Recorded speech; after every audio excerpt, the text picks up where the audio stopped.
The Opie and Anthony Show on XM 202, featuring Opie, Anthony, and James Norton.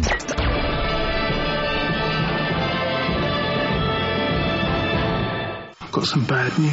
Right from the beginning, you knew this was different. The infection was everywhere. It was in the street outside. It was coming through your windows. It was a virus. Terrible viral infection gives people this incurable disease, fills their veins and blood with pure rage. By the time they tried to evacuate the cities, it was already too late. Jesus Christ, 5 hours? It infects, replicates, and kills this fast? These numbers can't be right. The numbers are correct. I wish to God they weren't.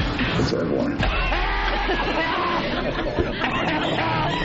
There is no God. It's like some kind of horror movie. Such a great virus that you want to infect others, like your friends and coworkers. Sometimes it leaves pustules. There's nothing you can do about it. God almighty. We gotta stop this outbreak before it mutates. They're highly contagious. What's this rash from? We're facing a new strain. It can cause life-threatening bleeding or even asphyxiation. Where is it spreading? All over the place. All right, we're coming out. Here we go. Opie. Shut up. Anthony. I'm a little dirty. Wipe me. James Norton.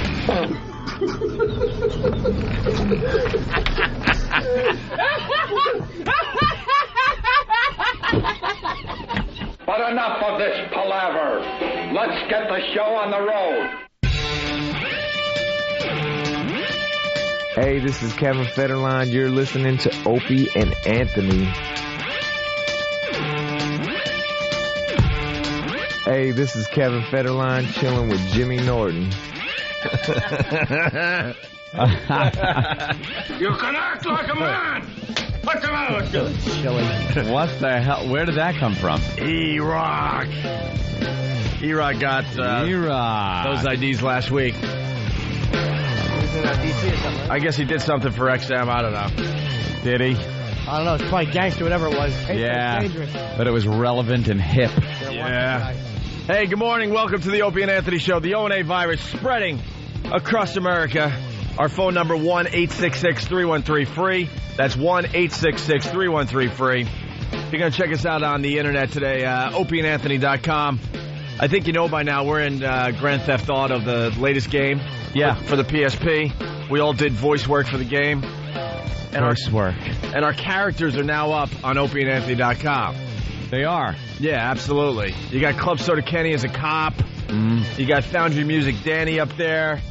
You got Derek as, I don't know, like some kind of suave. Almost. Looks like he's right out of Miami Vice or something. Of course, that would fit with the game. Then you got Eric the gay middle-aged jogger, our own E-Rock.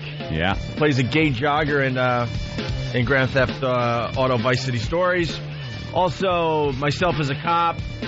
Myself as a sergeant. You got Steve C as a golfer. Steve. And our own Nathaniel Than in a pink shirt. I'm not a character in that I'm a radio voice. Yeah. So I didn't get a visual. It's a little weird to see our caricatures. Doesn't look like you, though, does it? No, not at all. It's like Than is an old guy in a pink shirt. Oh. Yeah. So check it out for yourself on opieandanthony.com. Well. I can't find my PSP. Really? Yeah, I've been looking around all over my house for it. Yeah, my house is huge. What can I say? Mansion. Say it. I was looking all over my mansion. My mansion. Yeah. Just got my rug in yesterday for my great room. For the great room. It's just a pain in the ass, everything. I've been there, how long? 8 months? That's been a while, right? 8, maybe longer, maybe 9. I don't even know. I have a rug. Thank you, a rug. You finally got a start rug? From the bottom up. Why don't you just go with the wood floors? It takes forever. It's not a wood floor. It's a tile floor. And it's got like it's heated tile. Why would I know? I haven't been invited yet. Me neither. Yeah. No one has. Yeah. I don't have any furniture. I'm not like you. I can't invite people over when they don't have furniture. Why, man? It's not about your place. It's about the hang, man. The hang? There wouldn't be a hang. It would be a stand. We would just be standing. I'll just hand out tennis rackets and tennis balls. We'll play tennis in your living room. Some racquetball. We'll play some racquetball in your living room. Rugby. Yeah. Men. Are you expecting to get invited soon, though? Maybe No, of course not. Well, maybe we'll be invited this week.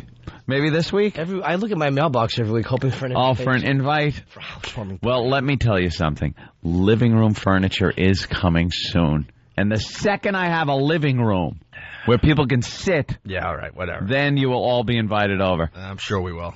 Commiserate with my own mommy. I have not invited her over. What is wrong with you? She hasn't seen your house? Well, she saw it like when it was completely empty before I even moved in. So she really hasn't seen it? No. With your personality in there? No. And all your Nazi stuff on the wall? All my Nazi memorabilia. I don't have Nazi memorabilia. She's going to walk out of there, Sal's going to have to put his arm around her, and she's going to cry and go, why does he like the Nazis so much?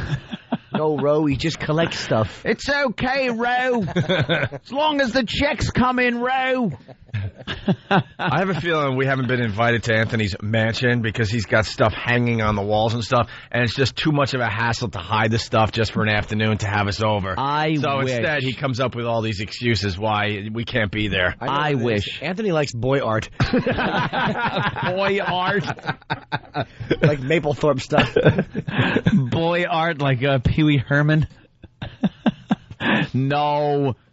Believe me, I wish I had stuff up on the walls. That's a whole nother thing. You get furniture, and then what? You got to put things on the walls. Right. And they're not just curtains.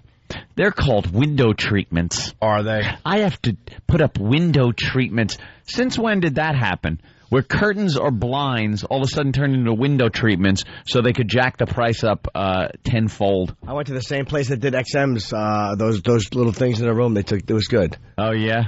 Just for blinds. I was naked. Do you understand? I have windows all around me. Ooh. I was naked on my computer for 6 months before I had any type of shades. And you know what an people animal could just I am. peer in and anywhere. There was there's probably my place. video it's surrounded by windows. I've seen Jimmy's place a few times because he invited me. They certainly have. And he didn't have much stuff in his place when I first went over. How about anything? He had a couple things laying around, but I know what he's talking about. He's got a little side room that it's. Two of the walls are just completely windows. They're windows. Oh. They're not walls. Well, they're walls, but they're made out of whatever glass. Okay, it's two walls made out of glass, and that's where he sits naked on his computer. Oh. And how his apartment sits, he's on a low-level floor, and there's buildings all around him. And I know he is just looking at porno on the computer and just doing what Jimmy does. I'm on the 10th floor, so people looking straight out can see me, above me can see me, and people looking on floors below can see me under my desk. And I finally got shades. People are just looking like you're a monkey. Like you're just a monkey. Especially in the night. The lights would be out, but you could see the glow of the computer on my fat face. Oh. My right arm looking like it was pumping air into a bike tire. Doing horrible things to yourself. Oh, that's wonderful. I really do want to invite everybody over. I want to have a really nice let's take a look at the housewarming party. Housewarming party. Yeah. When I at least have a living room done. Can I bring a date? Of course. I want the living room done. And all I have now is a carpet. Talk to the Pal Talk people. They know. I sit on my rolling office chair in front of my computer, which is in the living room because the office is being worked on. And they laugh at me and go, what's with the echo? Because all you hear is an echo because there's nothing in the room. Nothing. You can't even sit in the kitchen. There's not even like a kitchen table type thing. There are two stools by the island in the kitchen. That's it. I'm not into the Pal Talk camera in my home, but no? Maybe I should do mouse cam though.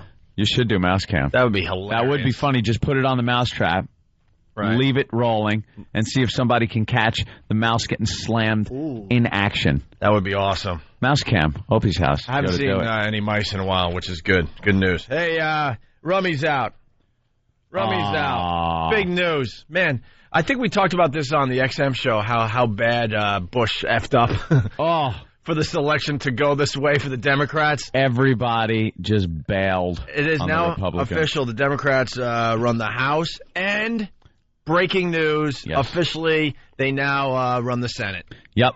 They're calling it. I guess it was down in Virginia, and the Democrat down there won. Yep. So now they control the Senate as well. They're running the show, which makes Bush the lame duck.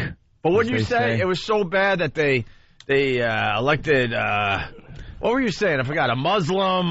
They're electing all kinds of people as long as they were Democrats. Yeah, In Boston, they elected a black governor. Was it the governor or lieutenant governor? I don't know. And then upstate New York, they elected the old singer from the band Orleans. Because he was a Democrat? I guess so. He sang, remember Baby Come Back? And Still the One? Yeah, and Still the One. Yeah, he won too, huh? They elected him. I'm bad you have to screw up. Oh, they're showing more gay marriages on TV. Yeah, we better Nothing get better that. than turning around and watching men kiss on television. You know, you say that sarcastically. But yeah, Bush just screwed up. He accepted. He said, I'll take some of the responsibility. Yeah. Some? How about all of it?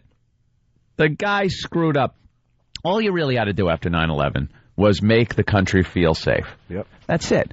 Just make it feel safe. It wasn't really about starting a war in Iraq or anything, regardless of what you think about that. I'm not even going to get into it. But, you dump a bunch of troops into Afghanistan and Pakistan to look for the real problems. And I think people would have been happy.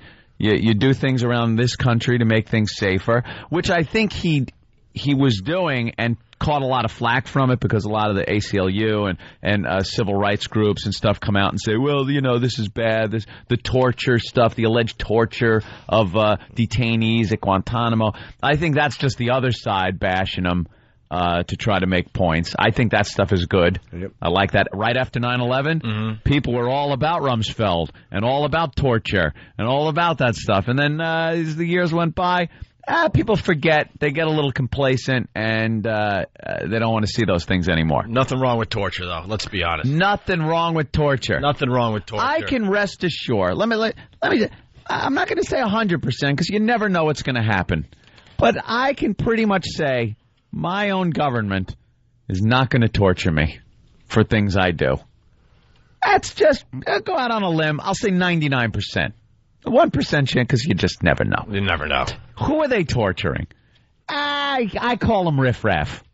I call them riffraff. I call them dregs. Dregs. They're torturing terrorists to try to find out what they're up to, what kind of shenanigans they're up to. That's why they've failed in really doing anything here on the level of 9/11.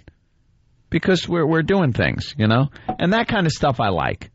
But the other stuff, the whole Iraq thing, I mean, you get into this argument. It's been done 800 times on on the internets, and on the Google.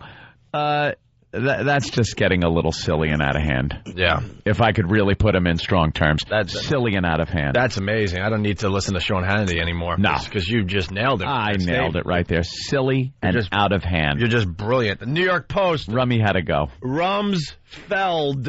And there's a picture of Bush with his hand on Rummy's back there. All right, take it easy. Right. That's what it looks like. But the Daily News put a bubble above Bush's head and says, don't let the door hit you on the way out. And they wanted to put hit your ass on the way out. Of course. That's the saying. Of course. For the love of God. You can't have ass on the front page of a newspaper. Are you nuts? The children will be affected. Oh, my God. What will the children think? But he's out. They got some CIA guy in there now. Some kind of puppet. They could have Barbara Walters in there. It doesn't matter because nothing is going to be done now. Doesn't matter. They did this so that they can work more closely with the now majority Democrats. Yeah. So they get a new guy in there. Yeah, they knew he wouldn't work. They wouldn't work with Rummy. Yeah. They weren't going to work with Rumsfeld. Watch them all work together in the next 2 years. It's going to be like a happy birthday. They're all going to work together. Of course they are. Our government is coming to a screeching halt for the next 2 years. Stand still. Now this. That's it. The move that Bush made here with Rumsfeld, and believe me, it wasn't Rumsfeld stepping down. I think I ought to resign. No, could you stay, please? Yeah. It's they're trying to salvage the presidency in 2 years. This is the first salvo in them trying to salvage a Republican president in 2 years. They have a lot of repairing to do to the party. Yeah. And good luck to you. Hey, going back to, they were just hiring Democrats all over the place because Bush did such a crappy job. Yep. Allison in New Hampshire has some info. Allison. Hey, guys. How you doing? Allison. What's up, Allison? Not too much. I just wanted to say Bush screwed up so bad. The Democrats they're like, anybody can run on our ticket. We had a communist, a declared communist, running on the Democratic ticket, almost won for state senator representative in New Hampshire. We almost... close, huh? We almost elected a communist. A commie in New Hampshire? That's how bad it got for Bush. Yeah, people were just so pissed off they were voting straight Democrat, they had no clue who they were putting into power. Right. You know, it's the old blindfold. I'm so mad at you, I don't care. Yeah, it didn't matter at that point. It's just whoever it is that isn't you. Right. I don't know a lot about politics. I try to take a peek here and there. But, man, the swing in the House, what, 32? 32 new Democrats? That's got to be up there as far as a record. That was an ass-kicking. That is an ass-kicking. But at least Bush is admitting, he's going to take some responsibility for what happened. Some. Thanks. During this election. Thank you, Mr. President. Last week you told us that Secretary Rumsfeld will be staying on. Why is the timing right now for this, and how much does it have to do with the election results? Right. You and Hunt and Kyle came into the Oval Office, and Hunt asked me the question in 1 week before the campaign. And basically, you're going to do something about Rumsfeld and the vice president. And my answer was, they're going to stay on. And the reason why is I didn't want to inject a major decision about this war in the final days of a campaign. And so the only way to answer that question and to get you on to another question was to give you that answer. I was lying to you. That's pretty much him admitting that he lied to the press when he said that Rummy was going to be with him till the end of his term. Yeah. Well, I meant it was the end of Rummy's term, which was today. Because I got it. Yeah. Mm-hmm. All right, we got lots to do today. Thanks for checking us out. We appreciate it.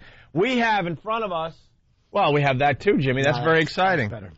Oh, man. Well, let's give Jimmy a plug. If you're in the New York area, Jimmy's on the cover of Step In, Out magazine. There's no G in that. I know. That's why I corrected myself. Step be In. On the cover of Coming Out magazine. Out magazine. Fruit. 60, huh? Yeah, you lost count at 60, huh? How's it going, right? Oof. Wow.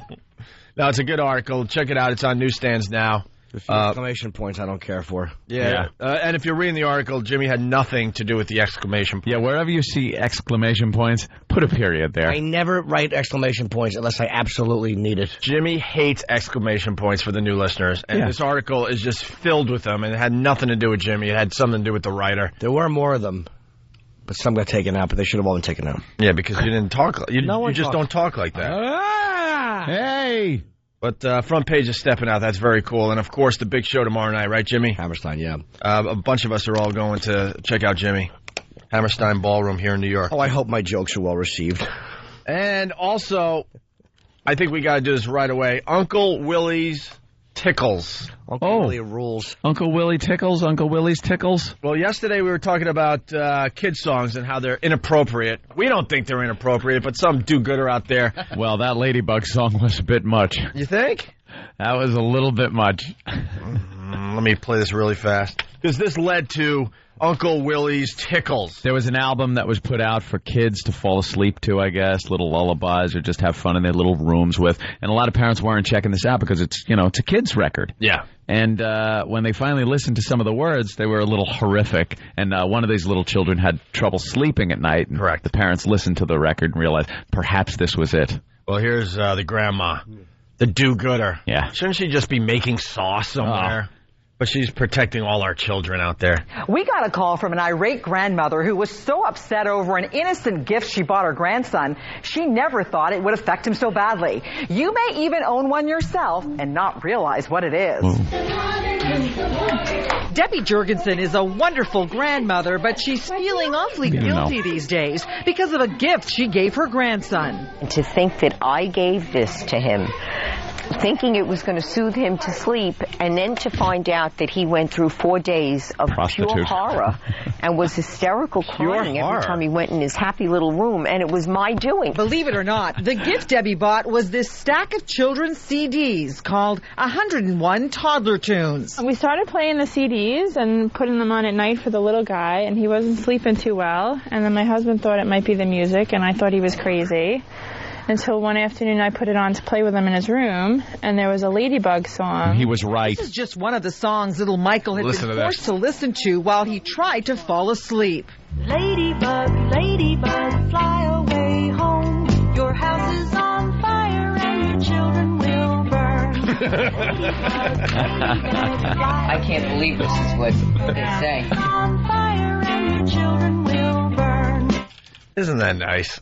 Isn't that nice? That is such a cute little song. Now, now that I've had a day to think about it, like, who comes up with this and thinks, yeah, this is a great children's song? Go with it. It's just an old nursery rhyme put to music, but when you put it in that context of the sweet little voice singing it, and a little kid lying in his bed just listening to it. Oof. And then we got into talking about kids' books and other kid songs and stuff, and someone brought it to our attention. There's a book out there called Uncle Willie's Pickles, they said.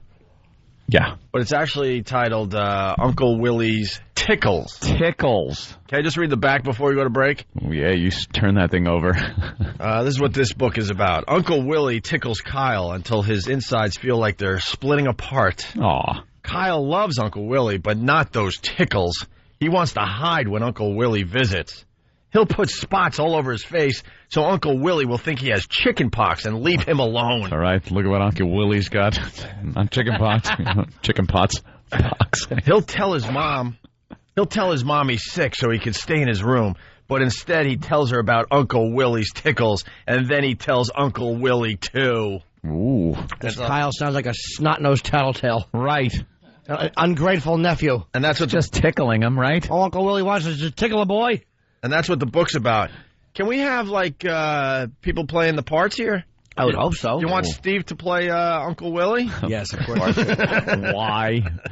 Jimmy, do you want to be the little boy? I want to be Kyle. You want to be Kyle? Can I be Kyle? All right. We're going to have to figure that out because... and then we need a narrator, of course. So we'll do narrator. That. All right, we're just getting started. It's the ONA virus, and we're spreading like Uncle Willie's tickles across America.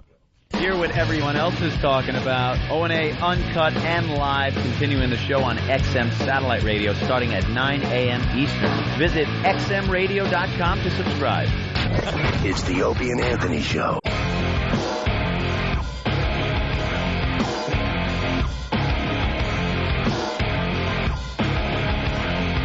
We're back with the Opie and Anthony Show, the ONA virus spreading across America. People are suggesting that Club Soda Kenny should be the narrator for Uncle Willie's Tickles. Ah. He would make a good narrator. Uncle Willie sounds fun. Why did I eat pasta with spicy spaghetti sauce last night? Why? Didn't work out for you. Huh? You thrown to the toilet? Oh, my God. Oh, my God. Didn't work out. Oh, my God. I wish. It's like a furnace all down in this area. Oh. Are you percolating? Kinda, yeah. Oh, yeah. Dude, I was so I'm making heat. I couldn't get out of bed yesterday, man. I was so awful when I went home. I think it was the flu or whatever. Oh. Ew. Yeah, that's right. You were throwing up. I would love to be on the bowl. Right now, right? Yeah. I don't feel like I need to, but... Hey, we're getting Uncle Willie's Tickles together. We got line of the month stuff we could do real fast. We got the hazing story, another freaking fraternity hazing story. These are great. These hazings, man, they're just gay. I don't know. I don't get the whole thing. You just don't understand. I don't understand, and I'm glad. I was never you're proving privy to college. You're proving that you're not gay by doing really gay stuff. Yeah, that's what it is. In front of all the guys that you're just going to hang out with all the time. I don't understand it. Why do you think there's so many fraternity fights? Because you all got something over each other? Is that what it is? Because you did some real gay stuff to get into the fraternity, and now there's just all that energy inside of you. Was it supposed to be this secretive thing where you can't turn on a brother because we have this info on you? That seems like the only reason that would happen. It sounds to me like it's more proving loyalty. Like, how can you prove your loyalty? Well, since the thing that's most reprehensible to most guys is to do anything gay-oriented, you have to do things that are gay-oriented, and that proves how far you're willing Any to go straight guys. for the brotherhood. Yeah, I'm saying. Well, you know what I'm saying. Yeah, this would make for an interesting break on the show. Is there like a fraternity expert out there that maybe wrote a book or something? Well. No, because where does it really come from? Yeah, why would you do things like that? I don't know. I mean, it's paddling. It's about, yeah. Well, the paddling is in just about every fraternity. That's... And like they really wind up and smack. I got my bottom paddled, yes. Oh, by a man. While I was in my underpants. I see, that's the stuff yes. I would... I can't deny that. Yes, that did happen. It would happen keep me just out about of every fraternity. I'd be one of those loners just walking around the campus holding my books tightly to my chest. There was a rumor about a fraternity in my college. They would put the pledges in the basement. Yeah. And it would be pitch dark, like you can't see in front of you. You can't see your hand in front of you. They made sure it was as dark as humanly possible, okay?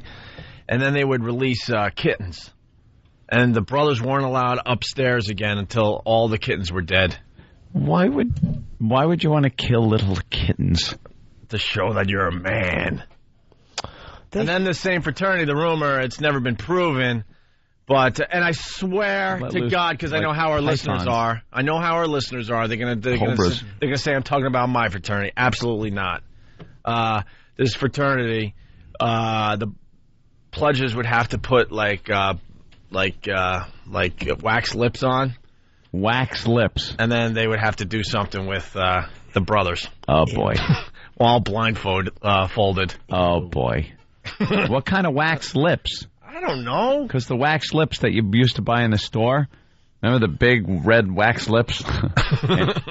and you'd put them on and talk a certain way? They didn't have like an opening. Maybe that fraternity was onto something because it's just plain funny. If you think about the visual. They didn't have an opening, though. It's just, sure, they made an opening. Oh, you think they... I don't know. I'm just... trying to see logistically how that worked. What they should have done was put them in the room full of kittens, and you can't come up until all the kittens are petted. Aww. Scratched under their little chins. Yeah. 1 down, 4 to go. Come here, you. I hear you. Where are you? All right. Well, we got a hazing story in the news today. This one is just terrific. This one will make you laugh. The gold lion in the Greek letters will soon be gone. The Sigma Alpha Epsilon headquarters has now shut down the fraternity's UCF chapter indefinitely. Double secret probation. Overall, that our board of directors is disgusted. The decision comes after an alleged hazing incident on October 26th that was disturbing to say the least. In addition to 3 people being rushed to the hospital for severe alcohol intoxication, according to police reports, 1 man was wearing a pink tank top, women's underwear, and a blonde wig. He was lying on the floor and vomited numerous times. The things that are in that report are disturbing. They're ridiculous. And they are not reflective of Sigma Alpha Epsilon. They're not. They're not. There's a guy in a wig drinking. That's not even that bad. No, Jimmy, he was wearing panties and a pink top. And a pink tube top. That's all right. They were just making him wear something stupid when he drank. That's nothing. A little wig. Dress like a girl and go drinking. And he was laying on the floor vomiting. Did they tell the whole story?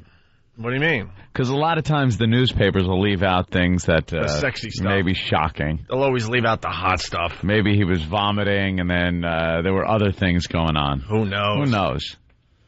All right. All 90 members of the chapter are now suspended, and the pledge class is now disbanded. The fraternity's board of directors says those who took part in the incident will have their memberships revoked. It's also very sad, because most of these young men are very promising young people. The alleged hazing incident is just the latest of many problems the chapter has had in the past few years. Back in 2003, a pledge had his nose nearly severed after being duct taped and put in the back of a pickup truck, which later crashed. Still, some university students say the punishment may be too harsh for the crime. The guys that I knew were great guys. You know, you could trust them. They were trustworthy, very friendly, very easy to get along with. Now, it's important to point out the chapter's charter has not been revoked, so they could be allowed back on campus after several years. Meantime, university police will continue their investigation. There you go. After several years. Yeah, there is a little detail. It said officers said the common area had a strong smell of vomit and number 1. Yeah? Yeah. That's what it says. Number 1. The common area. So perhaps while he was laying on the floor vomiting, he was, I don't know. This is great. The report also said the officers found a man wearing a pink tank top, women's underwear, and a blonde wig was lying on the floor and vomited several times. Another male was sobbing on the floor wearing a rainbow-colored wig and a diaper. Yeah, there you go. Doesn't really sobbing. say that? Yeah. Yep. Yeah. Sobbing on the floor, rainbow wig, and a diaper. Wow. That's a rough one.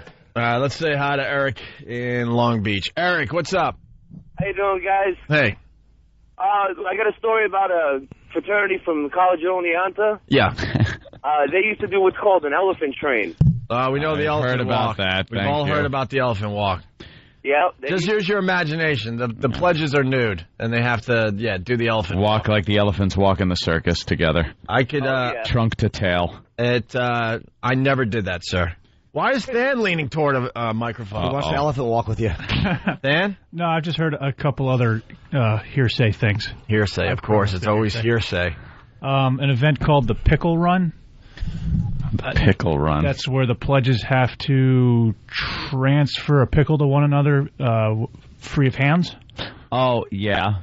And if you are careless with it, you have to consume it. Yeah.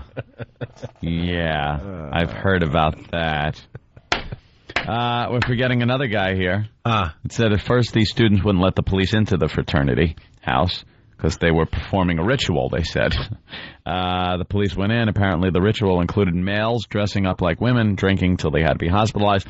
An incident report indicated that a male in the fraternity was spotted wearing pink fairy wings and women's underwear and was not able to walk on his own. Pink fairy wings. That's just a good party. Oh, yeah. And how bad is it for these guys? Now they shut the fraternity down, so they did that for nothing. Right. Yeah. You went to a hospital in fairy wings and vomit for no reason, stupid. For nothing. That's what you get for needing to fit in. Too good. Too good. All right, we'll talk about fraternities as we move forward today. 1-866-313-FREE is our phone number. We wanted to do this yesterday, but we were just overbooked with guests. It's Line of the Month.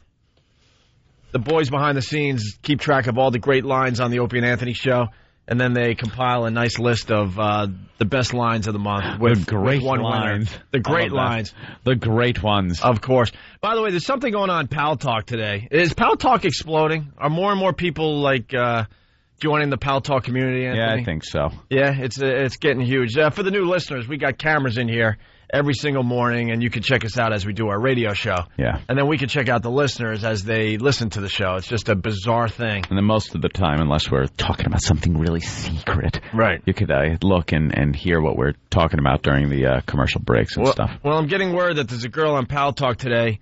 She's getting completely nude and jumping up and down on her bed. All right, which one is she? Which I think is going to cause a nice trend today for all the Pal Talkers checking out the Opie and Anthony show. Which one? Which cam? Blasphemy. Oh. Blasphemy? Oh, yeah. All right. I've had her cam up. It was pretty funny. She was putting her pants on. She was completely nude, and she put her pants on, so she had to kind of bend over to put her pants on, and her butt was facing the camera. Yeah. And all of a sudden, her dog came into the picture. I was like, now we're going to get a show. But she quickly pulled her up. Old peanut butter breath. You never know what you're going to get on the Pal Talk cameras, but it looks like we may see a lot of girls jumping up and down on their mattresses today. Oh, yeah. All right, line of the month, Than. Help us through this. What do we got today? Hold on, let me throw your mic on there. There you go. Well, we have 2 honorable mentions, and then we have 5 finalists. And it's a nice countdown. We had Steve make some production for it. Wow. Because last month there was a little... Well, last month we did the bit, and quite frankly, it was god-awful. Yeah, so we're very brave doing it again. So this is the last shot at it. If it doesn't work today, if this fails, we're going to be forced to have it sign its retirement. That's right. And its resignation will be sent in, and it will leave. That's right. So what do we got there? So we tried to spruce it up. So the first one, the first honorable mention, takes place during the walkover. The walkover to XM. Ooh. Yes. Does it need any more of a setup? I mean, it's pretty famous. Oh. It's me, isn't it? Just hit the button. Line of the month, honorable mentions. What is it? Wow, that looks good, but I am not touching you it. eat it, Andrew. Wait, no, Put it down it's for some a kind of a second. cinnamon Put it down for a second. cakey thing. Come on. Oh, I had to walk away. Oh, no. I'm leaving. Oh, no. How was that line of the month, though? It was one of the lines of the day, and it got a big laugh, so. All right. What's the line, though? Yeah. What? Oh, they're just a squish. Eating cake. Yeah, well. Oh, I earned that. Of course, that's the stomping of the homeless man's cake. We haven't seen him since then. No, we've been looking for him because we're going to be doing homeless shopping spree very soon. We're talking about that today after the show. And we want him along. Absolutely. Yeah, we need to find Andrew. We haven't talked to him since I jumped on his cake. We got to find him because we want to treat him nice and take him along for the homeless shopping spree. What church does he hang out at? I don't know. Do we know which one of these sleeps on the stairs of a church? It's got to be one of the Midtown churches. So yeah, I think it's like he kept pointing down the road. I think it's 5th Avenue in the 50s there. St. Pat's, maybe. No, not St. Pat's, because they're There's another one where all the homeless people sleep in front of this one church. You know, St. Pat's, they close their doors at night because they don't want the homeless people hanging out in the church. You know, back in the day when we started religion, that's what it was all about. This sanctuary. Yeah, the churches were a place where you could go if you didn't have a roof over your head. But St. Pat's is so famous and so nice. They're like, no, screw that. No. They closed the freaking door so the homeless people can't, stay inside during the cold winter months. Maybe we can't really bitch about that. Huh? Maybe we can't really bitch about what St. Pat's is doing wrong. Why not? Because maybe if they would have kept their doors closed, we wouldn't have been off for 2 years. Well, no, that was during the day. So. Oh, okay. Well, don't you find that kind of stupid? If you're a church, you're supposed to be helping people, and you're closing your doors because you don't want the homeless inside your church at night? Yeah. Don't you think that's ridiculous? I think all the hire some freaking security and let the people sleep around. Security. And make sure they don't crap in the seats. So then some people will be thrown out of church? Huh? Others let in, some thrown out? No, but it's better than closing the doors. Yeah. Have some security, and if you're, really misbehaving, then you got to go, I guess. Yeah. That's better than nothing, right? I agree. Because instead what you get the homeless people. There's a church on 5th Avenue. It's not St. Pat's, though. And they hang out on the steps. And they've set up like a box city. Yeah. At night, they fold up their houses in the daytime, and then at night, they unfold them. Right. And it's a box city on the stairs of a church. Yeah. All right, but homeless shopping spree is coming soon to the Opie and Anthony show. I think we're doing it on a Saturday this year, and then replaying the show on Monday. Oh, yeah. Really? I think we're doing it on a Saturday. Yeah. Now, basically, the bid is it's huge every year. We gather a whole bunch of homeless people. The smellier, the better. The drunker, the better. The longer they've been homeless, the better. Clothes pretty much rotting off their bodies. Bodies rotting out of their clothes. Bodies rotting out of their clothes. Yeah, Keith does a great job every year. Keith the cop, gathering the best homeless people in the New York area. Great bum wrangler. And then we get them on a bus. There may be some alcohol involved. I don't know. Hey, who are we to say what they do? They're grown men. Right. And then we take them to a mall. The listeners show up by the thousands, by the way. Last year we did it on XM exclusively, and we still had close to 1,000 people show up, didn't we? Yeah. And this year, if we do it on a weekend, and now that we're back on regular radio here in New York, it's going to be ridiculous. There's going to be thousands of people. And we usually go to one of these hoity-toity malls where they're all just have their noses in the air, and we just take over the mall for the afternoon. It's going to be great. And a lot of the listeners that show up buy the homeless guys things, even though we give them money. Right. And they buy, because a lot of the times the homeless guys, we give them money, and they end up at like the... I don't know. The bar. The bar. The Chili's bar or something like that, drinking their money away. So the listeners are nice and buy them things like sneakers and But they go back out on the streets with just bags and bags of brand new stuff. Brand new stuff. So then they get rolled within the next week by the stronger of the homeless people. It's like the plains of the Serengeti. It really is. It's just terrific. But Steve should get a promo on the air immediately. More details coming. The homeless shopping spree on the way. All right, back to line of the month there, Stan. Yes, another honorable mention. This is we had a didgeridoo player.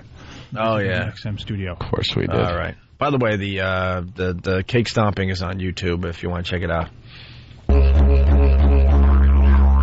ready to hear the sounds coming out have an Amish schoolhouse. That's... Oh, Jesus. Wow. Oh, boy. Well, competition's over at 10:20 today. Yeah, it was topical. It was a little dated, but yeah, still. It was topical. At the time, sure. Yeah, Frank the Frowner just did not like the sounds coming from that dumb instrument. I actually said that before the massacre in the schoolhouse, too, which is why it was such a good line. I just like the sounds of Amish teaching. All right.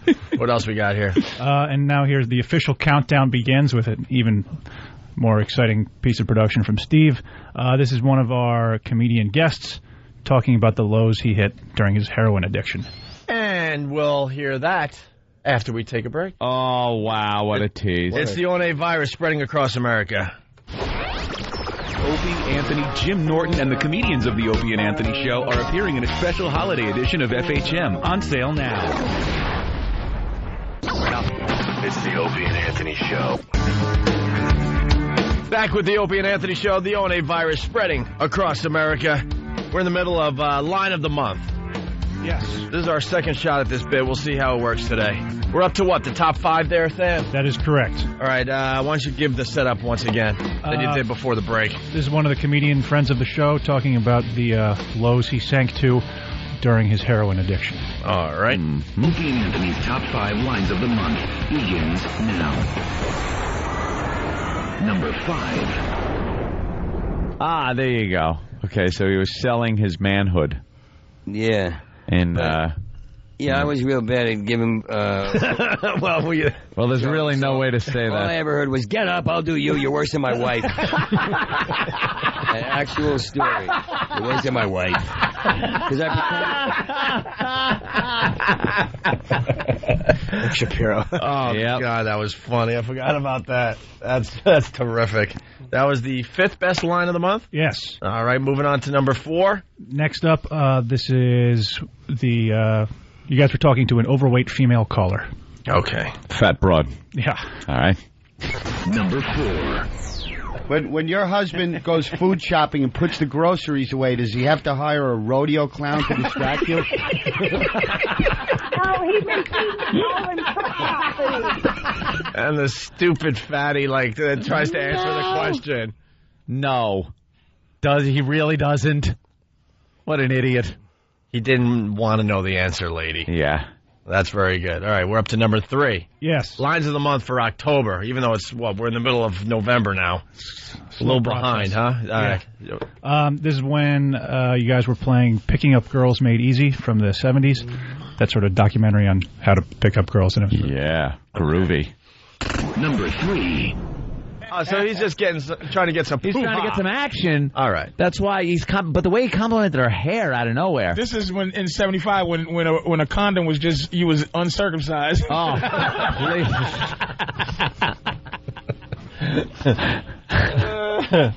very good. All right, we're up to what? Number 2. Number 2, line of the month for October. Yes. This is when we had just learned that Master Poe, our security chief over at XM, gets amorous behind F.H. Riley's. Right. What is F.H. Riley's? Oh, it's a fine restaurant. Yeah? Yeah, in Huntington. Yeah? Is it? 400 New York Avenue? Of course. In Huntington Village, my brother's restaurant? Well, it's my restaurant, too, but I don't even... Shh, you're a silent partner. Yeah, I don't even clean glasses. Oh.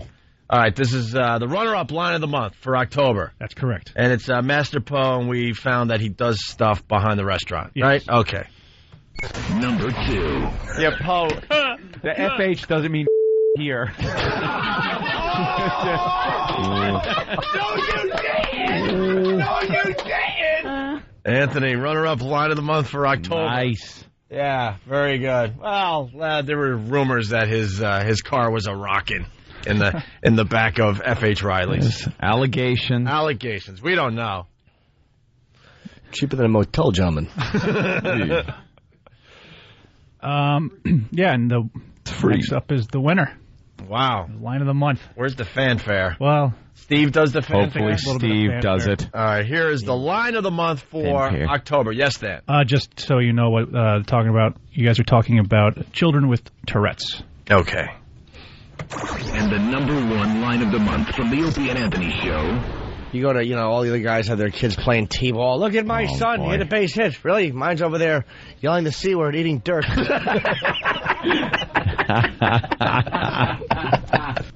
And there you have it. Yeah, that's a good one.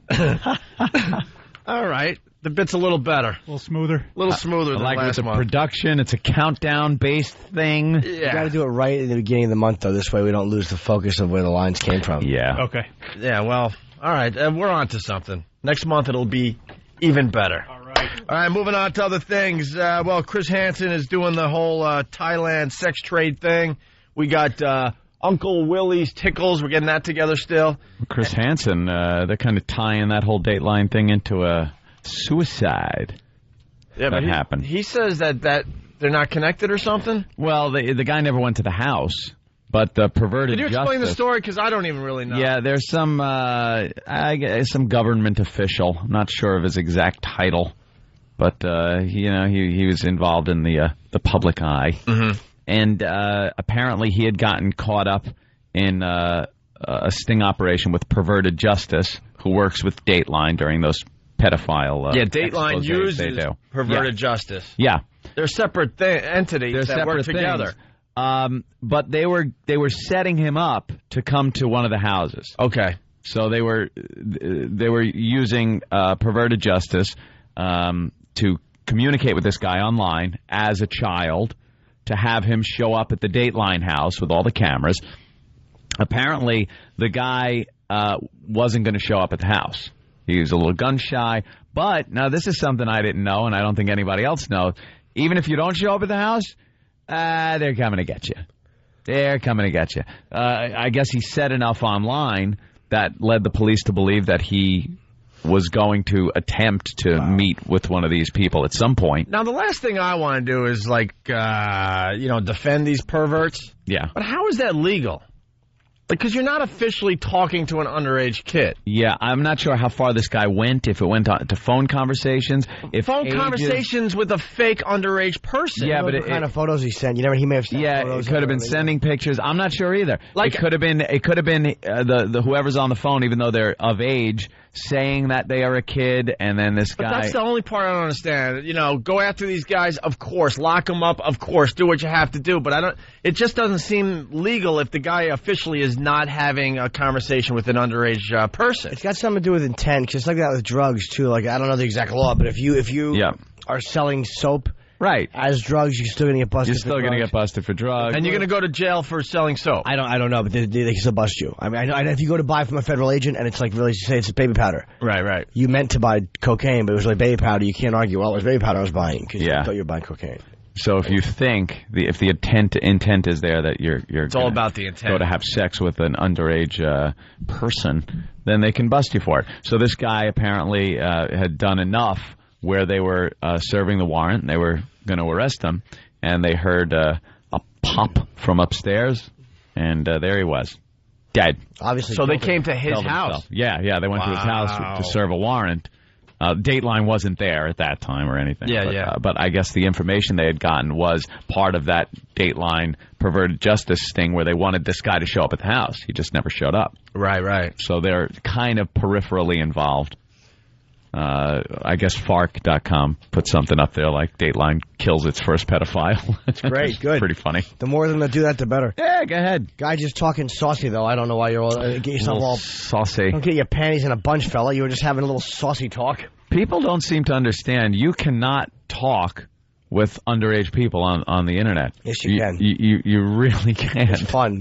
You will get in such trouble. I'm Uncle Willie, 555. I like to talk. My catchphrase is coochie coo, and I put the wink. Coochie coo. I told you the story on AOL. I got into playing chess online for like 5 minutes. I was thinking maybe I could be a chess champion. I played Norton once, and he humored me. He kicked my ass. Oh, really? Online? Yeah, but no, not online. No, we played in person. But say, Jesus, you too. I used to play back in the day when I was like 12, 13. I thought I was. And I got into some tournaments and Uncle stuff. Willie. I was just getting into it. I mean, Jimmy actually reads chess books. Uncle Willie plays Hide the Bishop. A little known fact about Jim Norton: he actually buys books about chess. He's really into it. I'm such a nerd. Books about chess. Yeah, I love chess books. See, I'm not even going to lay into you. We all have our stuff. Whenever I bring up certain things I might do or enjoy, I get crap for it. And you buying chess books. Now, I could unload on that as being a little nerdy or geeky. You'd be right. But I won't. See, I know what you're doing here. It's not going to work. He's trying to tie in my chest with his Nazism. Exactly. It's not my Nazism. It's my gameplay. And you're trying to play a nice defense when we go after you again. Like, well, maybe we shouldn't go after him as hard this time because he didn't go after Jimmy for playing chess. That's right. No. Go after him. It's geeky and weird. No, it is a little but geeky I'm not good enough and to, weird. I read them. I used to play out games. I would get like Bobby Fischer games and I'd play them out. I would like. Gee, what a surprise! How does this one end? It's in the book. I would just do that and move and play them out. And you wouldn't know how it ended? No, I would, but I would like to watch them move. Some of the games. Wait, watch the chess pieces move? No, I know how to play chess. So like when I'm going over move by move. Oh, okay, that was a little insult, by the way. What? I know how to play chess, so when I'm going... No. You're insinuating I don't know how to play, and I'm stupid for even... I actually didn't mean that. What I meant was, like, for most people, just to play out a game wouldn't do anything. But as I'm playing it out, I'm like, wow, that's great. Oh, my, that's amazing. Oh, that's and a good move. Me by, like, the 8th move in, I'm like, you can understand, do that. You can understand how great the move is? Because I would just be like, oh, all right. Well. Yeah, because a lot of times, I think it's called annotation. They'll explain why they did it. I am, with chess, I haven't played in years and years and years. I guess every kid has played at some point in their life. But I am of the moment in chess. I am one move. That's right. It's one move ant. I am not looking ahead. Right. I cannot project that far ahead to go, I'm going to do this, and then this, he'll do this, that, and then I'll do this. I'm like, what do I do now? See, that's 99.99% of the people that play chess. Yeah. That's what we do. You're in the moment. Sometimes not. I'll try to maybe look 2 moves ahead, maybe. But Jimmy, he reads up on this. I haven't played in a long time, though, but these guys, they play blindfold chess. Where they'll actually, they don't look at the board at all. They just know the numbers? You just call out the moves to them. People have a board in front of them, and they'll go from board to board. They'll play 20 people at a time, and you'll go, all right, and you'll call out all the moves that happen, and they won't even look at the board, and they'll tell you what move to make for them without looking at the board. Wow. Yeah, they're brilliant. Is that brilliant, or is it idiot savant? No, it's brilliant. Are they brilliant in other things? Gary Kasparov. I don't like the idea that they're brilliant. Yes. Because they could play a stupid game. Gary Kasparov played, he lost finally to, I think it was Deep Blue. He played the first time. I think it was 100 million calculations a second, and he beat the crap out of it. And the second time... Did he say you were pawned? He just smacked it. And, and the second time it beat him. Local joke. Yeah. Yeah, I think it was 200 million calculations a second it took to beat him. Wow. So it gets back to perverted justice and all that. I mean, very loosely. I was, I got into the chess and AOL at the time. This goes back, 5 or 6 years now. And I started playing chess online. And I was in the beginner room, and then I moved up to the next room. And you could go all the way up to the master's room or something like that. So I'm a little better than the beginner rooms. Yeah. And I'm doing really well, and I'm just kicking this person's ass one afternoon. And I'm feeling good about my chess. And I am, right? And the kid goes, wow, you're real good. How old are you? I'm 8. He was 8? And I couldn't admit that I'm, 28 years old. Oh, so yeah. And well, you shouldn't. So I admitted to being like 13. And then I felt like such a creep that I was having an IM conversation with a kid. You were trying to play chess. Yeah, exactly. And I'm like, well, gotta go. And I got paranoid. And I was like, you don't want any interaction whatsoever. Nope. With kids online, even though you're playing this innocent game of chess. But I really felt like I was playing, maybe some dude in his early 30s or something. Turned out it was like an 8-year-old. Online, offline, anywhere. No interaction with kids. I will never be found alone with a child. I don't care if it's an elevator or a bathroom or anything. Wow. Walk right the hell out. You know what that means? What? Yeah, you got some of those thoughts in your head. Yeah, that I'll be thrown in prison because some kid goes, something happened. He said so. Because you know why? Because kids are such liars. They're such fibbers. Really? That if I ever go like into a bathroom and there's nothing but a kid in there, I'll leave the goddamn bathroom. I actually relate to that. Why the hell? Because could you just imagine Imagine the kid comes running out and says something. He touched me. Yeah. Well, you didn't. Like, just like, he was, like, because he heard something from a friend. Like, because a lot of times kids will say stuff that they heard or whatever from a friend or this or saw on a TV show or whatever it is. I am not getting caught up in that. Mm-hmm. Oh, he touched me. And what are you going to say? No, I didn't. As they just shove their elbow into the back of your neck and your face is in the carpet going, oh, no, I'm in trouble. So that's it. Take him out of the mix. By the way, Dave in Boston, Anthony is busting chops about nerdy and geeky. 2 words. 2 damage. No, I did. I played something even more nerdy and geeky last night. This is the geekiest thing. There is no real excitement in it. There's a sense of accomplishment, but it's a game where there is, and it takes about 3.5 hours, depending on what I was. Yeah, about 3.5 hours. Jimmy, get ready to look away. It was the brand new Microsoft Flight Simulator X that came out, and I flew a 737 from LaGuardia to Orlando Airport in real time. It took 3.5 hours, and yeah. I just did that. I took off, and well, you know why? Because it's you do it the actual way it's done. You don't use anything that the overhead map view to steer yourself to Florida. You have to use the GPS or the VOR radials that are on the ground, things like that, and you actually use the instruments that are on real planes. The autopilot, and then you crank it up, 35,000 feet, and the graphics are great, so it looks really cool, and then you figure out how everything works. It's amazing. And then when you come in for landing, that's the tricky part. That's what they say. That's the tricky part. You do know that we're shock jocks, right? It was the geek. It really was stupid. I'm sitting there, and 3.5 hours later, I'm like, all right, I'm ready to land. Did you have a sense of accomplishment? Yeah. Even though I hit the runway a little to the right of the runway. Isn't it true though that for most of that time you're doing nothing? Doing absolutely nothing. Just kind of looking at the instruments. The autopilot really takes care of everything. You're just dialing in altitudes and headings, and then you hit the command, and boom, the plane. Do you think that you could fly a plane tomorrow? I think I could fly a plane. I think I could fly an airliner. A commercial airliner? I know where everything is. I know what everything does. There is a feel that you need to the whole thing. Landing would be very difficult. And you've never flown a plane before. You've just done these... I flew a Cessna. Oh, you did? Years ago. I took one of the... Did you take off and land, or were you No. Or were you like, all right, time to take the wheel? It was a ride. Yeah, it was one of those. And you take the wheel and kind of do it. And that was before flight simulators. But, once you know all the instrumentation and how it works, it's just the feel of it. And landing is a whole other animal. There's a lot involved in that. Yeah, is there? Yeah. But it was... Why wouldn't you hit something on purpose? Why would you do that right? Why wouldn't you pitch it right to the airport? You do it a couple of times. As a matter of fact, I tried pulling that Yankee left turn into the building. Oh, really? Yeah, with a side wind coming, and it is very hard to make that turn with a of course it 25 mile an hour wind. What do you get out of this?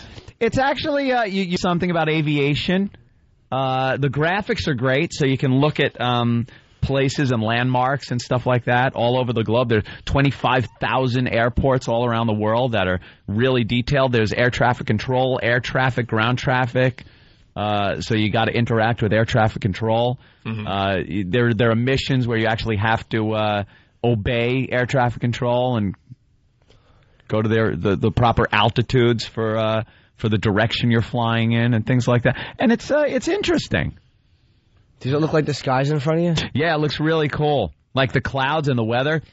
You could actually set it for real-time weather. So it checks the weather on the internet, and wherever you're flying, that's the weather that you'll get. Ew. So if you I took off last night, and it was raining. Well, you did it was raining night, bro, here at night? Yeah. But then you couldn't see anything. I know, it's dark. Well, I wanted to do it real time. You could see the lights are very pretty, and the moon was full. How do you look out the side window? They got a little view thing on the stick. You get a little.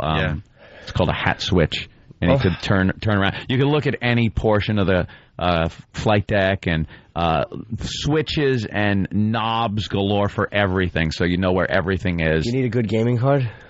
Yeah, definitely. You really need a top-notch computer, or this thing will just. And people are really, really into this. They like getting their hours up on this. Get their hours up. There are I can actually join a virtual. You can make a virtual airline online that you then have to carry out a certain schedule and keep the schedule. And there are other people online. You could fly in formation on these. With stunt planes, with other people online. There's everything from helicopters to commercial jets to stunt planes to small Cessnas. But you learn about aviation. Yeah. It's wonderful. Watch this. Hey, chess book. I'm not saying chess. Chess book, an 8-year-old online chess play. Whoa, what kind of graphics card you need for a rook? I said for like 5 minutes I got into it. I don't know. No offense. It does give you a feeling. And I'm getting beat up because there's a bunch of listeners out there that do exactly what you were doing last night. I just don't get it on any level whatsoever. Yeah. You got to be kind of a computer geek and an aviation geek. Like, I love aviation. Yeah. I love the whole. So why don't you just go for real and start flying lessons? Because I don't want to end up inside of a building. Yeah. I don't know. It's just kind of. All right, that's a good point. It's a little iffy. I'd rather leave it to the pros. Let's go to Scott in New Mexico. Scott. Can I ask a question? Yes, Scott. I got you beat. I've flown that thing from Kennedy to Hong Kong before. It takes about 14 hours to get it done. But if you go to flightsim.com, I know you're not allowed to promote them, but you can download everything from fighter jets to World War II. Oh, yeah. Nazi aircraft. I mean, there's all kinds of. Yeah, I understand there's a community that's really into this, but Scott, you did this in real time. Isn't there a fast forward like? Yeah.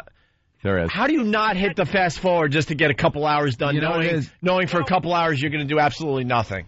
You can accelerate it, but the problem is if you get too many aircraft commands, it'll cut you off your flight plan, and then it won't give any more commands. See, if you go too fast, it's not just a straight line. You know, when you're in a passenger plane, you're not just flying straight, especially in weather and stuff like that. You got to listen to the air traffic controllers. You got to adjust things like that. So that's what why you don't fast forward. You can fast forward though. Can you turn it upside down the plane? Yes, you can. I'd fly upside down and have a fun flight for everybody. Yeah, why not? Upside down airlines. Yes, Scott. If you flip the GPS switch on the dash of the aircraft, if you flip the GPS switch, you don't even have to enter commands. It'll fly your flight plan, whether it's an IFR plan or a GPS direct route. Yeah, the GPS really takes any work out of it. You got to use the VORs. All right. Hey, thank you, Scott. That makes it a little more fun. There's a ton of people calling in. They're into this. How are we going to be #1 in Chicago talking about this crap? Because this is top-of-the-line stuff. Do you know that Microsoft Flight Simulator has been one of the best-selling games since it came out in like the early to mid-'80s? When it really sucked. It was pretty much a line for the horizon, and you had like one gauge. Yeah. And the refresh rate for the screen was like you got one frame every 5 seconds. It was pretty much it. And I picked that up and was thrilled with it. I thought it was amazing. Now this one, it's the new one that just came out. It's Flight Simulator X. And it looks amazing. And the realism... everything from you're at the terminal, you got to make sure you get the proper clearance and radio frequencies for pushback. You got to actually dial in the right radio frequencies for the pushback, taxi, and then departure, and then they hand you off to the different flight air traffic controllers, and then just approach. Want to be on the runway? You could just sit on the runway? No, but what if they'll yell at you? If you don't want to do anything but just fly? Just fly? Like you want to just back out and fly? Yeah. You could do that too. You could just take off. When do you get fighter jets telling you to land the plane? Can you get that done? I don't know. They ought to put that in though. Dude, that's the stuff I would experiment with. I just got it yesterday. Actually, flying, from New York to Orlando, boring. I would do all sorts of things and see what this game could do. I just got the new one yesterday. Yeah, all right. It's pretty similar to the previous one, but it looks a little better. You should fly straight up in the air and not come down and just see what happens. Keep going up straight. You will wing over and come down. All right, that's all right. Listen, and just wing over and shut your engines off. Listen, I've done that. I've shut the engines off. Could you see the plummeting? Interesting. Yeah. Wow, plummeting. We could talk about this all morning. Of course we could, but let's talk chess. And then we'll watch Whoopi just go right past us in the ratings here in New York. Justin on Long Island, what's up? Hey, what's going on? What's up? Sorry to take it back, but talking about going in the bathroom with a kid, I was at a mall in the bathroom doing my thing or whatever.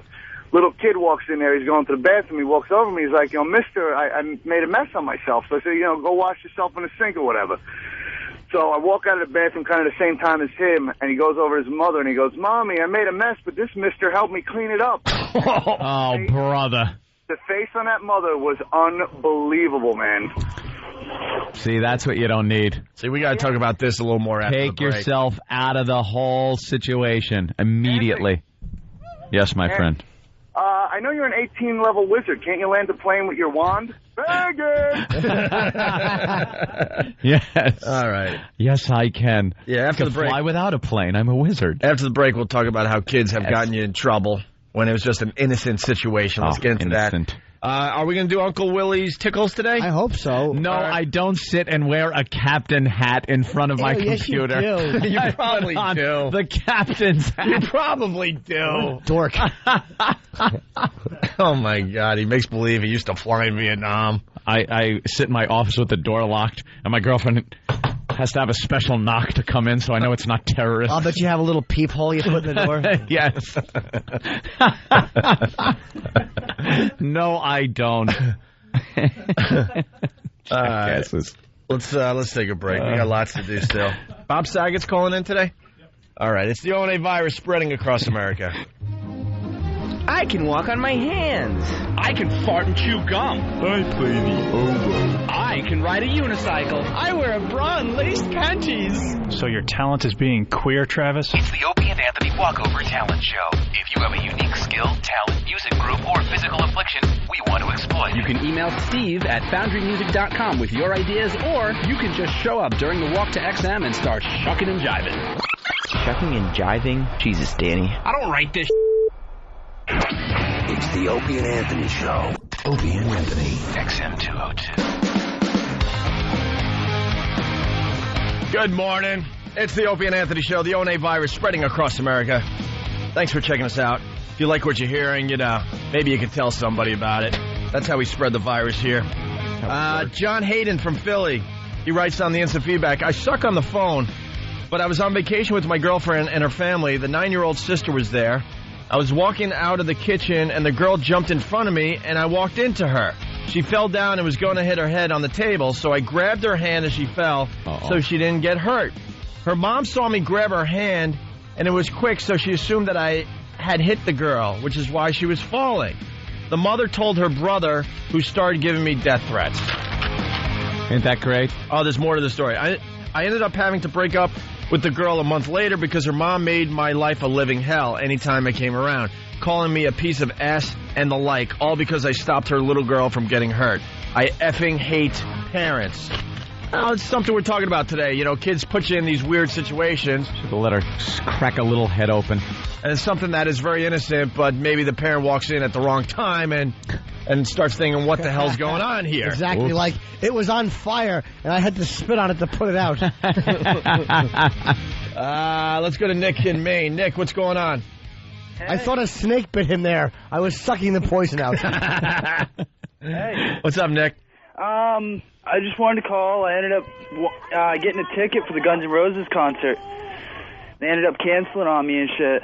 Wait, you can't curse. When you got tickets for the Guns N' Roses concert, when did they cancel? The night of the concert. Axl Rose called in and was like, yeah, I don't want to perform for 3,200 people. When is this? This was this past Monday. And you're calling why? I just wanted to call, say hey. I finally ended up finding Well, wait, Axl canceled another show? Enough with him canceling shows. It was kind of interesting when he did that back in, late 80s. Yeah, whatever. Hey, Jane's back.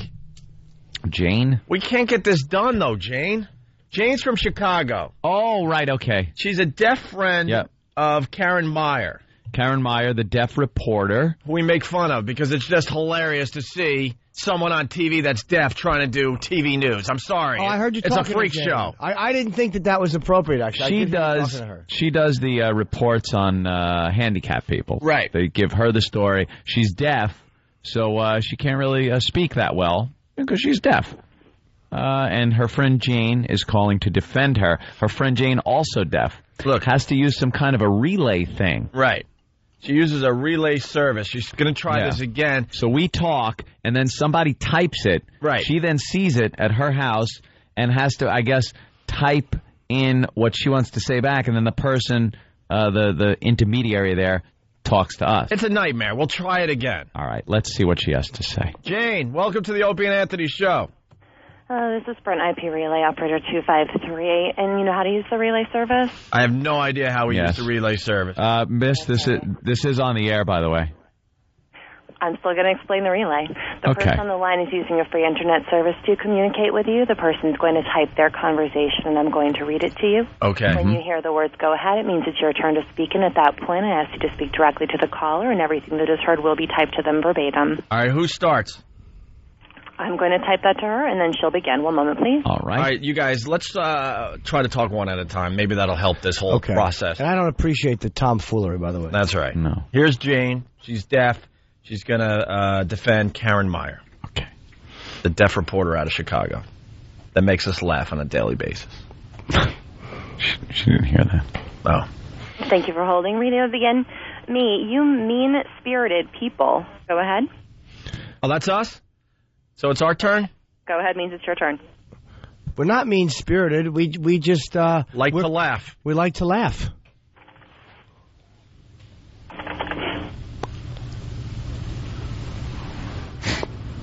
This takes a while, I guess. It's okay. They haven't figured this one out. Oh, go ahead? Oh. We got to do the go ahead part. Go ahead. Roger Wilco. People laugh at you, not with you. Go ahead. Oh, she said, wow, really? No, I think people are laughing with us and not at us. I think it's hilarious that there's a deaf reporter on TV giving us the news. She's there for us to laugh at. Go ahead.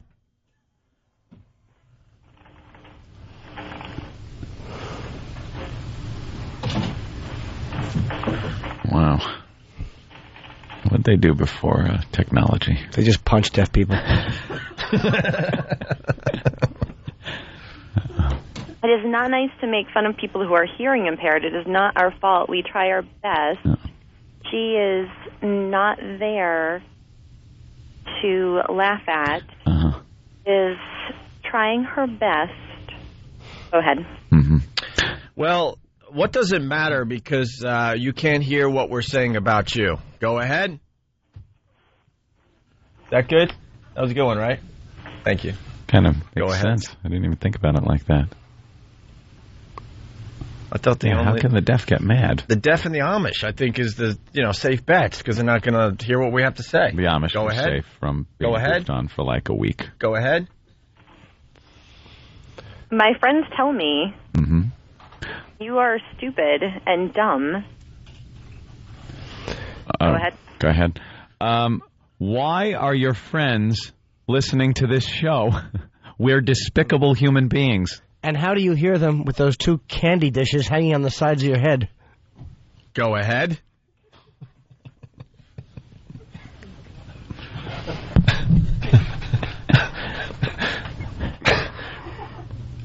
We're having an argument with a deaf An argument How with a deaf awful are person we? over the radio. By the way, Right. it's time to take it up a notch. Head? Who's with me? Of course. Oh, no. All right. Oh, Jesus. Don't make fun of them. Why do you have to make fun of everyone? Are you uncomfortable with yourself? Go ahead. We like to make fun of easy targets because they can't fight back. Go ahead. Being honest.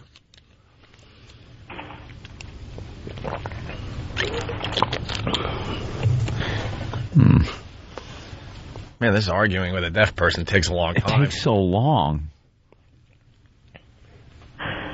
Well, look around your room. A lot of easy targets. Go ahead. Go ahead.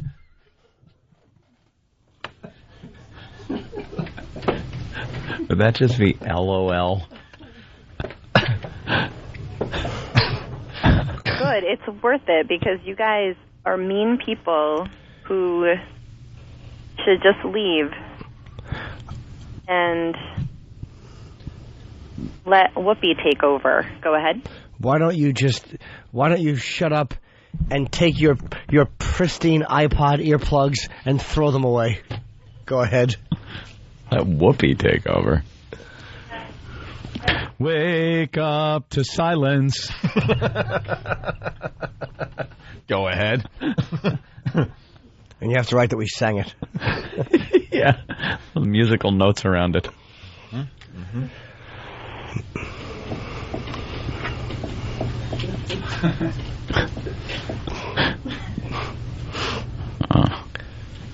Boy, I feel bad for the poor girl that's typing. Oh, yeah. Cut our throats. That's a horrid job. No kidding. It's thankless. He must have said a lot there. By the way, the way the other one fights back, you are dumb and not nice. I know.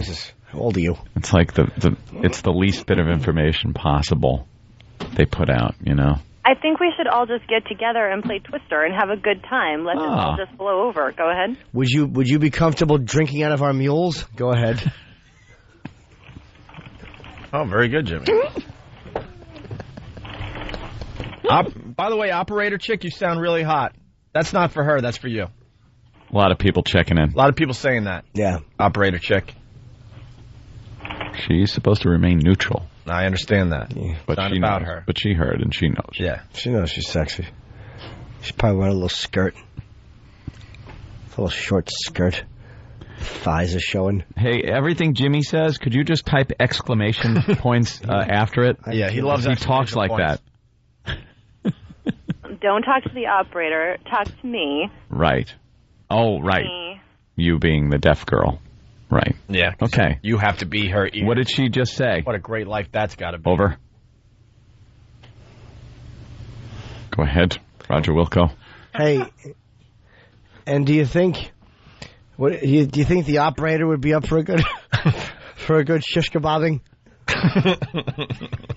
We must be doing well if the deaf people know about the Opie and Anthony show. Yeah. I mean, come on, let's be honest here. This is... I said talk to me and explain why you like Nazis and tormenting homeless. Go ahead. Well. It speaks for itself. Oh, do I have to step in here? We don't want to talk to you because it takes too long for a response. We will talk to you. I'm talking to you now. How hot do you think the woman typing is? Go ahead. And do you think she's a two or a three-holer? Go ahead. I feel bad for the operator. She has to type whatever we say. I know. It's horrible. I liked Twister ever since I was a child. Good, stupid, white, black people, homey boys who eat spinach every day. Go ahead. Do you think the operator has ever laid down with a Negro? Go ahead. You have to type it, operator. That's your job. Of course, she knows her job. Her job. She's probably heard worse. I don't know when. Oh, by the way. Go ahead.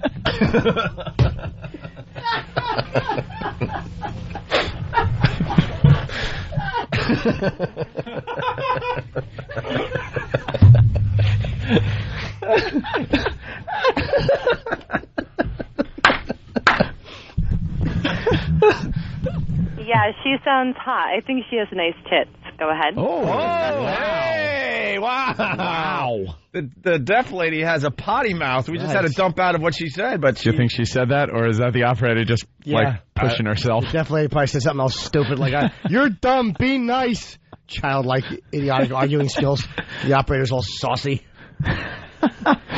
Well, I don't know where this is going. Well, let's talk to the deaf broad. Is there something you do special in bed to make up for the fact that you can't hear? Go ahead. Go ahead. Question. I don't hear any typing. Why don't I hear typing? I'm just happy I think the operator likes when people have cyber on this thing. I like to scream a lot. Go ahead. The deaf girl likes to scream a lot when she's having sex? Yeah, but she's just yelling, "Why? Why?" She can't hear what's going on. That's got to be creepy. Are you a size queen? Go ahead.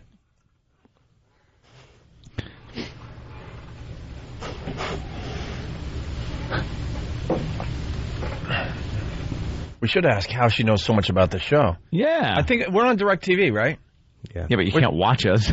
No, I think they might have closed caption. Are you kidding me? Do they have closed caption on DirecTV?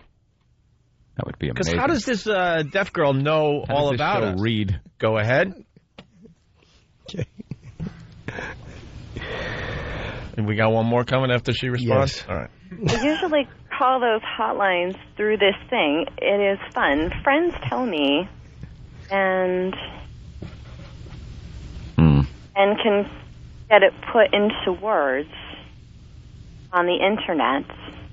The internet. All right, we got one more from Jimmy. Go ahead. Go ahead.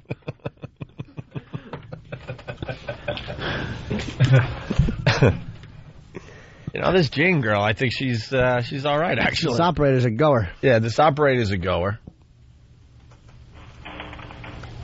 Can the operator tell us where she is? Wow, she knows how to type. She's good. I would hope so. Absolutely.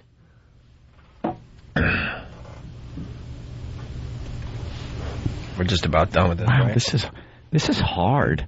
I think the operator is under your desk. Go ahead.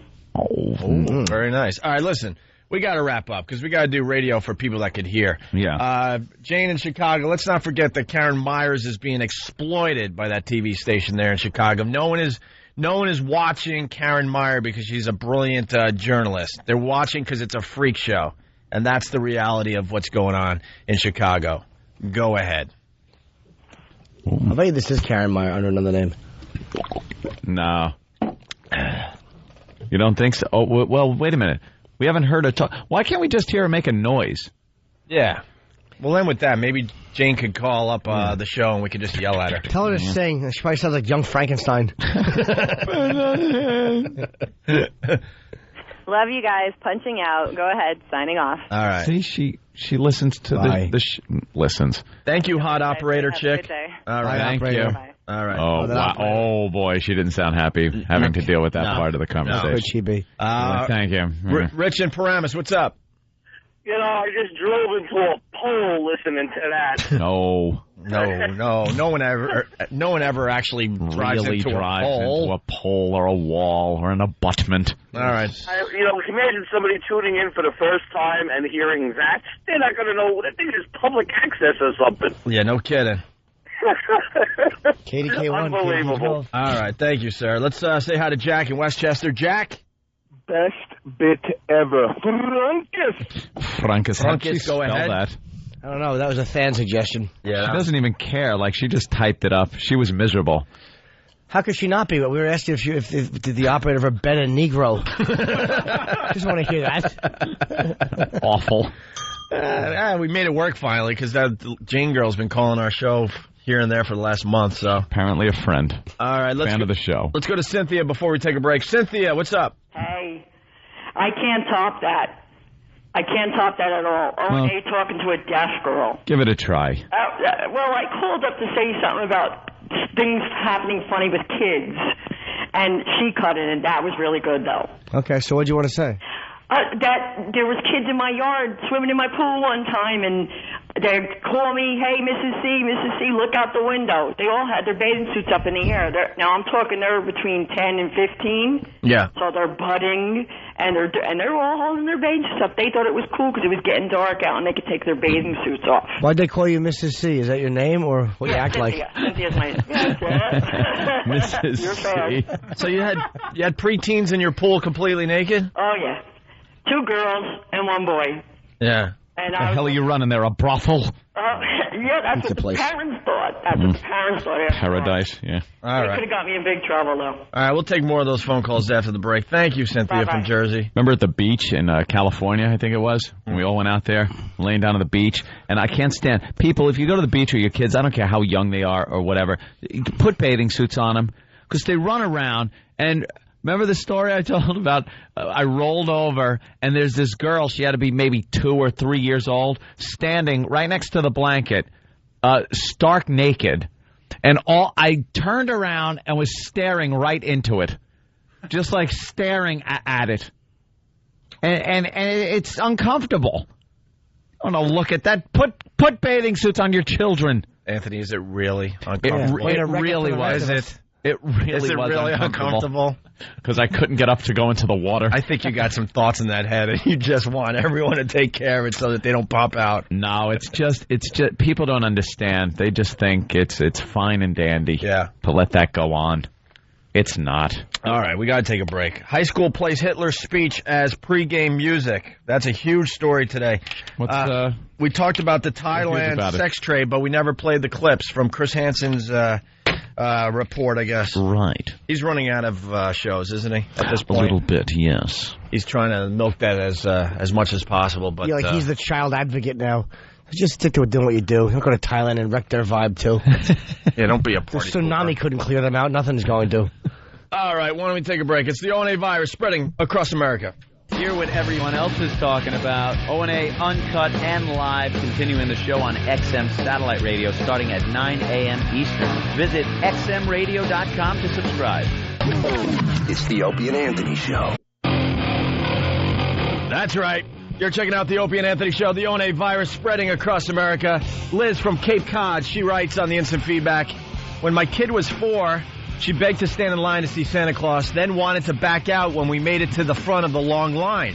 I made her go up anyway. She gets on Santa's lap, looks him right in the eye and says, "My mommy beats me." Wow. Talking about that today. The kids, they throw you in these weird situations that aren't true. Get you in trouble. Get you in a little bit of trouble. Is there a shade? Wow. The sun is coming in and just blinding everybody here in New York City. All right. Let's get the Hitler speech out of the way. We're also learning today that the FCC is going to allow news programs to curse. I would gather in the context of news. How great is that, though, that the anchors, they don't read this closely and they're just do their newscast? Oh, they think they could just be shock anchors? Yeah, just pepper it with all sorts of saucy language. That would be great. Someone should test that. Yeah, see how much you could get away with. All right, wait, let's play this really fast to see what it's about. But they're allowing cursing on news programs. Once again, they get carte blanche, and they're a bunch of tabloid scumbags. Yeah. Once again, they're looked at like they're different than the rest of the entertainment industry. They're in the same business we are. Yep. Yeah. Want to get viewers or listeners or whatever it is. Yeah. Absolutely. The days of the news. The days of the news being this dignified, separate entity are over. Over. Here's the story. Let's check in with Mark to find out about this thing where it's okay to swear on the news. What's up with that, Mark? Thankfully, finally. Well, you know what? I've always wanted to, and I don't feel comfortable doing it, especially now that I'm sitting here thinking about it, because the surly executive producer gave me this. It's just what she described as Associated Press wire copy that indicates it's okay to swear on news shows according to the FCC. You cannot swear on an awards show, according to the story, but on the news, it's okay. I think I'm going to wait until I see it in the paper, though. Now, is it okay for a guest or an interviewee to swear, or is it okay for the newscaster to swear? I don't know. Because in this case, it was someone being interviewed who said it during the live interview, so we can't control what the person being interviewed says. That's right. Or if you're recounting what somebody else said in the course of being fined by the FCC on an award show. If you're quoting the award, exactly. Yeah. Or if it's an award show about news, can you swear there? Ooh. This is very blank and confusing, is all I know. Isn't it, though? All right, coming up here, what a difference a day makes. The rain is over, but what about the temperatures? Stupid Fox 5 and then they go right into the... I'm sure it's nothing. It's a real story, so why don't you get the details? I'm sure it's just if a curse slips by in some audio or they get a taped piece of, let's say, somebody reacting to a death and they scream out a curse and they play that tape, they can't be fined. But I doubt the anchor can go, hey, this guy's a real, F&A hole. Look, we're not a news program, but we'll give you more details on that dumb Fox 5 here in New York, which is a tabloid show. There's nothing news about it.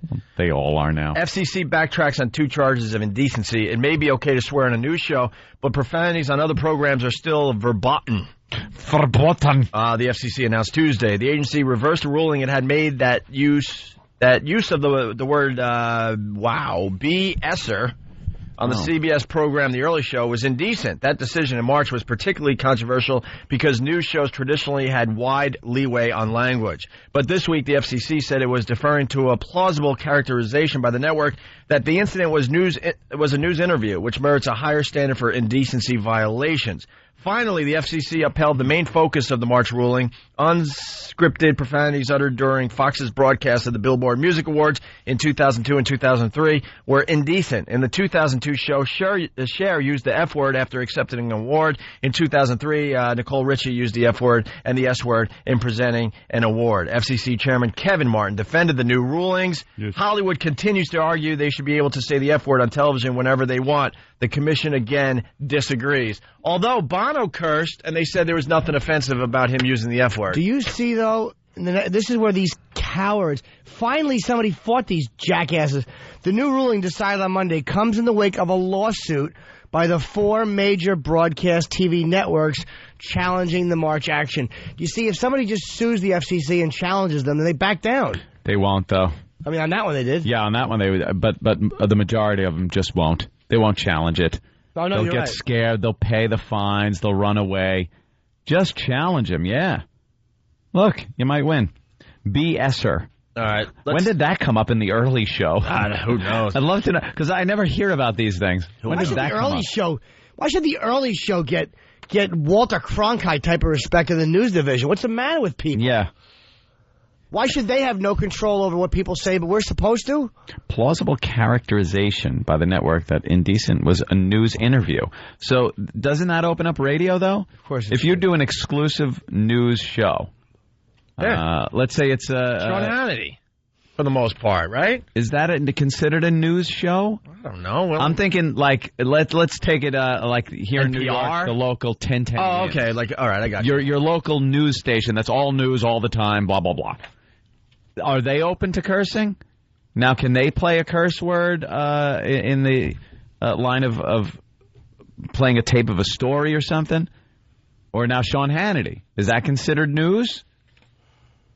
When we do a story that's actually a news story, why can't we use the language that was used in the story? Because we're not a news show. That's what they'll say. Because it's the FCC and nothing makes sense. But when is it? What's the line between a news show and doing news on the show? They have to classify you as a news show, I guess.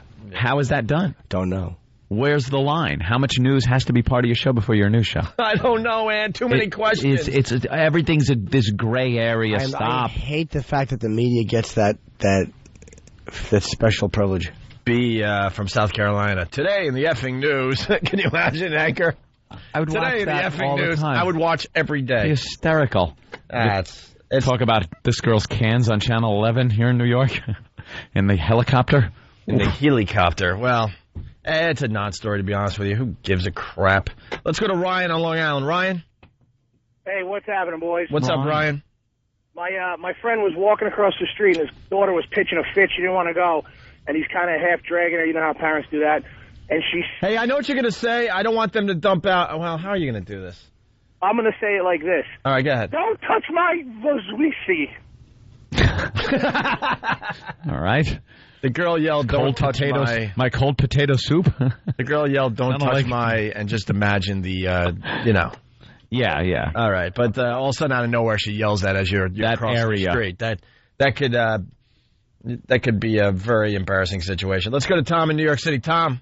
Yeah, how you doing, guys? Hey. My kid went to second grade. The teacher asked what your parents do for a living, and we had to go up to school and explain how we sell drugs because we work for a pharmacy. Oh, so the kid goes, "My daddy sells drugs"? Yeah. That's good. Stupid kids. And now you have to go up to the school and explain that it's, the legal kind? Right. What a pain in the ass. Let's go to Bridget in Chicago, the home of Karen Myers. Bridget. Or Karen Meyer. Doesn't matter. Nah, she ain't going to hear it. All right. Bridget. Story about my son. A couple of years ago, me and my husband were in the store, and he was throwing a fit because he couldn't get what he wanted, and it was like an all-out terror tantrum. So I picked him up and we were walking out of the store, and all of a sudden he started screaming for me not to stab him with the knife again. He yelled, "Don't stab me with that knife." Again. Again, like you've done it before. Exactly. That's wonderful. Yes. How quick did you get out of that store? Oh, I was running. Yeah, absolutely. And then when I got in the car, I beat his ass.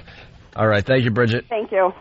All right, another cute story coming in. A North Carolina high school apologizing for the use of an Adolf Hitler speech before a soccer game. The speech went out over the PA system for about 30 seconds before somebody stopped it. Too short? The school's principal says it was a mistake by a group of students who picked the wrong speaker to try to motivate their team. Well, yeah. New procedures are in place to make sure an adult screens everything played over at the PA system. Lovely idea there, huh? Hey, with the She's new editorializing. Yeah, with the new ruling, couldn't she say, no effing S? Yeah. Wait, so what happened?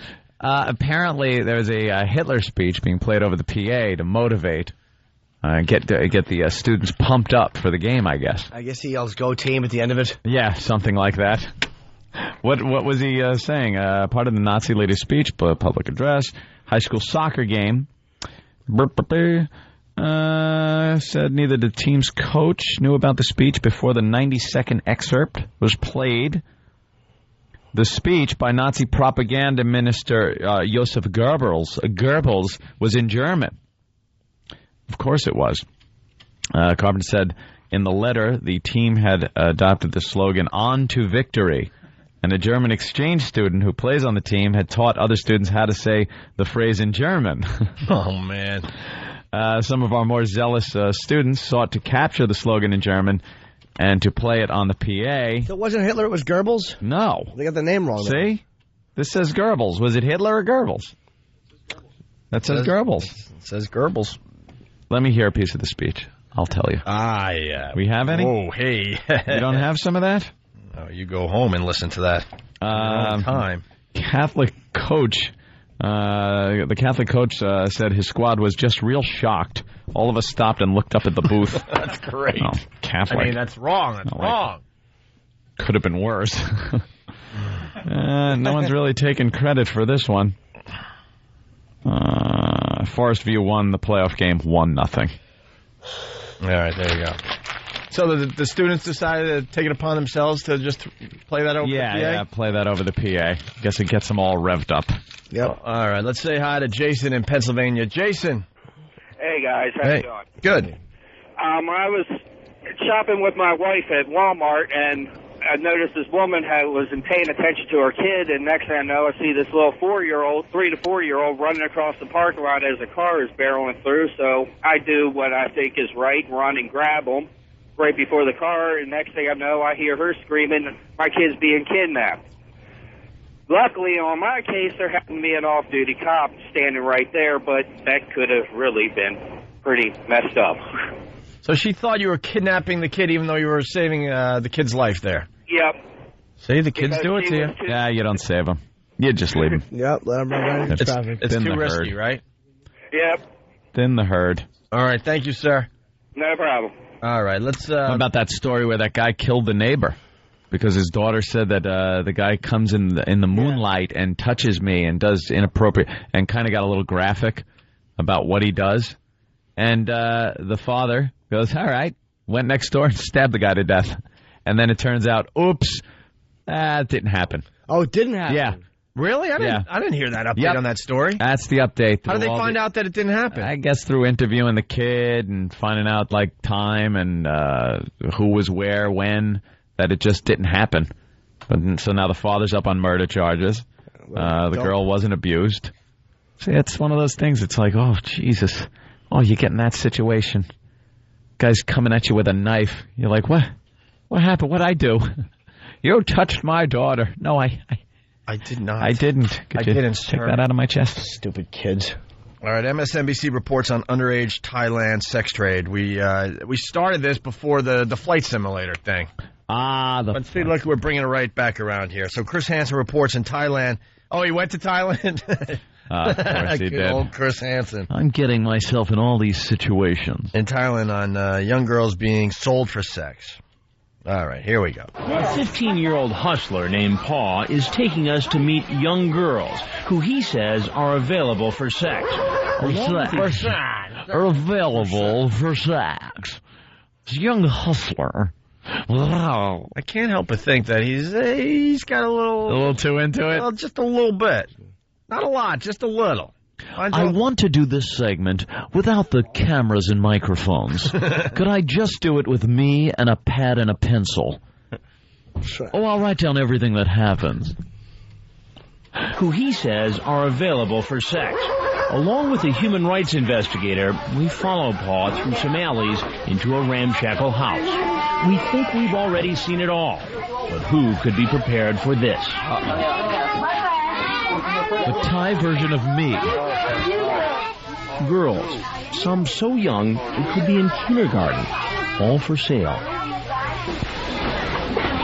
Throughout the village, we see the same scene at one brothel after another.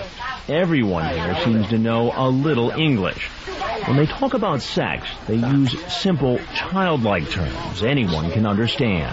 Boom, boom, yum, yum. Boom, boom, yum, yum means oral sex. Boom, boom means intercourse. Wow, that's old Nam talk. Mm-hmm. Boom, boom. Boom, boom, and yum, yum? Yeah. They might have dumped out. Who knows? Who knows? I don't know. Program. But, boom, boom, and yum, yum. Is this guy really breaking any new ground here? Does anyone not know that this has been going on over there? I want to get my airline tickets. Some boom boom and some yum yum. You know what I find amazing? We're all in the same world. It's just, you know, we all hang out at Starbucks and they're hanging out in these joints. They're there. We're on the same freaking orb. Child prostitution. How bizarre is that? We got a little more to the story here. We meet dozens of children. This girl says she's 9. Yum yum. Yum yum. Yeah. Yum yum. No, too young. Yum yum. She knows how yum yum. She's joined by another who says she's 10. Both say they know how to perform oral sex, and they even tell us how much it will cost. Bill 30 and 2 girls? That's 60 American dollars.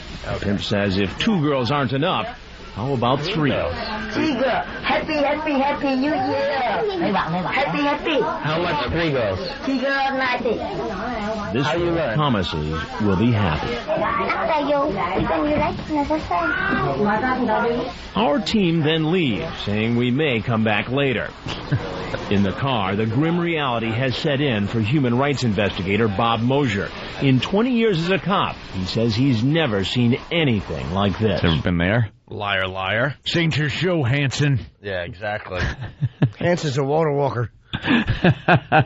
I get it. Y'all loved Chris Hansen. Y'all can make me do yum yum.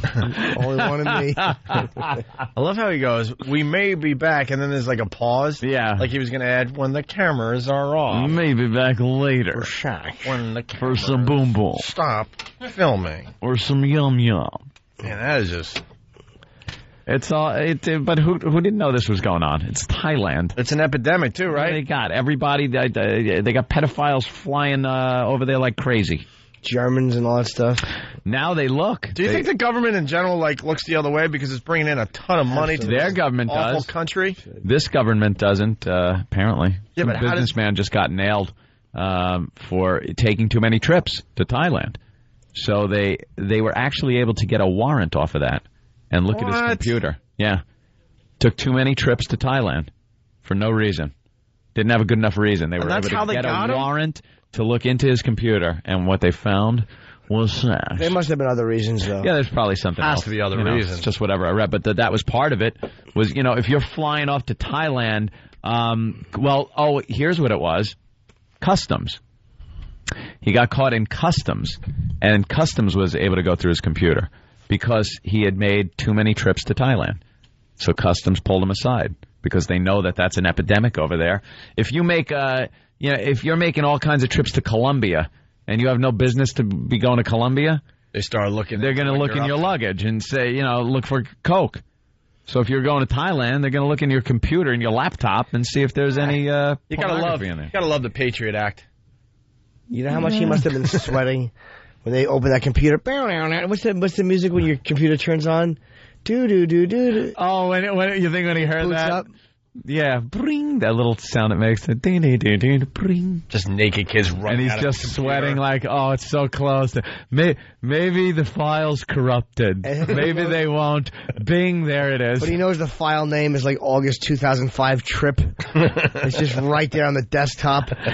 There's some guy that's done this 1,000 times, knows exactly where to look, just going, typing away on your laptop. Right. Yes. Oh, boy. Because he probably hides the file names, but all they gotta do is like a JPEG search. Doesn't matter what you call them. Doesn't matter what you call them, they're gonna pop up. Yeah. Oh no. Oh, this is a good one. Well, hey, updated, sorry. Instant feedback, a lot of comments. Someone from their cell phone, all they could say about the audio we just played, that used to be $10. Stupid inflation. He's just mad about the pricing? Right. For Boom Boom? And Yum Yum. And Yum Yum? If you want 3 for Yum Yum, it used to be 20, and now it's 60. Unbelievable. I gotta agree with Ralph here, by the way. Ralph, what's up? Nothing. He's probably done more to encourage people to go there, like a free advertisement for people that want to go. Yeah, the news doesn't understand that about these things. Yeah, if you got someone on the fence that's like, I don't know, I want to do this, but I don't want to get in trouble. There are just so go to many Thailand. times the news is doing some crazy report on some maybe, I don't know, let's just go with a violent video game or whatnot. And they think they're do-gooders and they're like going to make sure that this violent video game is taken off the shelves. And instead, it sells millions. It just goes through the roof. Everybody wants to get their hands on it. And I'm sure there's enough creeps out there. That's what just happened with this MSNBC story. Who gets to go to Thailand without drawing any suspicion? Like, it's got to just be a single guy that has no family. Because how the hell can you explain to anybody, unless you have business, unless you're, the king of rubber dog do, and the rubber dog duty factory is there, and you want to check on it, and even then it's a little suspect. How do you tell your family, yeah, I'm going to Thailand? They say the beaches are amazing. Yeah. They say they got some of the top resorts in the world. Is that how they cover it up? That's what I'm thinking is where the cover-up begins. Because I'm with you. I think most people that go to Vietnam and Thailand and all these places, they're not crawling around in little foxholes to see how it was back in Vietnam. You might do that for an hour in between, boners. Because you got some time to kill. So maybe you're checking out the sights and crawling around in the foxholes. But in general, we know why you're there. It's Vietnam. We know why you're there. Thailand. Right. Yeah, how do you tell the family you're going there? Yeah, just decided. Going to Thailand. Okay. All right, let's say hi to Cody in Indiana. Cody. Hey, brothers. How you doing today? Hey. I was at a family reunion this summer at my uncle's lake, and I was swimming with my brother's kid, and I guess he didn't want to, play anymore, and he tried to swim away, and he started yelling, Jim Norton at Zany's December 1st at St. Charles, Illinois. Wow. I appreciate the sentiment, sir, but I had to cancel that to go to West Palm. That's you tool. He tried. Thank you anyway, buddy, but that's goodbye. He tried and he blew it. Failed miserably. Let's go to Chris in D.C. Chris, what's up? Hey, guys, I just spent 2 weeks over in Thailand. I was in Bangkok and Chiang Mai, and it is... All right, hold on. I know what you're going to say. Why were you over there? I'm a hasher, drinking club with a running problem, and we just had our inner hash, our worldwide tour. Like 6,000 of us went to Chiang Mai. Excellent excuse to go to Thailand. I have no idea what he's talking about. We have no clue, bro. Why would you blurt something? Club with a running problem. You can look it up on the internet. It's all over the world. I still don't know what you're talking about. Dude. Let's slow down. What are you talking what? About? It's a hasher, the Hash House Harriers. Hash House Harriers. Do you think we even know what the hell you're talking about? Could you explain it in a way that everyone... And will you wait for us to stop talking and then you can talk? Holy Jesus God. I want to learn something. That's the only reason I'm not hanging up on you. What is a hasher? It is a person who runs about 3 to 5 miles, a group of people. We run for beer. One person lays a trail. It's like cross country. You run around, you lay a trail, and then... Lay a trail of what? Lay a trail of what? Flour, chalk, just... Isn't that just running in the... Go to, I got a website for you. Wait, no. Before you give out a website, I want you, like a human being, to explain this because you're not doing a good job. Do you understand how silly you sound? You're not explaining this. Okay. Back in 1938, a group of British patriots decided that they needed an excuse to drink and run and get in shape, so they founded a club in Malaysia. It's now worldwide. Every major city in the world has a club, and we get together weekly in D.C. down here, and we run and we drink beer. They run and drink beer. That's it. The whole purpose, to have fun and drink beer. Why would you go to Thailand to do that? Yeah, you could do that in, like, the woods of Pennsylvania. You could do that anywhere. Every 2 years, all these clubs from all these major cities around the world get together, and they pick a new location. 2 years ago, they went to Cardiff. 2 years before that, they were in Goa, India. This year, it was Chiang Mai. Next 2 years, it's going to be in Perth, Australia. All right, so you went to Thailand, and what do you want to say about Thailand? It's disgusting. The Western people, the guys you see, all these white guys, old, fat, disgusting, in these bars with 18, 19-year-old women. It's embarrassing to be over there. But it is. It's rampant. If you're with an 18 or 19-year-old woman, that's fine. It's littered with dirty old white men, right? Well, that's it. It's dirty old white men, and it is completely illegal, but the cops right on the street just see it happening. You go into a bar, there's 20 women sitting on the curb of the bar begging you to come in, and then the first thing they do is introduce you to the madam. Well, the cops take bribes over there. I mean, they want a piece of the action. Yeah.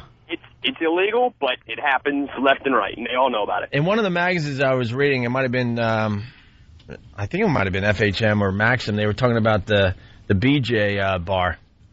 Yeah, where there's like there's holes. Oh, really? And as you're standing there drinking your beer. Oh, you drink your beer and about waist high. Yeah. Figure out the rest. The bar has an opening. Yeah. Okay. All right, we got to take a break. Yes, I understand. Kevin in Deer Park, what's up? All right, we lost Kevin. Are we going to get to Uncle... I hope so. Want to try to do that next? So. Do we need more than 10, 15 minutes? I don't think so. All right, we'll do... What is it called again? Uncle Willie's Tickles? Yes. Finally? We got it all worked out. We got to figure out who's playing who. Yes. All right, we'll do that next. It's the ONA virus spreading across America. Opie, Anthony, Jim Norton, and the comedians of the Opie and Anthony Show are appearing in a special holiday edition of FHM, on sale now. E-Rock's creepy photos from the FHM shooter, now online at opieandanthony.com. It's the Opie and Anthony Show. How much do looks matter? We'll get into that in a few minutes. It's the Opie and Anthony Show, the ONA virus spreading across America. Just want to say hi to West Palm Beach. Hey. Good morning, West Palm Beach.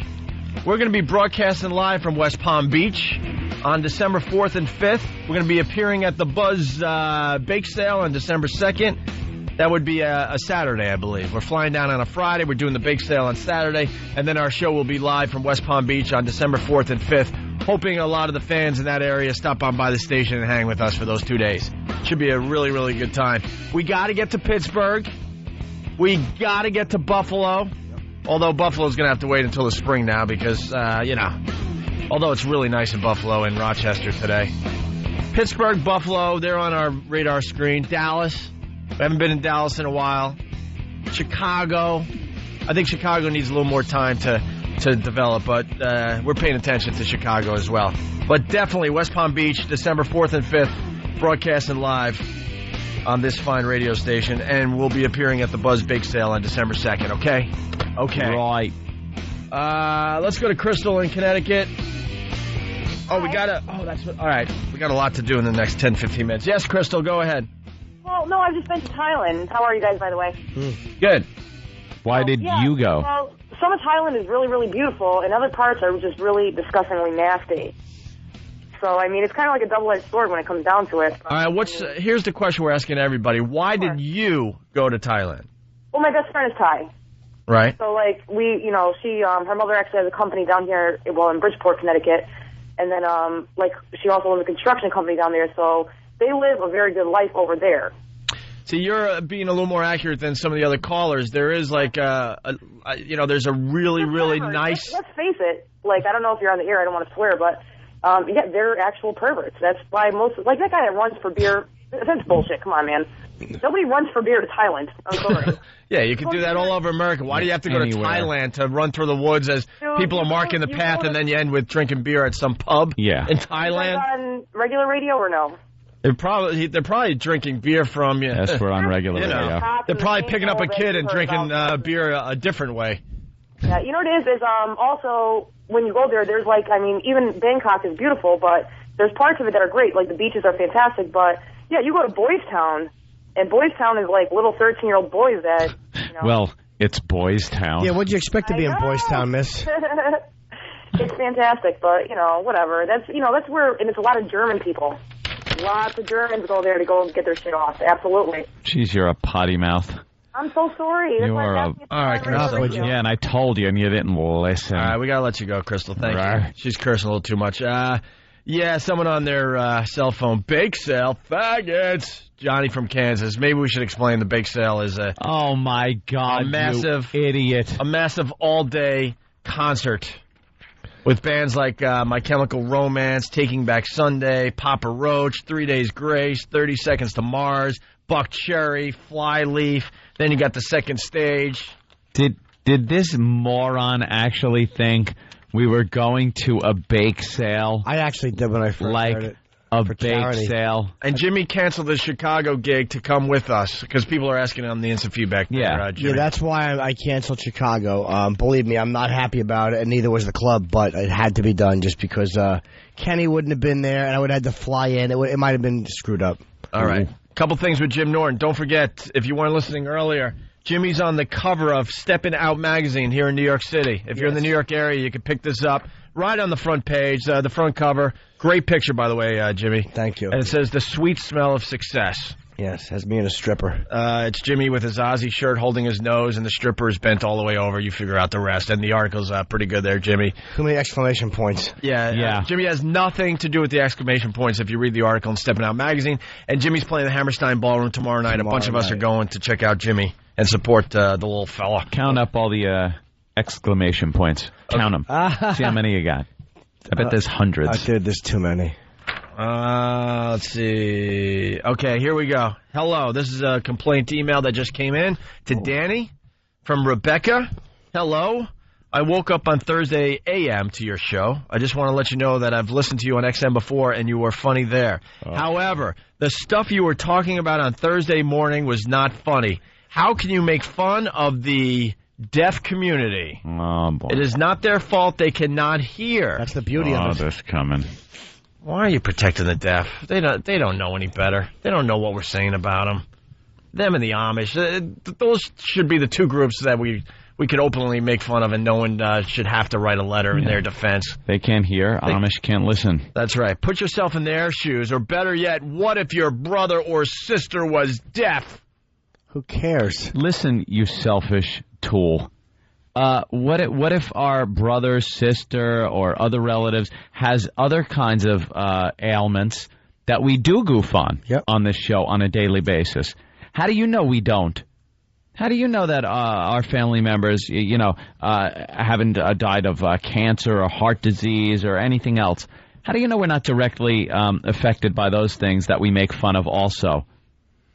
But, of course, it hit home with you. We were funny with all the other stuff that didn't hit home, and then it hits home with you, and now there's a problem. Because someone in your family has those useless things on the side of their head. Right. So now there's a problem. You probably laughed at everything else we did up to this point, but now that we hit too close to home, now you can't like us anymore. You're more effective whispering into a clam on the half shell.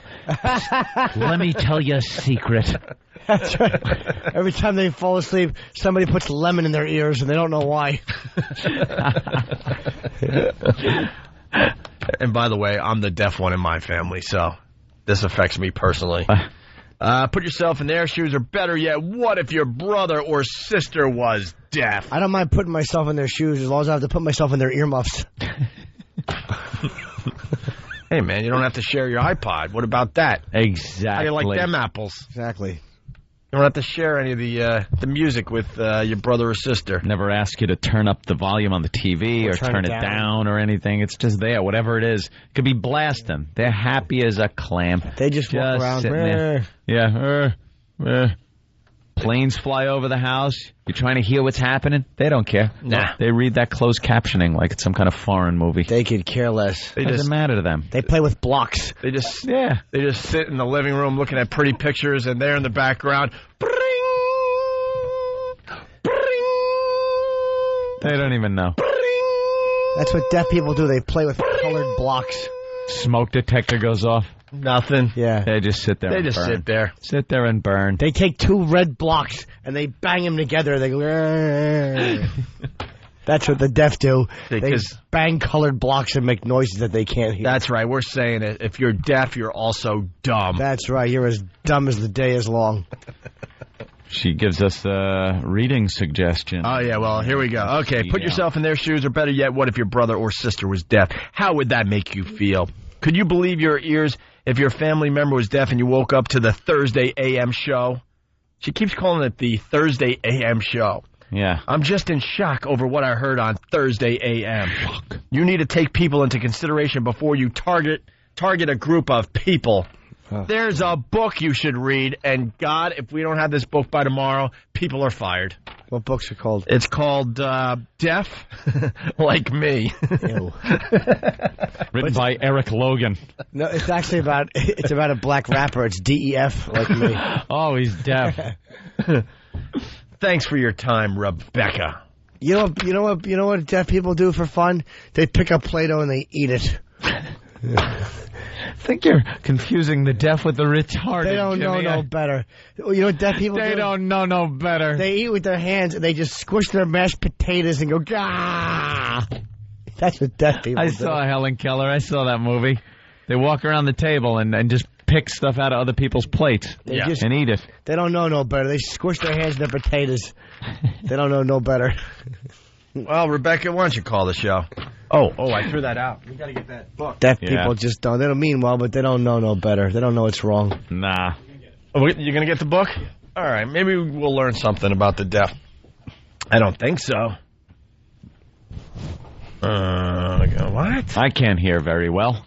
I got wax in my ears. Did you get that taken out yet? No. I thought you were going to get it done. I've been busy. I got to go to the drugstore and get some kind of stuffed drops that loosens it up. Ew. And then I got to go to the doctor, and he takes this big thing. It looks like a turkey baster, and he shoves it in your ear and squeezes the bulb with warm water in it.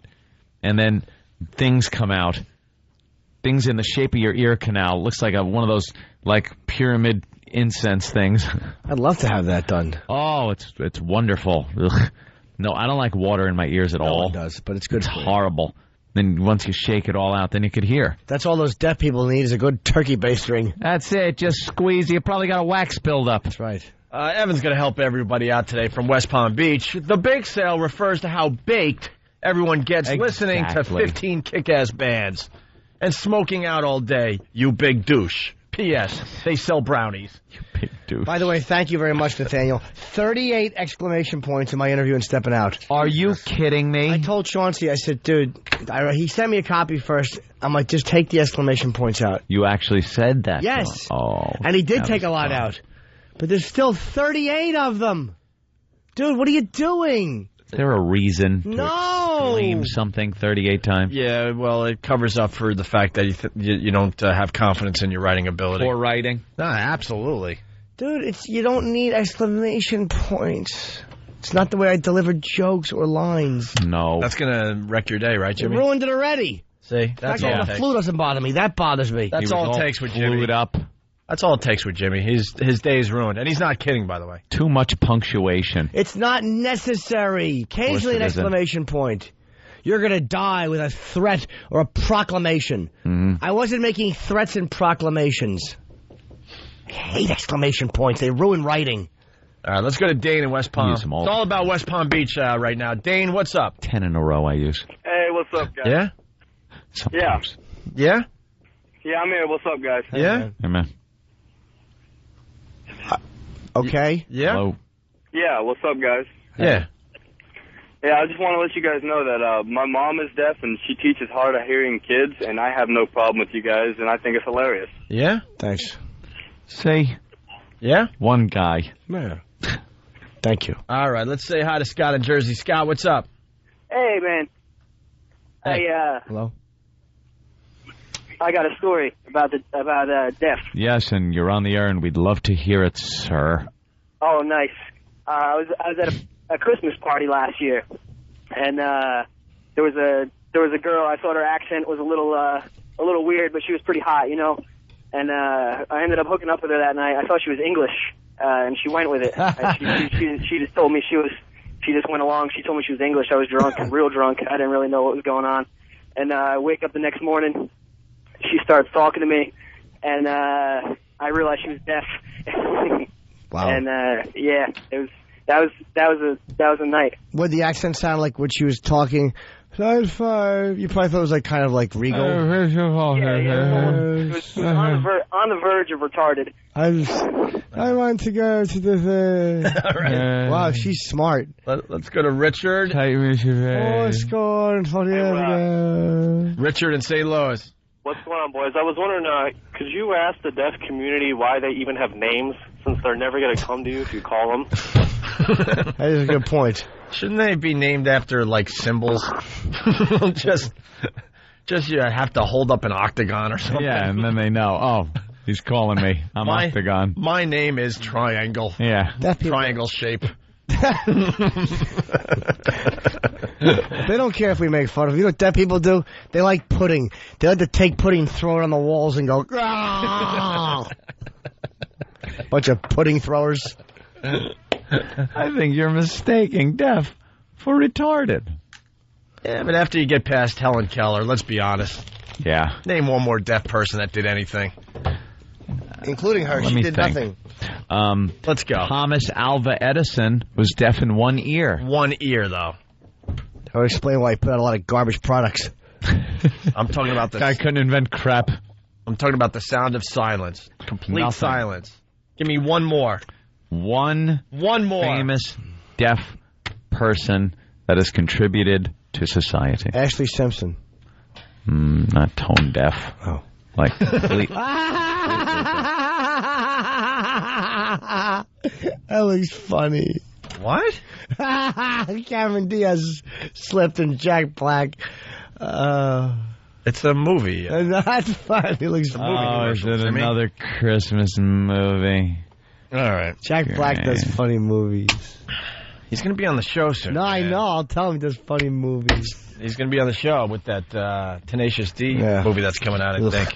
And by the way, that years too late. That what's not George Clooney? Who's Russell Crowe? That Russell Crowe movie looks so horrible. Which one? Where he like goes back home, like what's it called?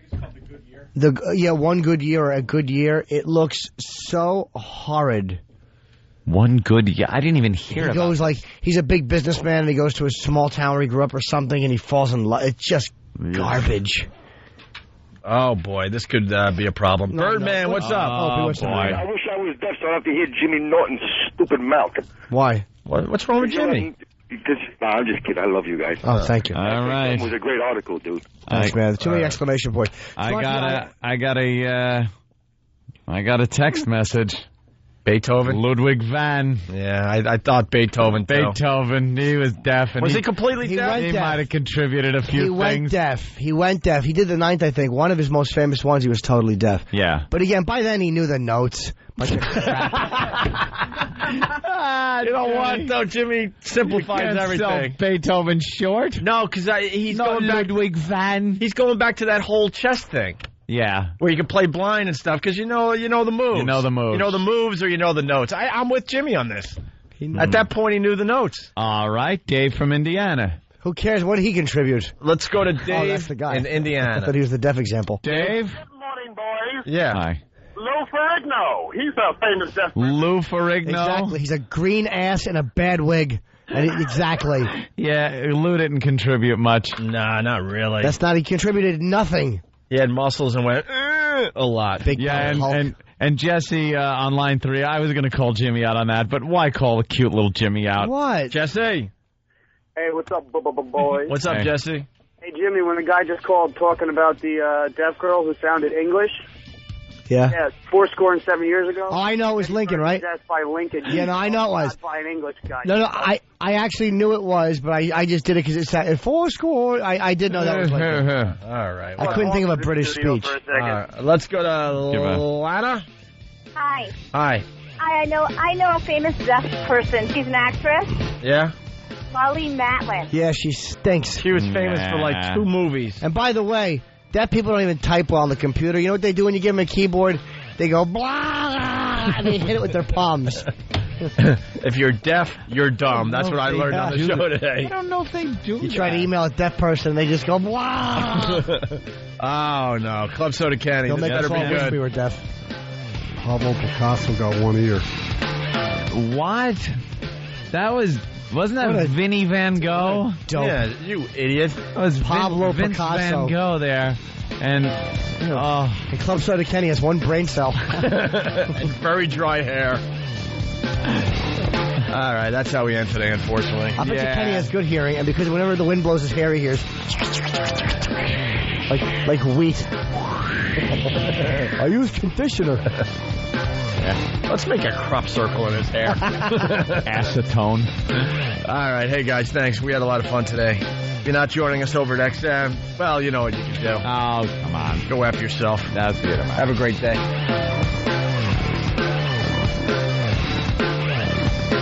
I can walk on my hands. I can fart and chew gum. I play the oboe. I can ride a unicycle. I wear a bra and laced panties. So your talent is being queer, Travis? It's the Opie and Anthony Walkover Talent Show. If you have a unique skill, talent, music group, or physical affliction, we want to exploit. You can email Steve at FoundryMusic.com with your ideas, or you can just show up during the walk to XM and start shucking and jiving.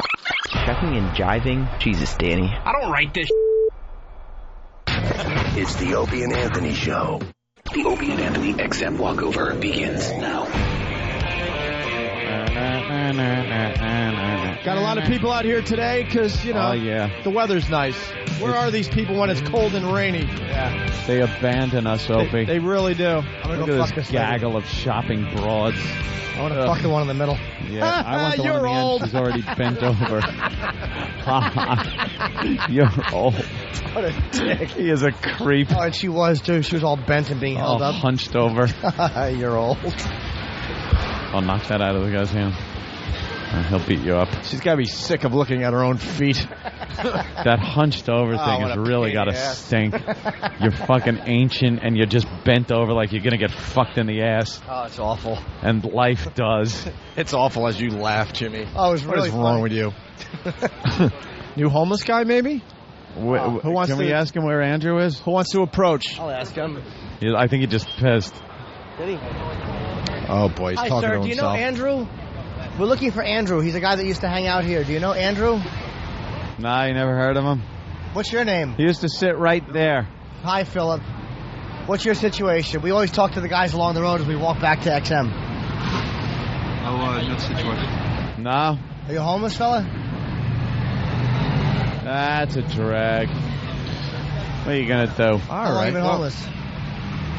It is not 21 years. Wow. World Trade Center.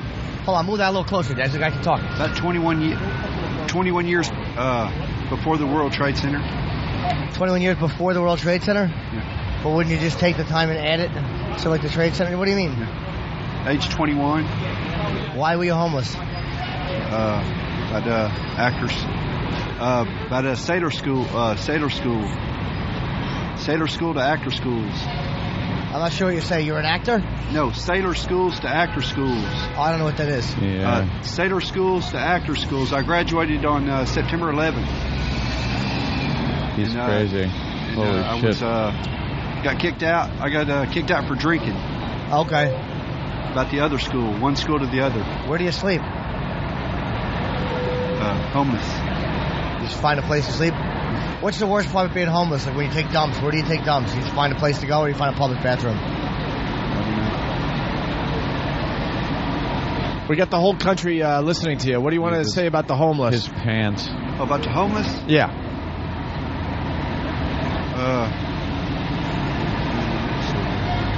Bad government programs. Yeah.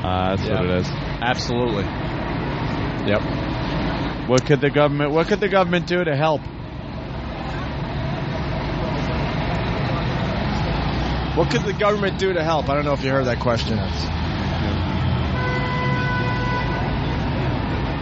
I don't know what to think about that. Okay. All right. We'll keep looking for Andrew. All right. Thank you, sir. Thanks for Okay, there you go. what you do. Sorry, man. Sorry. You know, some of the homeless, they know how to entertain. You want it? I earned that cake. Who's wouldn't ever take the going to $5. beat that? Yeah, where's Andrew? Should we get a bounty going? Someone has to bring Andrew to the studio. Find Andrew. We'll give you a couple $100 because we want to invite him to the homeless shopping spree. We're going to have a date for the homeless shopping spree maybe by the end of today's show. I tried to give him money. He wouldn't take it. No? Are you shitting me? I gave him $5 to get back. What's wrong with him? I don't know. He's Maybe that's why he's homeless. He's not doing economics. He's very crazy. Yeah, he actually works, but he won't take his pay. He was a nut. Oh, my God. He's not a next time subscriber. Oh, my God. Oh, my God. I can't do this. I can't do this. Look at her. She used to be a goer, and now, look, she's pushing a three-wheeler. With so a she can get handbrake. across the street. Oh, She little got old a lady. handbrake. I'll give her That's a nice. Burger King card. All right, yeah. She got money. Got that fucking flag of chili around her neck. Would you like a Burger King card? Giving them away for the radio show. Burger King cards? You like hamburgers? You don't like Burger hamburgers? King. Why are you getting mad? We're trying to give you free Burger King coupons. Burger King. Sure. Get over here. You dropped something. Excuse me. Oh, I'm sorry. Okay. Wow, we're just in everyone's way today. Did she turn around again? That's good. She's 60 in the little three-wheeler. Oh, she keeps turning around. Bunch of old frumps out today. Is this yours? Miss, you dropped something. Why are you hiding? She knows your voice. I know, really. He just talked to her, and now he's yelling and hiding behind Opie. He's ducking behind me. He's a foot taller than me. What an idiot. Ducking behind a building, and his head still shows Oh, up. hey. Whoa, hey. Be careful of that left turn there, buddy. I hate when pedestrians Whoa. do this. Hey. And now I'm one of the guys.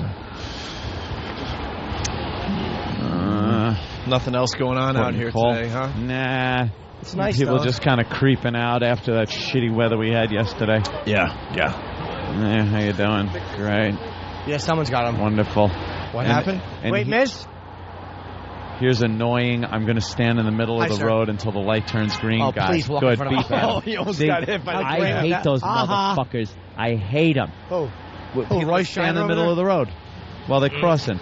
Like that. You're in a lane. You're in a lane that should be driven in. You're in the road, stupid. All right, here we go. God, I hate that. Hey. Some ugly people out today. Wow. Us included. Hey, little fella. That's right. Turn that kid over to Uncle Willie. Give him a tickle. Give him a good tickling. A little tickle. To tickle his face with my fist. There's something going on here. Yeah. Couldn't be an Been a interesting business conversation. transaction. Are you a boy or a girl? Drugs for Thailand. What? Come on. Hi. Hello, sir. Hi. How you Really doing? was an androgynous idiot. Hi, miss. Very good. See, the beauty is I do it right in their face. Sirhan. Wow. He's looking for the kitchen. There is nothing going on Nah. today. Kick that dog, Opie. No. No? Yeah. We Not got with the something camera going. rolling, you silly goose. Oh, forgot about that. Ooh. All right. Oh, Russell Peters. I like him. What's he doing? Do you? God damn. Sucking cock. I guess that's about it today, huh? Yeah, there's just nothing going on the walk. Looking around, nothing. The walk sucked. They sold out the fucking Beacon. monkey ass today. There was a couple good things. Oh, there was nothing good. All right, we'll see you upstairs. Opie and Anthony, XM 202. They are the most vile, despicable human beings in the country. Creeps, ankle biters. Obviously, the strength is their ability to turn mistruth into something people would believe. Wow, how long is this guy going to continue to babble and say nothing? All day long. Shut up. All right, here we go.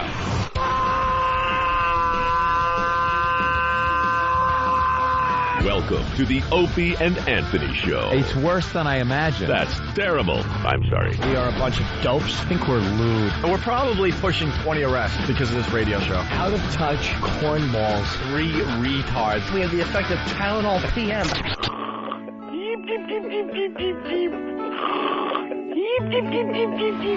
Opie. You know I could have been a model. Anthony. I'm gay. James Norton. I like yogurt. Robert Reed.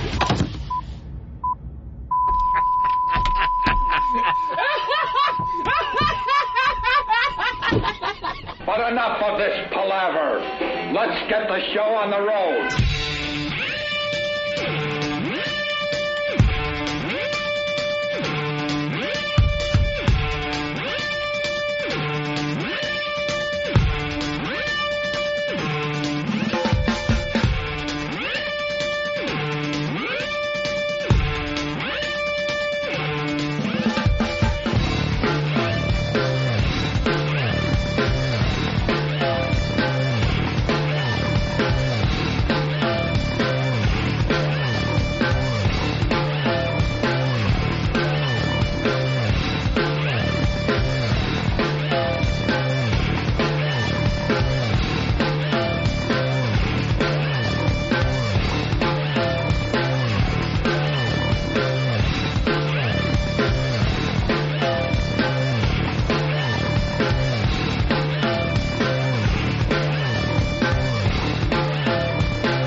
Welcome to the second half of the Opie and Anthony Show. Everyone getting off the elevator, getting their soup, talking on cell phones. Turkey chili? No, there never is. Why would there? Why would there be the one you like? One soup I really Boy, another frustrated Howard fan on the instant feedback. Bob from Jersey. Howard Stern never had to run as many TV commercials as you guys. How desperate are they at the station to get you even close to his success? Pretty desperate? Yeah, why wouldn't they be? Why wouldn't they want a show in there that can... No, he's saying that we're not... the only way... No, they're saying the only way we're going to get ratings is by running TV commercials over and over and over and over again. Oh, is that it? Yeah. So, I guess... All right, Bob, I guess you got us. We suck. Unless, unless we have TV commercials playing. I guess so. Douche. Keep hey, you've listening. seen the commercial, though, haven't you? Know our names, don't you? Look, I'm sick of seeing the TV commercial. You know? Can't take any calls today. What? I wouldn't be able to hear them since my headphones aren't out. Why would they be? Plugged in. Why would they be? Why would they be? Who's responsible for that, by the way, Than? I know it's not Than, because Than is always with us for the walkover and... Why do I have an email responsible for that? I don't want to yell at someone today. Who's supposed to plug in my headphones? Okay. Who is it? Is it E-Rock? Oh, thank you. Is it Danny? Is it Steve? Is it who is it? Travis? Is it Travis? Bill? I'll take responsibility, Anthony. No, you can't. Oh, boy. Hey, I want to know. The dump report. Oh, no. I earned these headphones. I guess I'll never know. Nick from Louisiana. This can't be true. Yeah. Opie, my girlfriend cried after seeing the cake incident on YouTube. Yeah. Now I have to cancel my XM subscription, asshole. So why not just be a man and punch her in the face and tell her to cheer up? Why don't you cancel your marriage? Pussy whip. Yeah, what a fucking groveling worm. Cancel your marriage, bro. You can't listen to XM? She fucking can't handle a good cake stomping? What is she going to do when we do the baby punching thing? By the way, I got to thank No Filter Paul today. He's got the comeback we should have had for Bob. Hold it. What? You have to thank who? Well, you know, we do. Jesus. We try to keep it honest here, and No Filter Paul has something good for the show. Yes. What about Howard Stern having to run commercials on Free FM during the O&A show? Yeah, that happened for a morning, and we yelled and screamed and said, "What the fuck is this?" and they are not running Howard Stern's commercials on our show anymore. What about that, Bob? If that doesn't show desperation. Did he really run commercials on... I think it was when you were away in Atlanta. Wow. All of a sudden we go to break and we're hearing commercials for Howard Stern's, I don't know, one of his projects on one demand. Of those disasters. I don't know what it was, to be honest. That no demand. Was it on demand? That is hurting. Oh, from what I hear. Oh, boy. Is it really? Got a few insiders over there. Wow. What do you hear, Stevie? That nobody is signing up for it. That it is a complete and utter failure on television. Where people used to tune into E, I get and watch whatever happened the previous week. Now it's so forced to put on some kind of sexual content that justifies the cost of it that it's awful, and even the hardcore fans just aren't signing up for it. I'll tell you why. Because the internet, man, look. Yep. No one, you don't need to pay to watch tits on TV. That's not titillating anymore. No. It's on the net, you can get a girl blowing a horse. I mean, what? I mean, and that's how out of touch Howard is. He can't do the type of show we do on regular radio, and that's why he'll stay on just satellite radio. Oh, he'll spin it some other way, blah, blah, blah. But all he is a sex show. That's all he is. And he does a good interview every once in a while, but he's not getting the big celebrities anymore because he doesn't have as many people listening. They know better. Well, Torrance from room, of course, 237. Oh. Yeah, the commercials bring more people to the Opie and Anthony show, but it's Opie's pleasant disposition that keeps them all... Deposition? Disposition, Jesus. But it's Opie... Fuck it. But it's Opie's pleasant disposition. That keeps them all tuned in, bucko. Whatever. All right, why don't we move on? Pleasant disposition. All right. Do we have the audio of Howard making fun of our FHM article? How do you... Right now. The guy, the only buzz or news... You got it? Look at this guy. That Howard has generated since he has gone to satellite, except for the initial, like, oh my God, he came to satellite. The only buzz he's had has been in financial statements. It has been, Sirius is announcing earnings or subs or this. You might know that Sirius also has blah, blah, blah, blah, blah, blah, and Howard Stern. And that's the only time you see his name mentioned in the news anymore. We're doing magazine articles, and he's making fun of that. It's called publicity. It's called people wanting to read about you and do little exposés and photo shoots about you. You remember that, don't you, Howie? That's the way it used to be with you. Can we get Eric Logan on the phone? Because I had a nightmare yesterday. Oh, no. What was it? What happened? And I want to have sweet dreams. Eric's hair? What was the nightmare? Mel Karmazin was on with Jim Cramer. Jim Cramer had his tongue so far up Mel's asshole, it was just uncomfortable to watch. And that'll get you far. And I was having nightmares because there's our old boss that did not treat us well whatsoever when we were with Infinity Broadcasting because he's in bed with Howard so deeply. And then the discussion came up again about a merger between XM and the little doggy company. And shivers went through my body that we would actually have to work for Mel again. Like shivers. Dude. Shivers! I was like, oh, Ain't God. gonna happen. And he basically said it's not going to happen, but anything's possible, that type of crap. Anything to try to drive the stock price up. Right. Hey, right? But can I hear from Elo's mouth that it's not going to happen anytime soon?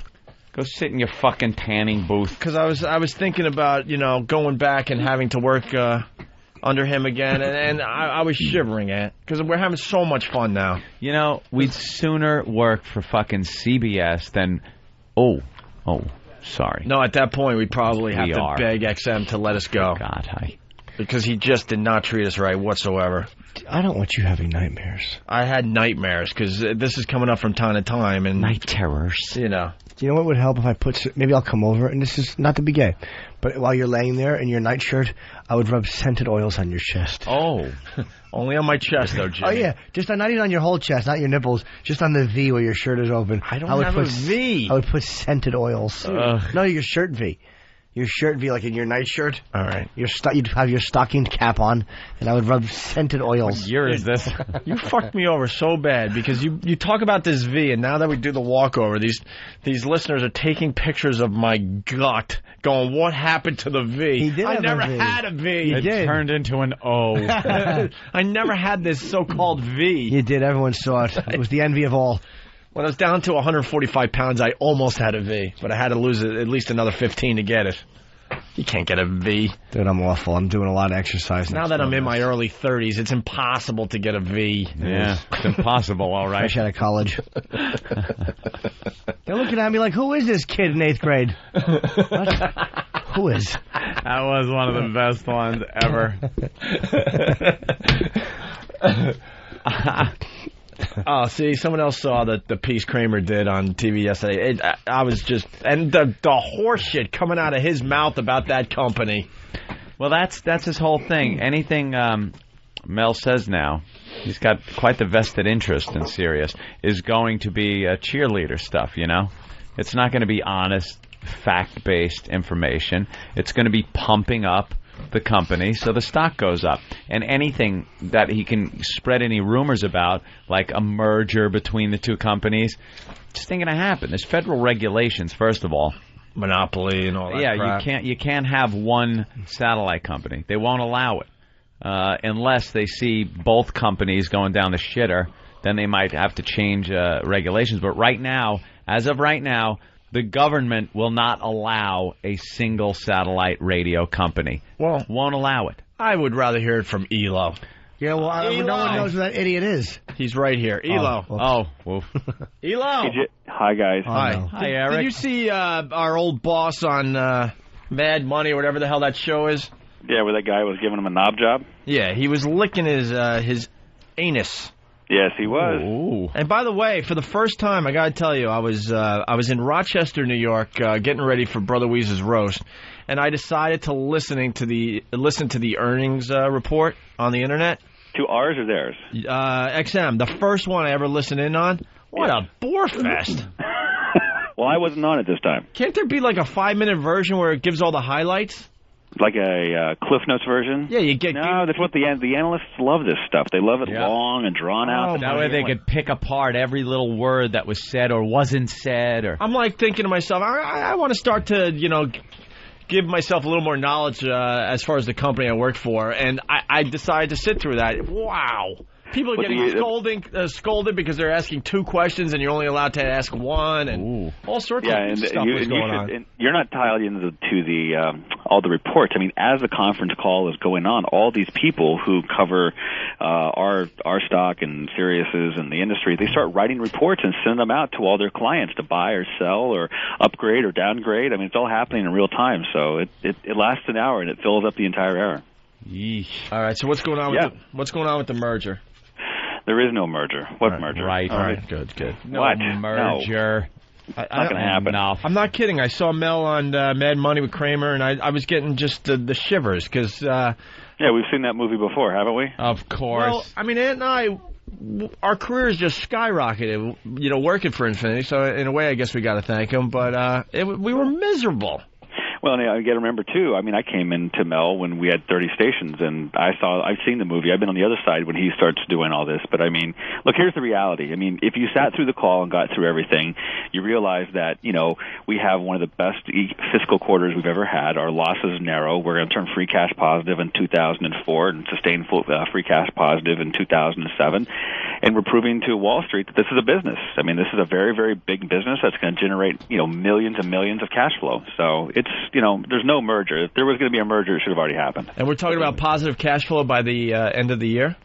Free cash flow from operations fourth quarter of this year is what we've stated, and then sustained free cash flow for 2007. That's what we've said, and that's what we continue to say. Yeah. And our whole mentality has been we're not going to go discount radios for $5, give away free radios to get a bunch of subscribers that won't stick around. We want to have slower growth and have a profitable business versus having tens of millions of subscribers and have a non-profitable business, because you can do that. We could grow this thing really fast and be completely unprofitable if we wanted to. I've heard a lot of stories about Sirius units, 1 year free subscriptions, sitting in cars on car lots that haven't been sold yet, being counted as subs.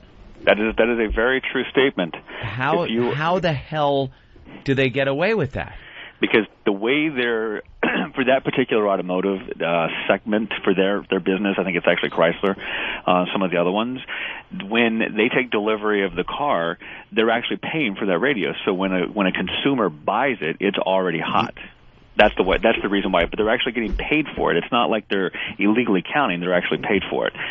We do it differently. We do it for 90 days with the majority of our providers. Some are a year, but it's after a consumer buys the cars when we start the clock. Right. They have like lots full of cars. Yes. That are being counted as subs, and they're sitting there with price stickers on the window in a car dealership. That is a correct statement.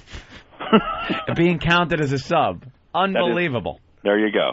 I don't know how many people are listening to a parked car at a car dealership, but allegedly somebody is. Maybe a homeless guy.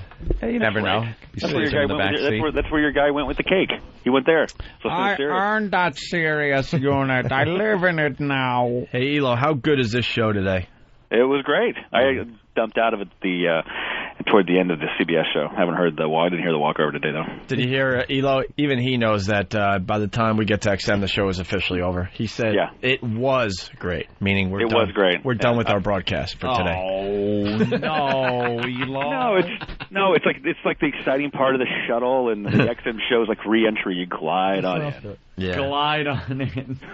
No, but you never know. We could burn up in the atmosphere. But that is true. It happens. But I did listen to the earnings report. Learned some things, I guess.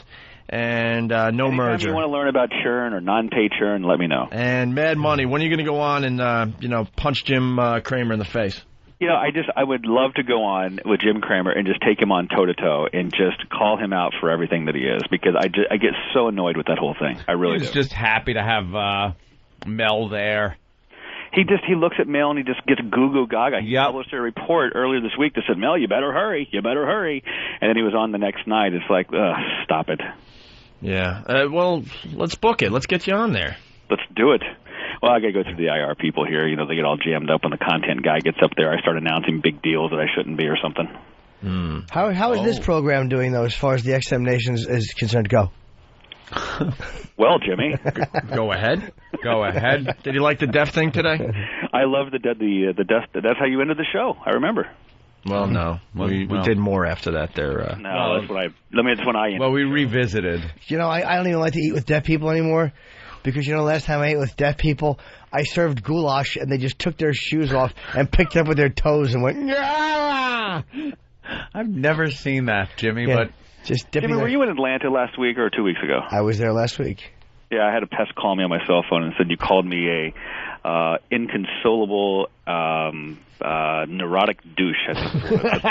Why would I call it? I don't think so. On stage? No. It was afterwards. A guy went up and talked to you and said hi, and he's like, yeah, I'm talking to you. Like, oh, yeah, that guy's like an insane, crazy douche or something. So. Well, it's probably said with love and affection. No, I know. That's why I was saying I appreciate it. Hey, I got the live stock ticker for XM right now. Let's play roller coaster. The what? Let's play the roller coaster game. I'm watching the ticker as we speak for XM. Yes. I want to see if you could affect the stock. Just say something really awful about the company so that it dips real low, and then say something really great, and then we'll watch it go back up. The SEC loves playing that game. Jesus. We won't be doing that one. Well, it was like Eric and I were talking about when he was telling me I should buy some stock, and there was a few announcements. Yeah, sure. I own no stock. I should buy stock. The company's doing well, right? It's doing great. We're going to have a great year. Good buying opportunity. Is it? Terrific right now. Buying opportunity. It seems to be, yeah. The window's closing, though. It's becoming a great buying opportunity now. It's been ticking up a little bit more than down these days. Well, but you know why? I mean, Opie knows why. He listened to the earnings call. We announced fiscal responsibility. Yep. So. Yeah. How much is it? How much is a share? $13.65. I'd like 6 shares, please. Wow. I'd like 6 shares. Take them out of my check. 6 shares? That's right. Hey, think of those poor bastards that bought Sirius when it was at 9. Yes. Yeah. Jumped in at 8. And everyone was like pumping it on the message boards going, this is going to be great. This thing, hey, next stop 15. How much is it now? Yeah. Elo, what is it? 412. 412. Elo, I don't want to put you on the spot, but is it true that Ron and Fez are getting fired? I can't comment on that.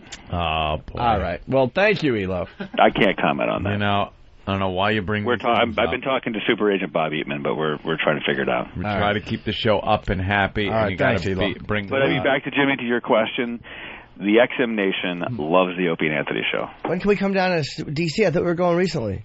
We were, but I think we're going to postpone it because of the West Palm trip. Okay. All right. Bye, Eric. That's what I heard. All right, guys. See you. Bye. Bye, sweetie. All right, that was There exciting. you go. All right, he has no comment on that. E to the Last low. line there. Stern says O&A article in FHM was awful. Yeah, he's such a douche. Of course he does. Howard is such a douche. He has no credibility at this point because he has to say everything about us is awful. Of course. And here we are. From time to time, we do admit when Howard is like, he did this right, he did this right. From time to time. Well, I mean, do we hate the fucking guy? Absolutely. But when you just have a blanket statement that we just suck at everything, people can't believe you anymore. Prepare for this. Why are you always talking about him, see?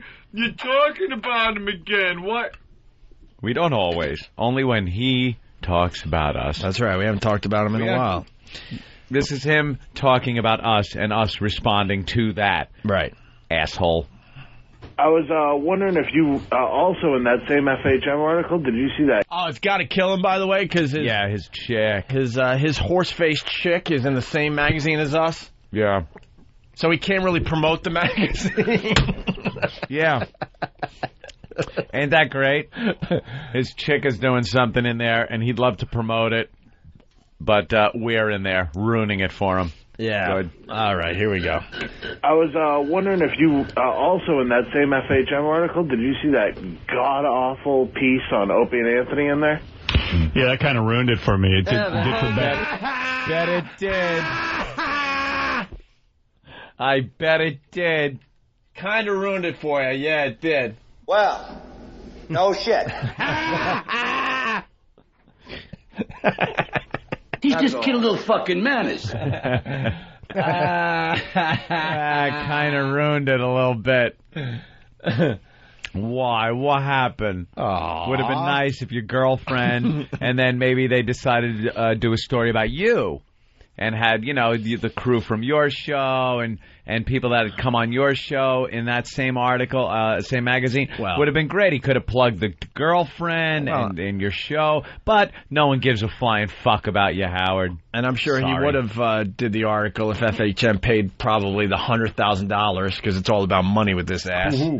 Oh, we wrecked it. We wrecked it. No one cares. See that god-awful piece on Opie and Anthony in there? Yeah, that kind of ruined it for me. It did for Beth, too. Is great except for that. Yeah, but the article is almost... The whole magazine's great except for that. Shut up, you twat. You hole. The fuck have you done in your career? You discolored hole.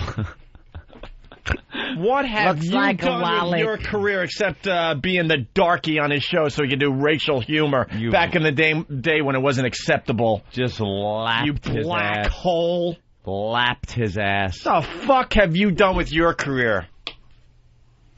For Beth, too. Is great except for that. Yeah, but the article is almost unintelligible. Like, I couldn't even follow it. Well, somebody... but you had to read it, didn't you, Howie? Really? You had to read it, right? Couldn't follow it? Remember the days? It's a bunch of quotes from comedians. Yeah, it's just a bunch of comics fucking around and making fun of each other. It's sort of all over the place as far as making fun, yeah. And talking about Thanksgiving and just fucking off. That's what it's about. That's why he didn't understand. It's about, like, just guys hanging out, having fun. And by the way, that call was set up so he could talk about us in FHM. Of course. Did you see the tries to make it sound like, wow, off the cuff. Oh, no. It said right on the screen, FHM, Opie and Anthony article, hated it. Yeah. Plunk down phone and go. Unintelligible. Like, I couldn't even follow it. What, somebody wrote about them, or did they write it I was reading it to see what it was about, and it's just At least he's finally admitting that he's, reading up on us. Because in the old days, anything we did is like, Gary was telling me this, I didn't see it, but at least he's finally I read Gary told me their Letterman appearance. No, you saw our Letterman appearance. I was reading it to see what it was about, and it's just the most horrible, boring kind of thing. I don't know, but maybe, I don't know. Yeah, that was kind of a bummer. But I was shocked to see that Otto and George are like regulars on there. Yeah, well, How did that happen? I don't know. They started doing a whole comedian thing. I wonder why. That's it, Robin. Black cunt. That black, she is smelly awful. cunt. Does she really think that that's why comedians are on this show? Yeah.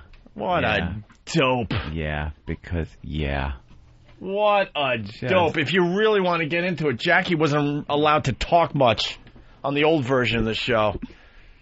And then I think Howard, he saw that maybe you could allow a comedian to talk a lot more. Goddamn rich cunt! If you really want to get into it. Who learned from who about comedians on a radio show? Are we going to sit here and say we're the first radio show to have comedians? Absolutely not. But we took it to the next level. Said, you could get a really, really funny comedian on the show and give him an open mic instead of this from the old days. Yep. Read that, Howard. Read that, Howard. Read that. Sound funny. Read that. Read that. Douche. Yeah, well, How did that happen? I don't know. They started doing a whole comedian thing. I wonder why. I don't know anything about it. Otto and George, good luck. What else? They even sent out a tour of comedians. They had their own tour. I'm not pissed off at Otto. I'm pissed off at George, the dumb. The puppet Well, made he him makes do it. all the decisions. Yeah, exactly. Why is Robin laughing? Because we had a comedy tour. Yeah, that... I mean, if we did a comedy tour and it was a complete bust, then you have something to laugh at. But we did a comedy tour and people came out to the show in droves. It was huge. We set records for comedy shows in at the PNC and down there in Tweeter Center. Tweeter Center in the Philly area. If it sucked, you probably wouldn't even know about it. If they really sucked, they probably wouldn't even have known about it. It would have been like, yeah. She's laughing but because it did very well. We did a successful comedy tour for our listeners. Like, when was the last time Howard did anything for his listeners? Ugh. Do you hate her? Wow. She hasn't That contributed is anything awful to this business except being a black hole. That's it. Yeah, her job was to be black, which she, did, and to, take away the heat, take the heat off of Howard, so he can do racially based humor, and be a woman, so you could be the whole, and then he could do sexist humor, and he had it knocked. That was her job. Now, though, like Jim said before, with the internet and everything, you could see and hear shit that was beyond your wildest fucking fuck fantasies years ago. So now it's not shocking. You can't be a shock jock anymore by having chicks in it. It ain't going to work. It ain't going to happen anymore. You can't be a fucking shock jock, have girls come in, hop on vibrators and do things, when all you have to do is go to your computer, which everyone has now, and pop up any fucking bit of perversion you ever want to see. That's shocking. It's a shock box. Yeah, That's what it is. Radio is more challenging now than it's ever been. And you know, we're not going to hide. Go check out the FHM article for yourself. I think it's online, so you don't even have to go and buy it. There you go. So we don't make a penny off you guys buying it. The December issue of FHM, we're in it and we're proud of it. It's fine. It's absolutely fine. The writer took a different approach and got all the comedians just to kind of trash each other. Funny when because when we get all you guys in here, it just turns into a bash fest, and it's hysterical. And that's what the article is. It's them bashing each other, and some of the lines that are blurted out are hysterical. Anyway, Boss even had a good one. Also, E-Rock's pictures. He has behind-the-scenes pictures from the FHM shoot. We weren't allowed to put them online until the article came out. We had some. Yeah. We were allowed to. Now that the article's out, we have others that we just added behind-the-scenes stuff. So go to opieandanthony.com, okay? All right. All right, let's say hi to Jeff in Jersey. Jeff, what's up? Hey, listen, guys. It's funny I should tune in at this time because I wasn't expecting. I was really calling just to compliment you guys on your show. And it's funny that you're talking about Howard, which I really find a big waste of time for you guys. I mean, your show is great. Dude, it comes up from time to time, and you know what? If you don't like that part of the show, just turn it off. But we're not going to allow. No, I'm not complaining. I think it's ironic. But we're not going to allow. It's ironic because. All right, because, sorry. Your show is great, and why bother even comparing? It's just so. It's not even comparing. No. It's we have always reacted whenever somebody talks about our show. So we're not just going to sit here and rattle off Howard shit, but when he starts bashing something we've done, we'll respond to it, and we always have. I just think it's funny that it's funny that either one of you guys, you or him, would waste. We always air on each other because you're different shows, whatever. But I bought this thing to listen to Bob Dylan, and frankly, I never turn your station off. Oh, thank you, sir. Thank you, appreciate it, sir. Jeff from Jersey. I mean, hey, other people have had their radio careers destroyed because Howard will just spew all this bullshit and these lies, and they don't. And the jocks were too scared to defend themselves. We've always defended ourselves, and we always will. And if you don't like that part of the show, I understand that. Then go somewhere else for a little while. And you want to goof on our comedy tour? You want to goof on that? Hey, Artie. I noticed you were a little quiet during that segment. The guy had fucking the Howard Stern show to promote his fucking movie. And what happened to that abomination? That piece of shit. Is it going into wide release? Did you make your fucking numbers? Oh, sorry. I think the Howard Stern of years ago would have packed out fucking theaters. What happened? What happened, Artie? Look over at your buddy Howie, and you got to ask yourself, gee, what happened? I really thought plugging on this show would have been huge. What happened to Brewer? What happened to Jim Brewer? He had that whole platform and Howie to plug a Westbury gig. Westbury, you could fill up with a couple of mentions on a fucking popular show. The place is full. They had two of the 5 sections roped off, empty, and the other 3 sparsely filled because no one's listening there. You get put into this fucking vacuum where if you're on Sirius, you think that's like the end-all, do-all, be-all of fucking radio. Sorry, it really isn't. You're delusional to think that. It's not going to sell fucking tickets to shows. It's not going to sell tickets to movies. You're fucked sitting there to a niche audience. How's Martha Stewart doing? You hear a lot about her radio show. Oh, yeah. They spent a fortune on that, too. Wow. Spent a fortune on it. I'm so glad Howie's having the best time of his life. This is wonderful. The freedom, the blah, blah, blah, blah, blah. You're a niche show that has a very, very limited audience that will not continue to grow. You had your boost, you had your push, you got your hardcore fans listening, but everyone knows who you are and where you are now, and if they wanted to listen to you, that's where they'd be. So be happy with the few 100,000 that listen at any given moment, because I don't care if you have 1 million subscribers, they're not all tuned in at the same time. Right. You have a few 100,000 people listening to you at any given moment. Enjoy. We got millions.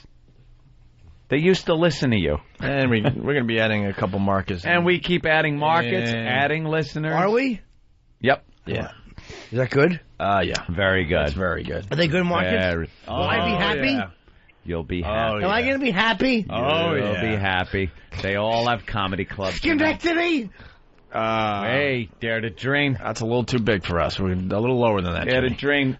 Bill in Detroit, what's up? Hello, Bill. Hey. Hi, guys. Hey, I just picked up that FHM magazine this morning. And, did you? In all honesty, the way that article reads is the way the show goes. So if you don't get the article, you'll never get the show. Well, that's the thing. It really is. It's not an article. It's just a bunch of guys talking about Thanksgiving and shit. And I think the thing he's used to is just him talking, and it's like, that's not the way it is on this show. It will go Ope, Ant, it will go myself, Bill, Patrice. Everybody just kind of talks back and forth. And we're doing something different. We've done the Opie and Anthony story so many fucking times in newspapers and other magazines. It's the same shit, the same questions. So FHM was smart enough to get us, get the comedians of the show, and try to do something a little different. The pictures are hilarious, and quite frankly, the dialogue is very, very funny. Very funny. You're right. You're right. It is like the show. You're right. That is kind of the way the show is structured. Did you hear what Howie said about the Spanish station here in New York being number one? Because there's a limited amount of Spanish stations here in New York. That's the only reason they're number one. There's like they have no competition. So there's no competition, and there's a lot of Spanish people in New York. It's just math. In New York, all that over works. the fucking country. Everywhere, please. Everywhere. Am I right or wrong? Yeah, you're right. And they tune into the station, and they get the station gets big ratings. That's how it works. Howard actually said, I know what this Spanish radio is all about. They listen to the Howard Stern show and do it in Spanish. He actually said that. And I think someone then was brave enough, they probably got fired for it, said, but Howard, do you know Spanish? And Howard goes, no, but I know that's what they're doing. That's what they're doing. He doesn't speak Spanish, but he knows they're listening to his show and doing it in Spanish. Yeah. And he actually meant that. Out of all the wacky, stupid Howard, they're ripping me off stuff, that one really was just like, come on now. You gotta be shitting me. All right, enough. Stupid Robin, though.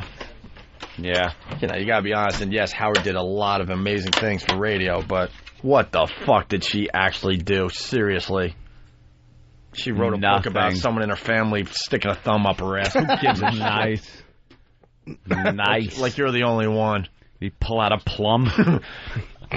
You were hoping for the movie, weren't you, Robin? Oops, didn't happen. Aww. What happened to the talk show?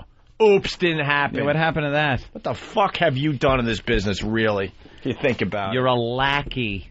You're a fucking lackey.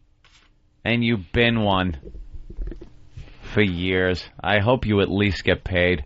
I hope he at least has the common fucking decency to throw you a few bucks. Like the whore. Does he fucking leave you pay on your night table every morning?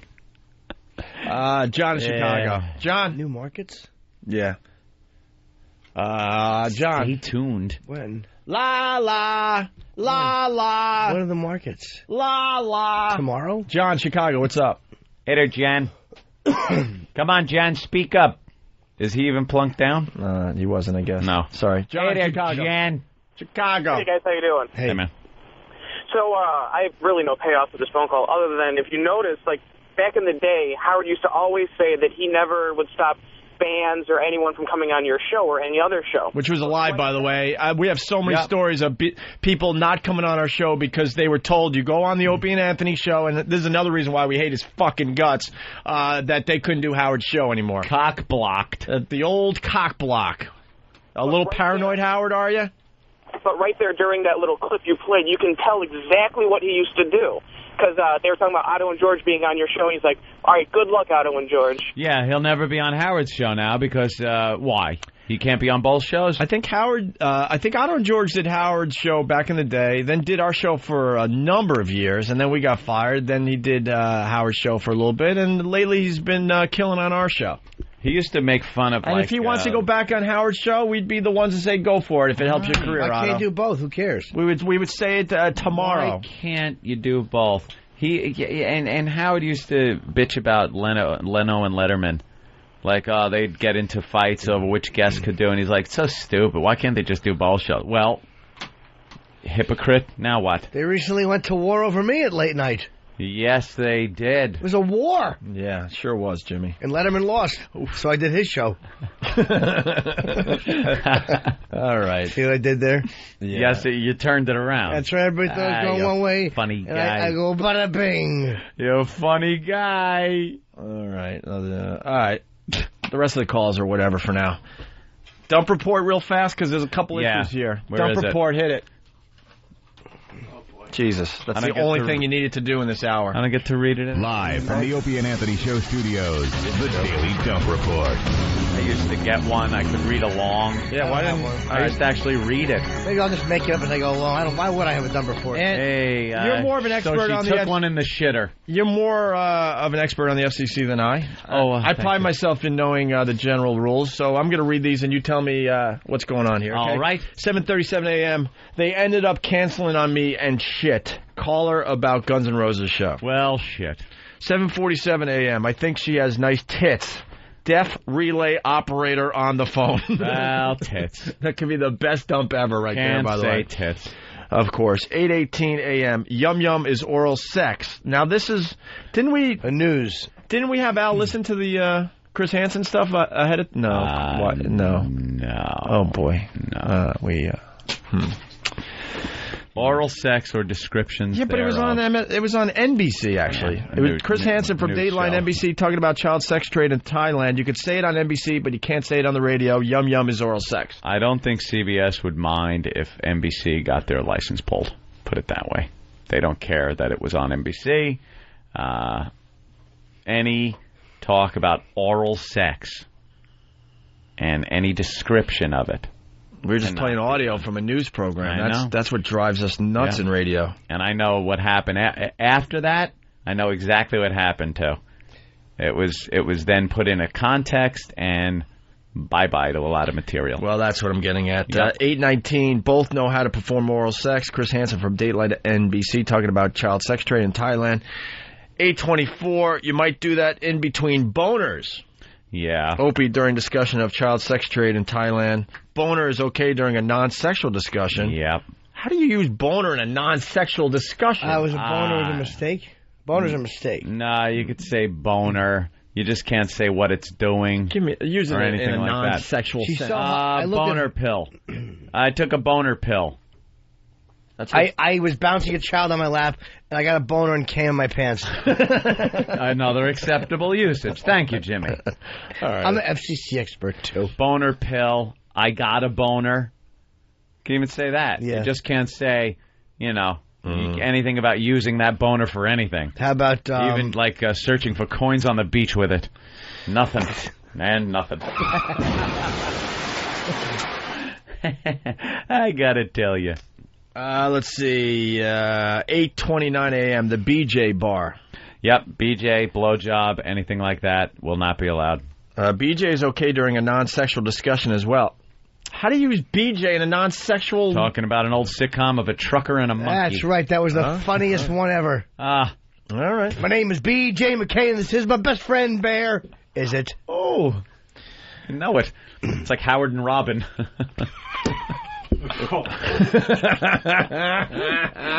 Take that! God. They're just two pals that have spent an entire career together. That's all I meant. Just all right.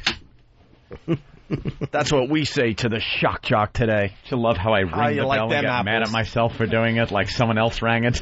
All right, and then... All right, it's enough with the bell. 8:41, that's bullshit, and then 8:42, go get their shit off. All right. There. I need some Yum Yum. Oh, what?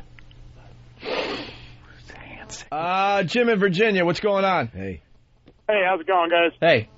Just wanted to ask real quick. I didn't hear any other callers calling in about it. What's up with this Ron and Fez shit? Or is that just you fucking with the audience? Well, what's up with the Ron and Fez shit is this. They are going to... Oh, God. You are the dumbest fucking person that works for us. Good Lord.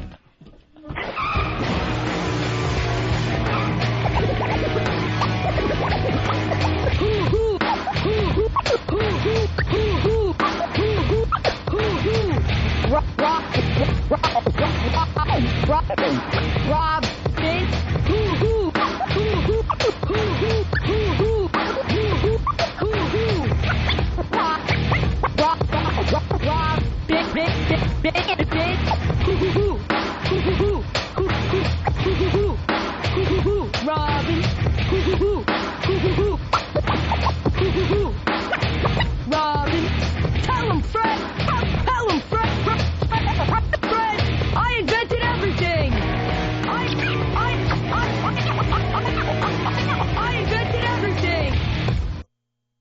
Wednesday. Let's give it the big plug here. Right. Get a wow on the vehicle. For detailed instructions on how to get your very own wow sticker, visit opieandanthony.com. WOW stands for Whip 'em Out Wednesday. We pretty much say at this point, whip 'em out whenever. It's going to be whip 'em out anytime, but that's wow. It works great when you're stuck in traffic going to a sporting event. Wow. One of these days you'll be driving. Girl that's familiar with the program's going to see the wow, know what it means, pull up next to you, and flash you. It makes that commute so much better. So there you have it. Whip 'em out Wednesday.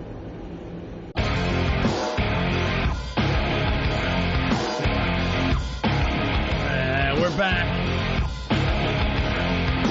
Little meltdown before the break, sorry. Whoa. Just a little bit. All right.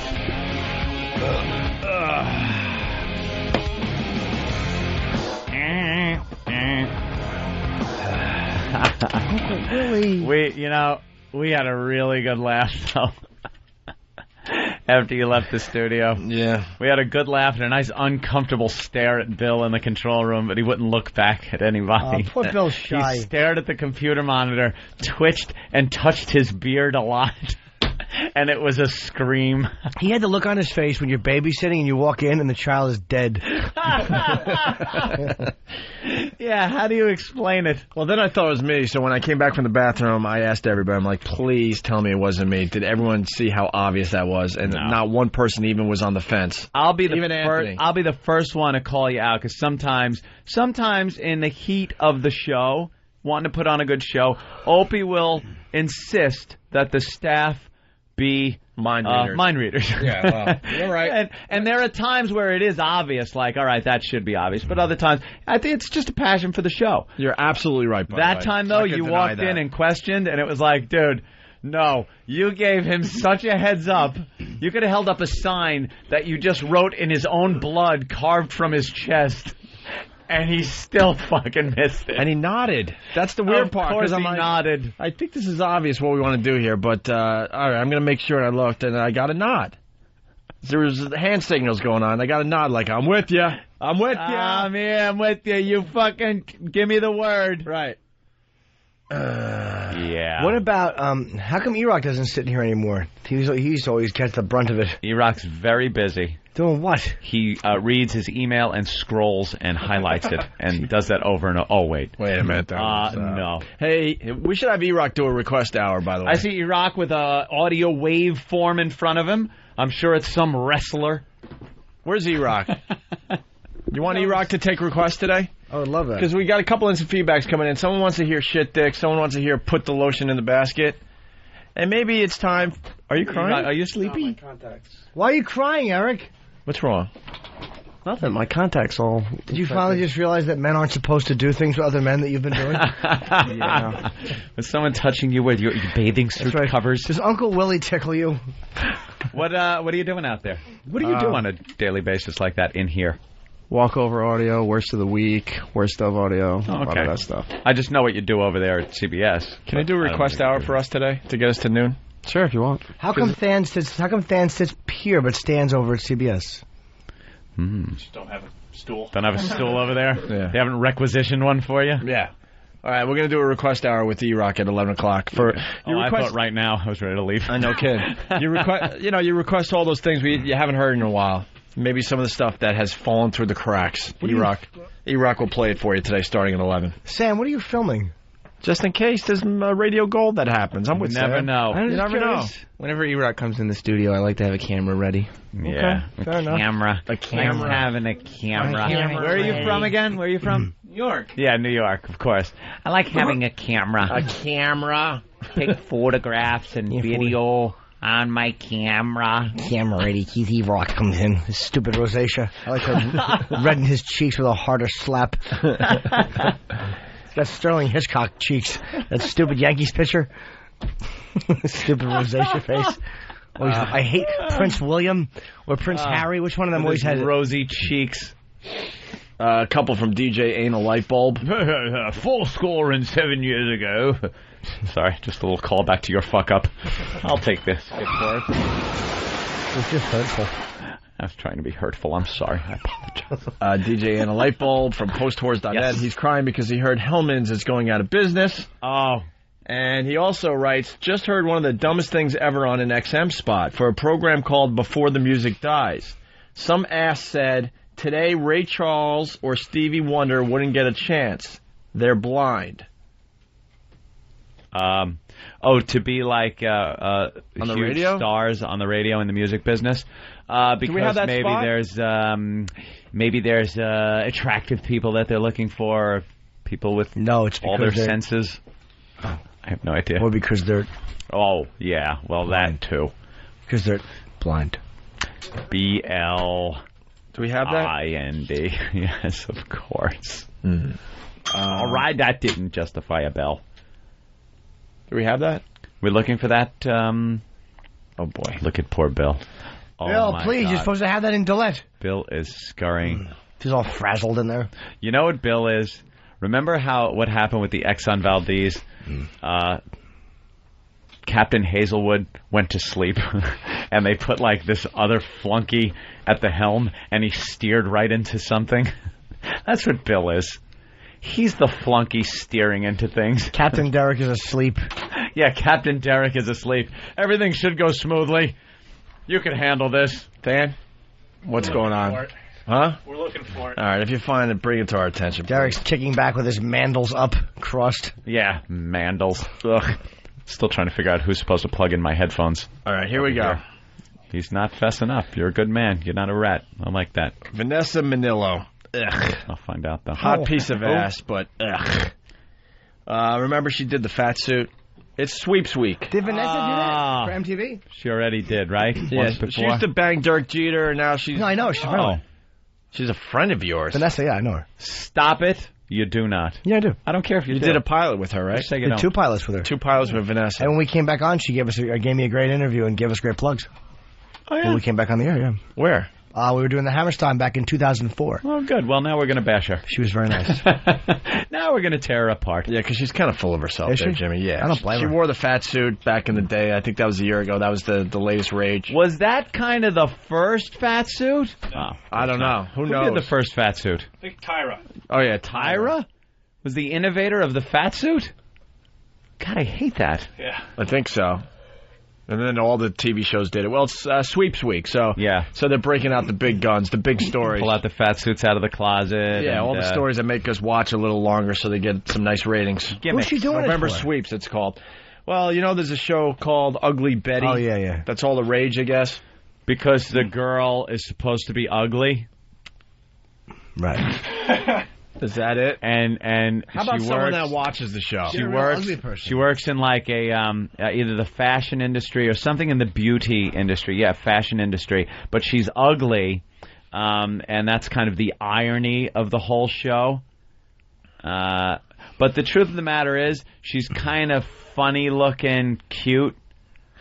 Like, it's not ugly. If they want a real ugly in there, they could put real ugly in there. She got like braces and stuff, and she's kind of like dorky looking, but she's not like hideous. Yeah, we can find ugly. Yeah, you can find ugly. It's Hollywood's version of ugly. Yeah, she's kind of, it's funny looking cute is what it is. It's like, you ever see girls that are funny looking? Right. But they're kind of something about them that's kind of cute in a funny looking way? Like they usually have Down syndrome. Yeah. Cute See, ugly. look, she's like on a Lisa Loeb kind of, and the braces help because it makes her look underage. Yeah. That's Hollywood's version of ugly. Yeah, that's Hollywood's version of ugly right there. That's as ugly as you're allowed to be in My Hollywood. version of ugly would be... My version of ugly would be a waterhead with patches of hair missing. There you go. Why Now not have that? Why not have that as part of Ugly Betty? Have the fucking Snapple woman. Yep. Have her as that character, because she is, like, really kind of heinous. Or a burn victim and put that stupid askew wig on us. But Holly... that freaking burn victim wig, you are just fixated on it, and I can't get enough of it. How can you not? The hairlines can't blend in. There's just no way. How do you blend a hairline into jerky? It just doesn't work. You look like a thumb with a little wig. Wear a baseball cap, you silly goose. They do usually. The hair The wig thing under isn't the working. baseball cap is a good look Yeah, too. it just looks horrible. It looks like Yeah. you're piling things up on a chair. Anyway. Yeah. Yeah. This is some great video here, Dan, coming in from one of our fine, faithful listeners. They helped the program big time. Thank you, Johnny. We'll look into that. All right, so, yeah, that's Hollywood's version. Now, someone's got to help me out, because I think I took a peek at this show one night. Ugly Betty? I think. There's a show out there, and I'm not sure if it's Ugly Betty. Maybe someone can help us out now that we're talking about this, because I think it would give us hours of radio. There's a kid, and I think it's on this show. I'm not sure if the kid is like her younger brother or what, but he's obviously gay, and he's no more than 12 years old on the show. And I think they play it off like he's a gay 12-year-old. Like gay kid? It's Ugly Betty. It is Ugly Betty? Do we have that? All right, you get on mic, Roland. Wait, everyone's excited running in here. Do we have audio of this Roland, kid? sit down. No, not yet. Yeah. What's going on? Come on, Roland. Roland, go. Roland and Ugly Betty, kid, go. Salma Hayek is the executive producer of the show. Who? Salma Hayek. Oh, Jesus Wait, H. all right, Christ. Jesus H. Christ. Okay. All right, let's. All right. Well, Roland washes his shirts in vanilla soap. He smells so good. Does he smell like a candle? I want to fuck his shirt. By the way, Snapman from Whackbag wants to get a new show on the air called Crispy Betty. Exactly. She always looks surprised. She refuses to have anything with vinegar in it. Jimmy, Fast Freddy from Jamaica Station, already reading the Jimmy Norton article in Steppin' Out magazine. Of course. You can only get it here in New York City, so we'll get it online for the rest of the country. Make sure you read it. Fast Freddy writes, Jimmy in Steppin' Out, burn victims look like a lemon with hair. Oh, did I say it in Steppin' Out? I said that on the air once, too. I quoted myself. I can't stop with the poor burn victims. I'm sorry. You do smell like a Yankee candle. Oh, my God. It's great. Wow. So who's the producer of that show? Salma Hayek. Oh, I think you almost got it. Salmon? Edward Norton used to hit that. It's, my pal Edward. Did he? I don't like him and Jeff Ross talking. Like fucker or just hitter? Hitter, hope. Because I would hope, the latter of the two. Roland, you look like a South Park character. Oh, Jesus. That ain't right. Roland, so Salmon Hayek. Salmon Rushdie. Yeah, Salmon Hayek. She wrote the satanic verses. Right. But do you have bad fish? Nothing. I didn't get it. It's salmonella. Salmonella. Take care of that. Thank you. And I was feeling all good about myself today. Yeah, we all got it right back down to the zero I am. I appreciate it. So, Roland? All right, Roland. So, who produces the show? Salma Hayek. All right. And what's the show about? It's basically like the Ugly Betty girl wants to work in the fashion industry. And she goes to like a Revlon type company and becomes assistant to the president of the company. Assistant to the president. But is she really ugly though? She's not ugly. Yeah, she dresses ugly. But she's not like ugly. No. She's Hollywood ugly. Funny looking. I want people to understand that. It's the worst show ever, I think. What's wrong with it? Critique? It's horrible. Like that. Well, like a reviewer would have to say why. How about you give a little review? It's a boring show. The reason why I'm not sure why they like it. All right, what's up with the gay kid? Why don't you like it, though? Yeah. You can't say, I'm not sure why people like it. Why don't you like it? I saw 2 episodes, and it just was they pushed it too hard. Like, she's ugly, she's Hispanic. Do they bring up the fact that she's Hispanic? Oh, yeah. All the time? She wears, like, a freaking, like, white Vera, whatever the Mexicans wear. I mean, I don't know what the Mexicans wear. They wear, like... Oh, look at you, look at him. He got all nervous. He's like, I'm Hispanic. Are you Hispanic? Yeah. Full? Yeah. Where? My mom was from Guadalajara, and my dad's from Spain. From where? Guadalajara, Mexico. Okay. Guadalajara. Wawa. Hey, listen, I got to give Joel McHale credit. That's where I saw it, because I'm like, I don't think I ever actually saw this stupid show. It was on The Soup. He makes fun of it. And The Soup. And the kid's name is Justin, and he does a segment every week called Gay Justin. That's where I saw it. Do we have The Soup from this past weekend? Oh. We could give Joel McHale a great plug, because it was hilarious. And he's gay. But does he know he's gay? Is it like the little kid from Who's the Boss, who was gay, and you knew he was going to be gay when he was like 8 years old? But were you clueless back then because you didn't think they would actually have a gay character on TV? Nah, he was, at that age you knew. You went like, whoa, this kid's going to be so gay. But they try to hide it in that show. Yeah, in that show that's they what I'm did. getting at. I think in Ugly Betty... They don't try to hide it? No, this kid is gay. Wow. But is he gay? And the big kid now from Who's the Boss? Oh, yeah. Oh, yeah. So gay. So gay. Couldn't be more gay. Way gay, Jimmy. Couldn't be gayer if he tried. No. Never saw cock he didn't stop and at least talk to. Jimmy, if he was any more gay, he'd be straight.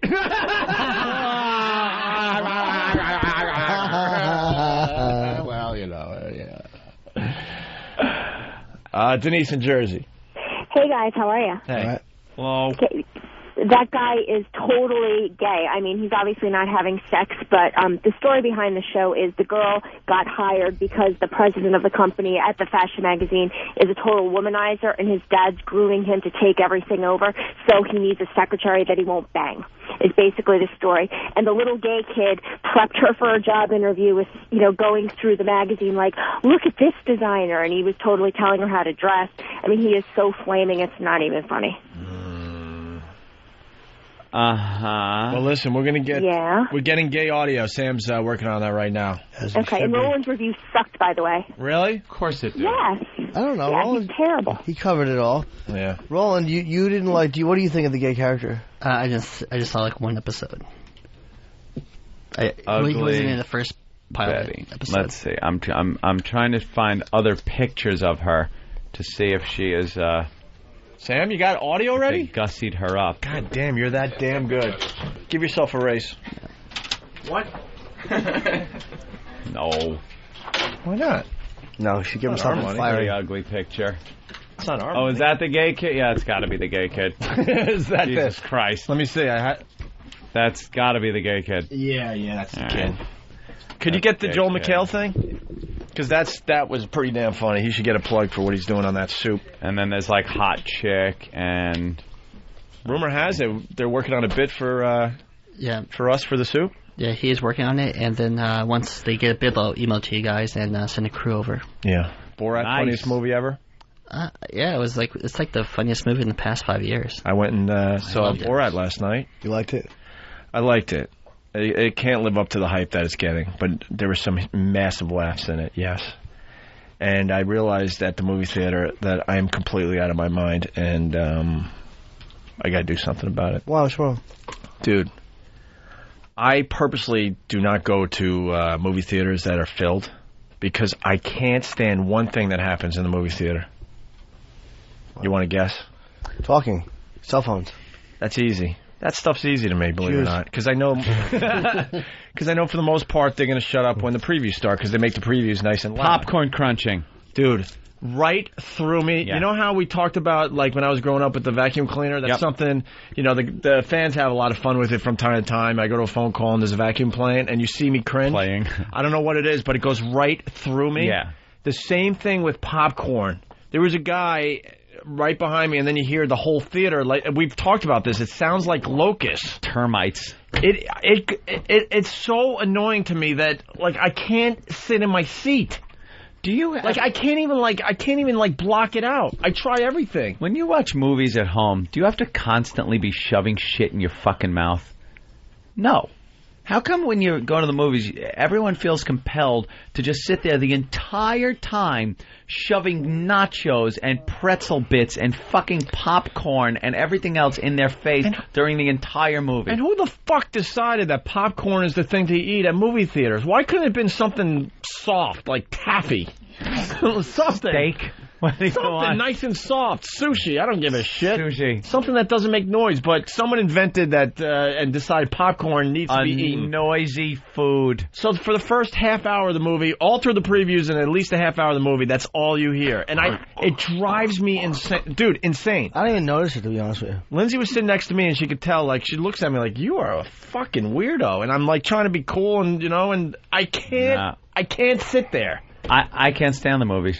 Cannot stand going for all different reasons, and that's one of them. But Borat is all the rage, so I'm trying to be up on pop culture. So I'm like, I got to see this movie, soon instead of waiting a month when I'm finally in. I go into the theater 3 days the day before they take these movies out for good, when there's me and 5 other people in there. Yeah. Did you go to the one by our house? Yeah, our house. Yeah, they have it there. It was really good, but I can't. The popcorn, it drives me. And then the packaging on the candy is second to the popcorn. I know. Well, it's 2006. Why can't we get packaging that opens up easily? Stealth packages that are quiet. Next time you're at a movie, block out everything else and just listen for popcorn eating. And people You'll be will do that amazed during the quietest part of a movie when there's like whispering Right. conversation. Wait for like a big action scene with a lot of gunfire or something, and then open up your shit. Dude. Oh boy, are we like picky? But honestly, go to a sold out show where the theater is packed, and right after the previews, when it gets really quiet just before the movie starts, try to like just listen for popcorn sounds. Oh no, I know. You'll be amazed. I have. It sounds like locusts. Was it crowded in the theater? Yeah, it was packed. Oh, nothing better than a crowded theater too. It was packed, but I don't know what I was getting. Oh, Borat, yeah, but the nude wrestling scene could be one of the funniest things I've ever seen. That's all I'll say. Yeah. I love the cockroach scene though. Why? Why? It made me laugh. That's all. Oh. Did it?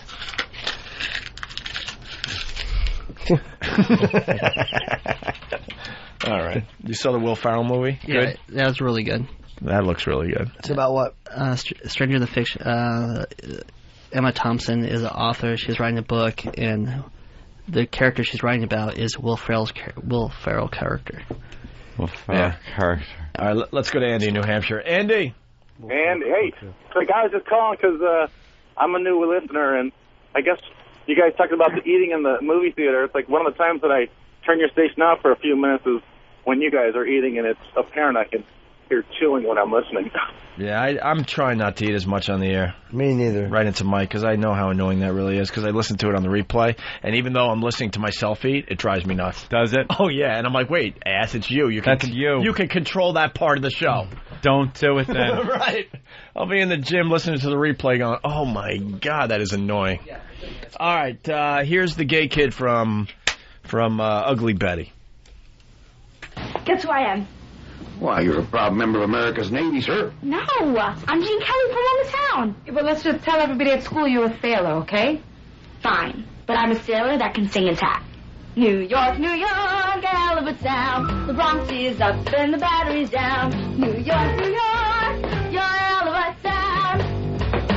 And dance break. That's a boy? Yeah. Holy shit. Yeah. Yeah. Just fuck him already. There was a question about this? I thought it was a girl. There was a question about this? By the way, that's the voice Sam hears in his head talking. Whenever Sam thinks, that's the voice he hears. Yeah. Yeah, that's a boy.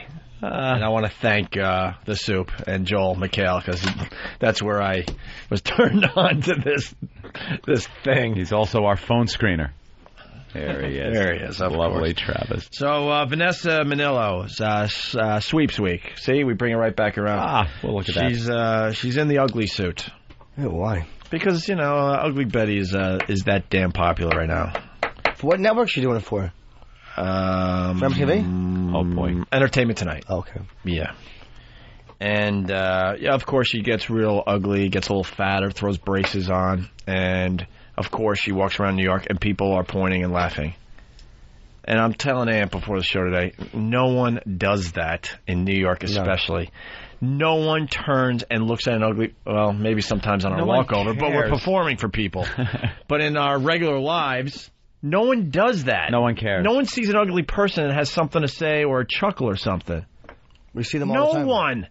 And what they failed to mention with this piece, because she's getting the reaction she wanted... Like basically saying if you're ugly, you don't get as the right attention as pretty people do. But she looks ridiculous. It's obvious that she's like in makeup and stuff and made to look ugly. Yeah, but then that's what they're looking at. Then they show the reactions and make it sound like it's because she's ugly. It's like, no, they're reacting that way because you look ridiculous. Like if you're dressed in you look like you're in a Halloween costume. Yeah, I was just going to say that. Like you're dressed in a vampire suit or for like Frankenstein and walked around, people would go, hey, look at him. They'd notice because you dressed like fucking Frankenstein. Right. You want to get really, really good reaction. Again, I hate to bring it back to the old BVs, but we got to talk about burn victims again. What? I didn't hear you. Oh, burn victims again? BVs? Let's call them BVs. Yeah. A burn victim, put him in a fedora with little round John Lennon glasses and put some like really bright red lipstick and then give him an ascot.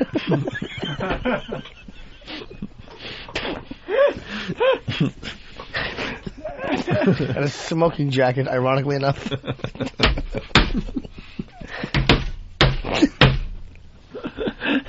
me. People look at him for a half a second, and then they're like, whatever. So Entertainment Tonight's not a network. Give me a break. All right, here we go. So Vanessa is in the ugly suit, and of course, she learns a little lesson. Yeah, I guess. Don't they always? She gets ignored at a high-end store, a hip club, and a busy park. Well. Right now, something else not to be missed. Our own Vanessa Manillo has been going undercover. It's an investigation for E.T. And Vanessa, watching what I've seen, it has to have been tough. It was tough. You know, millions of people tune in every week. It's always has to be tough. It's always so tough. Tough for who? Why is it tough? You're a hot piece of ass in real life. How is this tough? You know that isn't you. It's like dressing up for Halloween and saying, it was so tough. Is she not on MTV anymore? She's all over the place. I have no idea really what this broad does. Huh? I really want to have sex with her. Oh. I think I could have. Yeah? No. Get out of here. I was just humoring you. Of course you couldn't. You didn't believe it? No, not for a second. Oh. I was trying to do some of my acting for you. By the way, your article's online. Is that okay, or you want people to go to the newsstands? Because we got people all over, America. Go online and read it. SteppingOut.com, is it? Or SteppingOutMagazine.com, I believe? Oh, gee. Can someone take the exclamation points out of it, please? If we post it on ObieAnthony.com, remove the exclamation points. Remove every exclamation point from Jimmy's side of the story. I think it's Steppin, no G, out, magazine.com. Okay, so let's get back to Vanessa.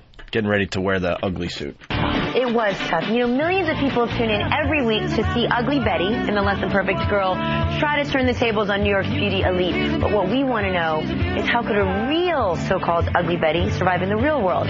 So I went undercover with padding and special effects makeup to find out. They are the stares. The sideway glances. That's more of a visual. The quick looks up and down. Yeah. Armed with 5 hidden cameras and transformed into Ugly Vanessa, I was virtually invisible at a high-end Madison Avenue shop, shunned at a hip New York City nightclub, and for the most part ignored at a busy park. Is it your time? Okay, excuse me. Every single guy has turned me down. What'd she want to happen at a park? I can understand the club ain't gonna let you in because you're fucking fat and ugly. You look like a ridiculous thing in a fat suit. That's what clubs are all about. They let the pretty people in. They let good-looking people in. Hipsters and shit. You don't get in. A high-end clothing store, you're not going to be able to wear anything in there. Why is a salesperson going to waste their time with you when they can make their commission on a skinny broad? And then a park, what was she expecting? The fuck is she expecting? Attention? And then you hear the laughs. They were laughing because you look like you're in a Halloween costume. You're in a fat suit. Yes. With fake braces and fake awful hair and... My transformation for this... yes, Jimmy. Oh, no. BV joke? Yeah. Yeah. I think that you should get a BV and to give him 2 diamond earrings and a monocle. He couldn't hold the monocle in. You need like an eyelid. You look like Mr. Peanut.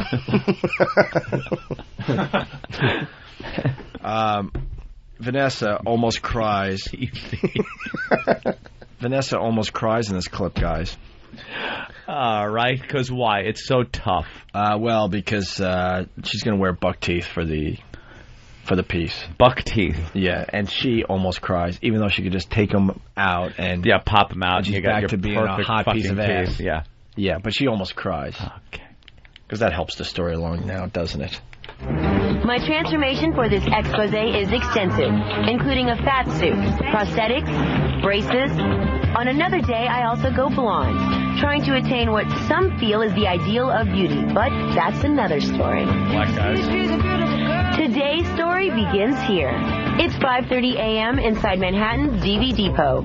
Even before the special effects wizards of Almost Human began their work, my emotions are close to the surface. Oh my God. What do I think of? I think of 7th grade and getting made fun of. We all have those awkward years, and for me, it was definitely junior high. See, you're laughing at me. They're already laughing at me. And I have to go to the meeting. I kind of feel like you're really getting emotional and getting upset. I cannot look at it right now. I can't. Last time she was made fun of was junior high. Junior high, and she Consider can't yourself even lucky. She can't even take the thought of being made fun of, even though she's in a fat suit. She's so fucking self-centered and beautiful and knows it. Sorry, it's your pal, Jimmy. But it's but Jesus Christ, lighten up, bro. Beautiful people that try to look ugly. It's like, come on, you're not really experiencing it. I can't take it. And she can't believe the looks and stuff she's getting. But then when you're laughing at me. When she's out of her ugly suit, she only dates people like Derek Jeter and Nick Lachey, Norton, and Jimmy Norton, almost. And his dream, Edward Norton. Right. Someone's saying dead? Edward Norton? I don't know. Someone is saying that. No, I thought you said. Oh, that was the other broad. Salma Hayek. Yeah. Who? Salma Hayek. Yeah, of course. Janitor Pants from Whackbag. This would have been great if the ugly suit caught fire and melted her face and body. Do you know what I want to do? I want to walk up to a fat person and just say, take off your fat suit. But I don't have one. Take it off. It looks fake. Yeah. You couldn't be this fat. Who are you? What star? Where are the cameras? Yeah. Well, she had to sit in the makeup chair for 6 hours to get ugly. 6 hours. That sucks. Yeah, that's got to really suck, huh? Sitting in the makeup chair is a tedious 6-hour process. The task? To apply all the things that fit the stereotype of what is ugly. We've altered my neck, lower part of my face, and nose as well. Let me show you the profile. A bump up my nose. Bushy eyebrows, bad skin, freckles are meticulously dabbed on, then the frizzy dark wig. Finally, a fat suit to add some pounds. Struggle. Oh, putting on pantyhose. Oh, but these are Spanx, which are amazing to suck in, regardless of what size you are. I actually wear them underneath evening gowns and stuff for events.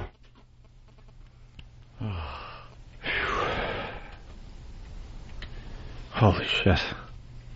This is the clip that'll get a reaction. This is the clip that will get a reaction. Even from Jimmy, even though he doesn't want to trash his friend. Okay. What size is this? This is a 12.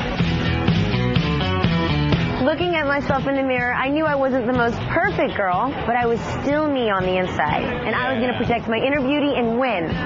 Well, that didn't quite happen. There's your pal, Jimmy. She still has inner beauty. Yeah. Thank God. Her vaginal canal. The old moneymaker. That's good to protect your inner beauty. I agree. I agree. Does she really think she has inner beauty when she's walking around as a hot piece of ass? I don't know. Yeah, that isn't what people are looking at when she's at the club and scantily clad. Right. In a scantily clad outfit. Right. She's just dancing around, looking all hot. You think it's inner beauty? People are coming up and talking to you because of your inner beauty? Stop it. Because you're a hot piece of ass. So when you get in the fat suit, no one's going to come up to you because they can't see the hot broad under the fat suit. Can I tell you, by the way, that on the webcam, Roland looks like just a creature. The angle is so bad, Roland. I zoomed in. And the lighting is real bad. It's awful. Like you have jaundice. Yeah, you look like a monster. You're yellow. It's all just your head and your arm. Yeah, yellow. Yeah, yellow. It's just, look at this, your shoulder. It looks like you're wearing shoulder pads. Looks like you have a hunchback. It's terrific. All right. Girl, but I was still me on the inside, and I was going to protect my inner beauty and win. Well, that didn't quite happen. Oh, I guess they'll make fun of me. Clearly, bad hair, and my clothes are too small, and yeah, great, awesome. This is going to be great. So that's the important stuff they're doing on Entertainment Tonight to get people to watch. Simple as this. She looks like she has a Halloween costume on, and that's why she's getting reactions. Not because she's ugly. Do we have a picture? Of her fat suit or her ugly suit? Fat suit. I don't think so. All right, we're going to take a break. We're trying to get more Gay Kid audio, and then we'll do Line of the Day. And then we'll make fun of Roland some more. I want to talk nicely to Roland. And maybe one more BV thing. Oh. BV bit? Maybe... BV line, BV thought. Maybe one more BV thought from old Jimmy Norton, who will be at the Hammerstein Ballroom tomorrow night. This is a cue, Bill. The current it boys of FM talk are the New York-based duo of Opie and Anthony. And the talk is racy and raw at times, pushing the limits as far as they can. Show your hairy pork chop. My mother smokes crack rocks. I'm for drunk teens. What are you kidding? How about I lay you down and give you a little bukkake? We laugh. We're gonna have a disgusting body fluid blowout. Gay porn. Hey, could you soap up your bad place? The sluttier, the better. I would definitely be willing to have sex with you if we both already had AIDS. It's certainly not your father's talk radio.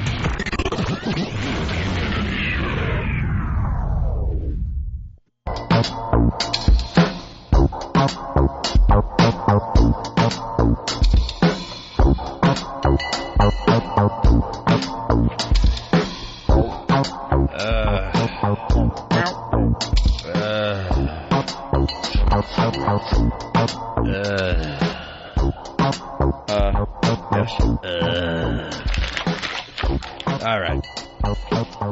That is the weirdest music to come back to. That's a little odd. Where'd that come from? I don't know. More Gay Kid audio from Ugly Betty. Ooh. Thumbs up, Sam? Yeah, is it gay, Sam? It's pretty gay. The audio is gay. a little low, but it's pretty gay. It's gay. Is this from The Soup? Yes. All right, very good. ABC's breakout hit Ugly Betty is being hailed as a breakthrough for ugly Hispanics everywhere. But I think the real breakthrough is Betty's little brother Justin, who's figured out his place in the world much earlier than my funny Uncle Bruce. So, was the club amazing? They say people wait in line for like 3 hours just to get inside. Was there any famous people there? Did you bring me a matchbook? Justin, I forgot. Well, what about the bathroom doors? Do they really fog over? Justin, I didn't have to use the bathroom. Okay, Justin, we'll get ready for bed. And by the way, I read your boss's first issue. A little bulky, but good balance of style, accessories, and puff pieces. All right, that's a little gay. It was him. That's a little gay. It's really disturbing to watch, and I can't explain it. You got to see it for yourself. I haven't seen it. All right. We're back on the air. I was waiting for someone to tell us doing something with Steve in the production room. Yeah, don't you worry about it. All right. I know what I know. You, Steve, production room. Yeah. Show drives itself. We were manning up. Takes time. Whatever you got to do. Want to play a little roulette? Yeah. Yeah, what's that? All right. What? This could be a problem. Oh, no. Or it might just be a fart. Push it out. Be aggressive. Oh, boy. Oh, yeah. Crawled back up. It's a lemon. No, it was turtling. Just you got to be a man at that point and take the hit for the team. Hey, why is Laszlo here today? As we get ready for line of the day. Laszlo, what do you do then? He brought in high-res photos of our O&A. Ah. Yeah. Hey, is this online yet? I think we talked about this earlier this morning. The caricatures that we are in GTA. That's you as the... It's not quite a caricature. Well, what would you call it? Caricature would be if it looked like you, only you're right. And here is Opie the cop. Yeah. These are actually up on Foundry Music now. Well, that's kind of a caricature. My favorite that I think you'll enjoy if you want to pass this to... By the way, go to opieandanthony.com so you can see what we're talking about. But basically, pretty much all of us do voices in Grand Theft Auto Vice City Stories for the PSP. And, of course, you know, they had to make characters of us. And they're very interesting, and they're all labeled nicely on opieandanthony.com so you can play along at home. I don't even know how to describe that the E-Rock character that you're looking at. The gay jogger. Yeah, E-Rock plays a gay jogger in Grand Theft Auto Vice City Stories. He looks like a slightly balding, guy in his 40s. Yeah. That would try meth just to get his libido back. I like his little red wristbands. And, of course, we have Nathaniel as the fat... old guy with the pink shirt. Right, who hates black people. Yeah. Steve, the golfer, came out quite well. Yeah, definitely. That's good. He has a bit of a golf posse, so if you if you mess with Steve's character, you mess with everybody. and his him and his homoerotic golf posse on the golf course, and then of course we have Danny, who's seems to be shirtless. Well, Danny likes to be naked. Yeah, I know. Every not picture, much of a stretch there. Every picture I see of him from the Halloween parties wearing hardly anything. Get his clothes off. Yep. So very cool. Yeah, the pictures are up on opieandanthony.com. I want my bully cop picture. Well, we sent them over. Did you not get them? No. We will get you 8x10s. I'd love to have it. Nice. They're posted at the website. I want to frame it and put it up my apartment. There's one of you as the cop and bully looking longingly at a young lad. Yeah, I want to see that. Show my girlfriend. Go, hon, that's me. She'll go, really? How many pictures are on your wall? I put my cock in her mouth. You have enough space on your wall for Did you say anything? girlfriend? Yeah. Is that back? I thought that was over. I don't know. Don't even try to figure it out. Don't even try. No, I don't have a lot of my stuff hanging up, actually. I got a lot of stuff I still have to hang up. Yeah, you'd be very disappointed. Sure, I would if I was ever invited to your place. You've been invited many times, but you always Never reject been invited. me. You want to come over later? Never been invited. Oh, what are you doing later? You want to come up to my house? I can't, busy. Can we get Roland back in here before we leave? Is that Jimmy and Bully? Boy, that looks just like the high... Wow. the high res we just got. What did they wrinkle it up? Jesus. It's got a crease in it. It's been crumbled. Where's the young lad? I think they went old school. It's a fax of Jimmy's character. Fax. Printed that on a dot matrix printer. Yeah, there you go. I will make sure that you get a high glossy photo, Jimmy. Thank you, sweetie. Roland. I brought in the camera. What do you have with you, Sam? Roland? Camera. Anything else you want to tell us today? Razzle dazzle. Anything else going on in your life? It's my birthday. Happy birthday! Oh, happy. Is it your birthday? You piece of shit. How old are you? 27. Happy birthday, Roland. Forget? Who knew? I didn't know. What are you going to do for your birthday? I have meetings tonight, so I'm celebrating with my friends on Saturday. What are you going to do? What? We're going out to a bar. Can I go? Yeah. You're coming Friday, right? Yep. Okay, as your birthday present, I won't cock whip you. So what else do you do for your birthday? Drink? Drink. Go to a bar and have dinner with my buddies. And talk about old times. Go see a couple more movies. A couple of movies on your birthday? Well, how many hours are in this night? We're going to go to dinner, go to a bar, and go see a couple of movies. What is a fucking a birthday weekend in Europe? But you can only Why don't you just pick one thing? Selfish. You can only stare at beer taps for so long, and then you got to do something else. A long time, though. We're going to go stare at them for a while. See 8 movies and 2 dinners and a dessert. That's terrific. Well, happy birthday. Thank you. How did we not do anything for Roland's birthday? I know. Happy birthday to you. Happy birthday to you. Happy birthday, dear Roland. Happy birthday to you. What do you have, Arthur? Fucking. What's wrong? You got you like the old lady in the commercial. Friday wide. There you go. Yeah. What kind of cake is that? I don't know. That looks good. Thank you. Let's have a. Thank you. You didn't make it. Let's have a piece. Yeah, wow. Why don't you share some birthday cake, Roland? Stop being selfish. Those fucking candles. What kind of cake you got there, Roland? Huh? It's chocolate, I believe. Where'd you grab that from the fucking Savage Deli downstairs? Get him an ice cream cake. This cake eats my ass. Hey, Ope, why don't you take a look at that cake? I'm not turning into Gallagher. You guys could try, but I'm not. I'm not turning into Gallagher. I don't want to be a one-trick pony. Hey, earned this cake. I earned that for my birthday. All I know is that somebody better be grabbing some fucking knives and some plates and a fork. We're going to the movies, and then another movie, some dinner, some bars, with my friends. My friends, treat yourselves. Treat yourselves. His grandiose birthday plans. It's going to be Roland and one bored guy. Sitting in a bar looking at their BlackBerries. Yeah. Yeah. And a fucking, like a kill Ethel Barney fucking bar. Oh, happy birthday. Drinking some Irish shit. All right, as Craig cuts the cake, excuse me, let's do line of the day and get the hell out of here.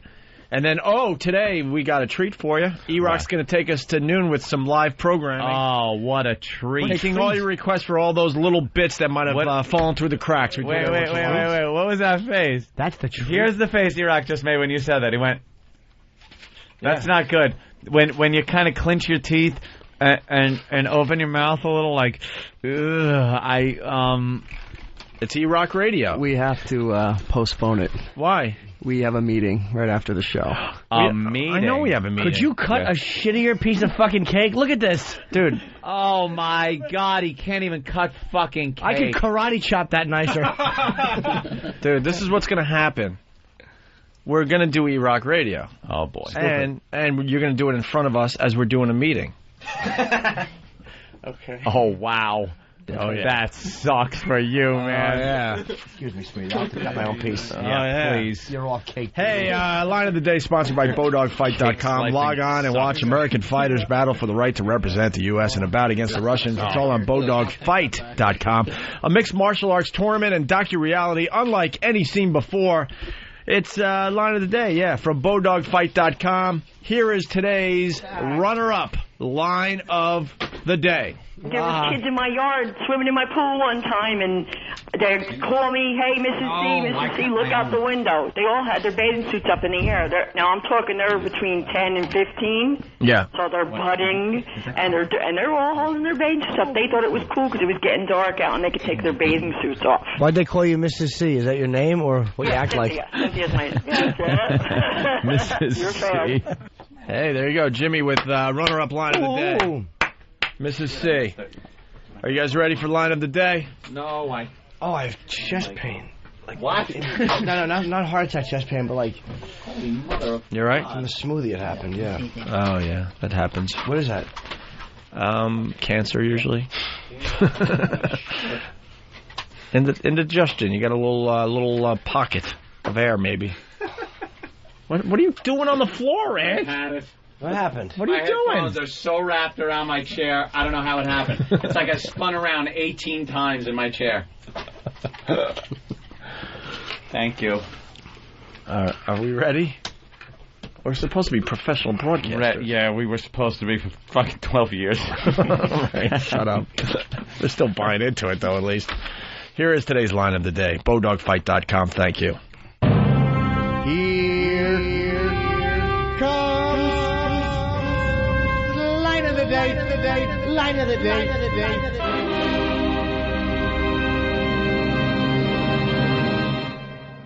How do you use BJ in a non-sexual... Talking about an old sitcom of a trucker and a monkey. That's right. That was the funniest one ever. All right. My name is B.J. McKay, and this is my best friend, Bear. Is it? Oh. You know it. It's like Howard and Robin. Take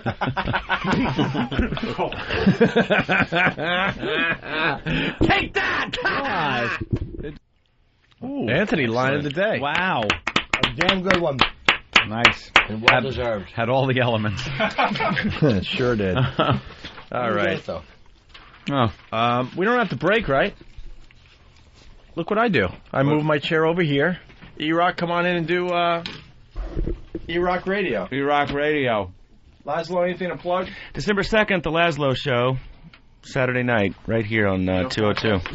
Are you having that girl back on? Anthony, really fast. This is important. You want me to? Because we can get some cool stuff out of this. The One video contest, sponsored by HotMovies.com, has begun. Winner will be announced on December 15th. So you have until December, 14th to get your videos in, okay? Grand prize, $1,000, courtesy of HotMovies.com.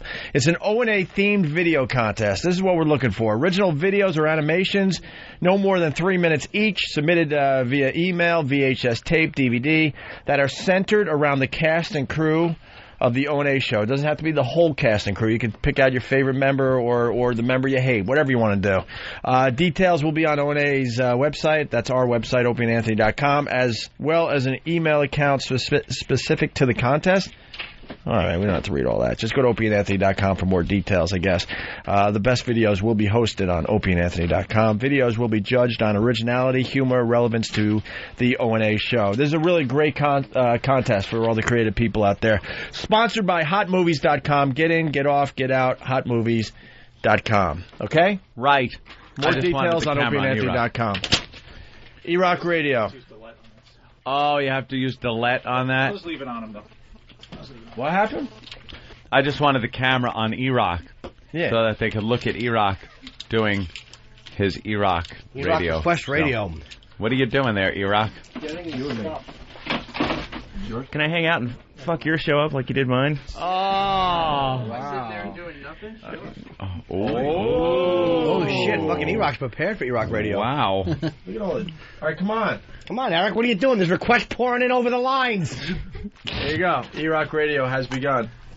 Oh, yay. Good. All right. Talk. You're not talking. I just got here, Jimmy. I know that, but that's the way radio works. Wow, man. I know. All right, so I guess we're going to take some... Sit down.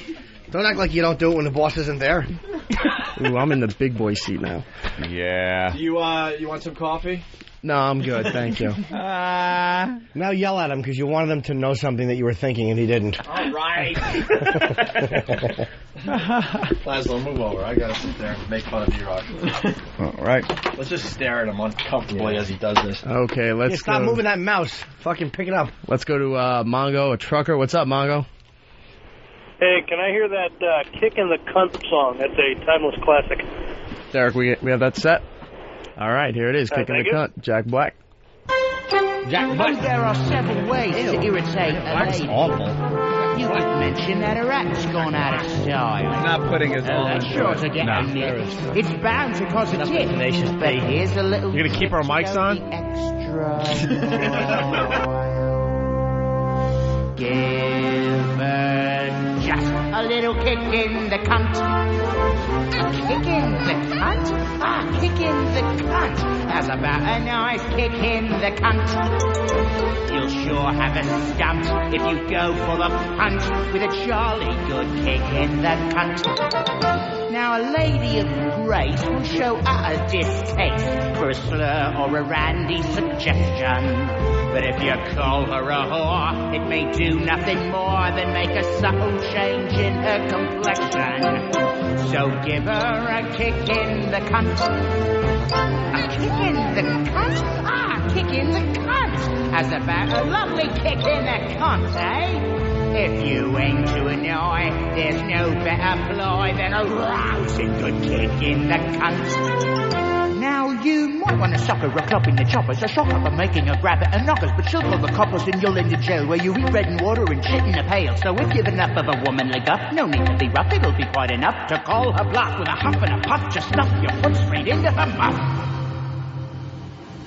Just an old-fashioned kick in the cunt. A kick in the cunt? A kick in the cunt! As about a nice kick in the cunt. You'll sure have a stump when you go for the punt with a jolly good kick in the cunt. And there you go. Request from Mongo the Trucker.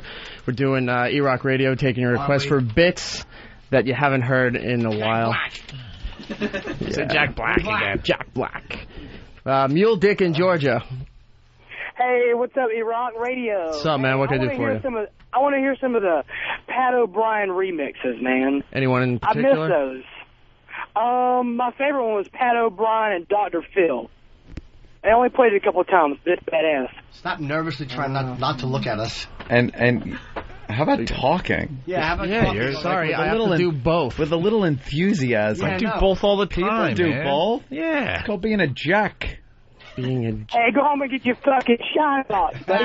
That's right, you heard him, Hawk. Right. Okay, Dr. Phil, Pat O'Brien remix. Here it is. Yeah, right here, huh? What's your objective? What is it you hope to achieve? I want to fucking eat you and fuck you and suck your cock. Hey, buddy, you need to slow down. Bleed off your face. This is nasty.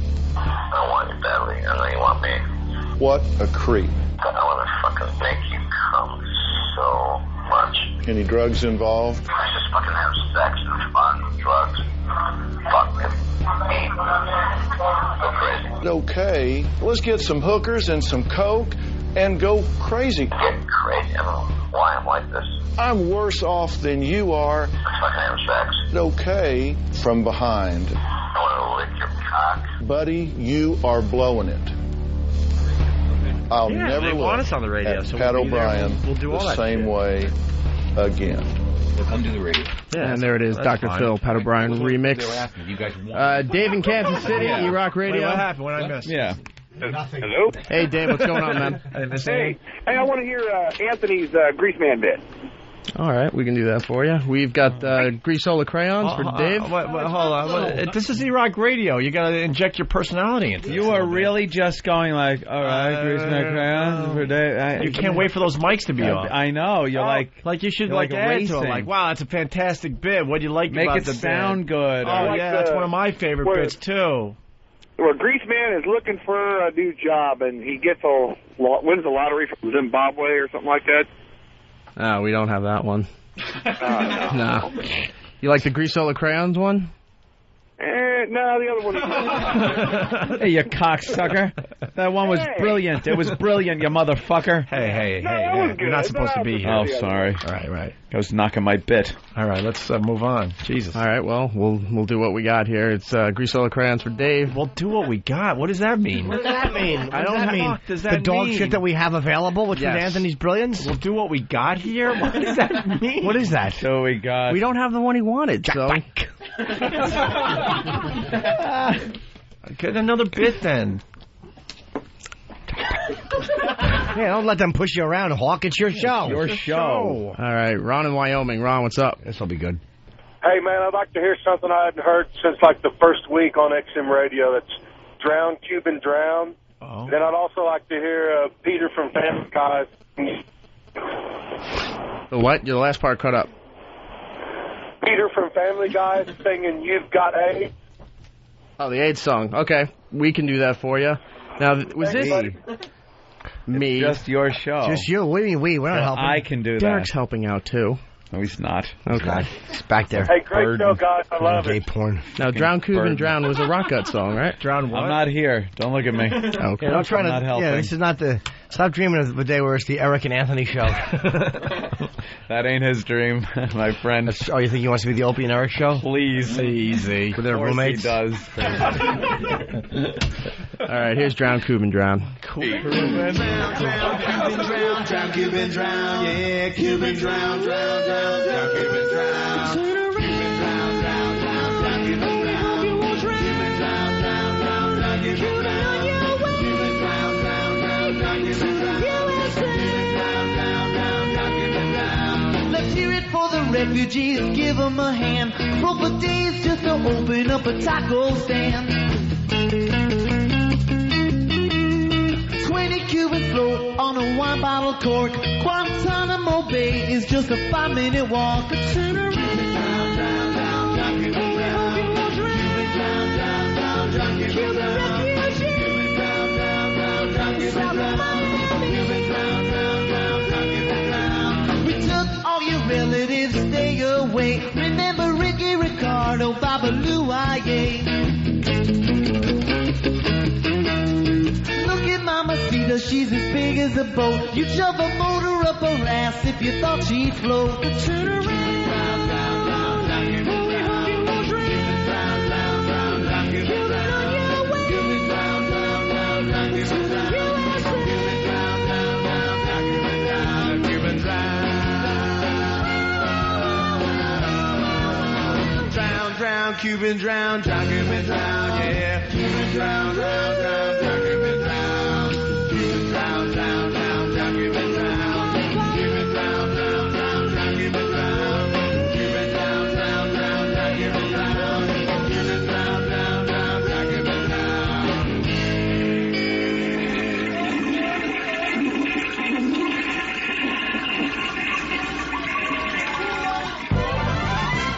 You have AIDS. Yes, you have AIDS. I hate to tell you, boy, that you have AIDS. You got the AIDS. You may have caught it when you stuck that filthy needle in here.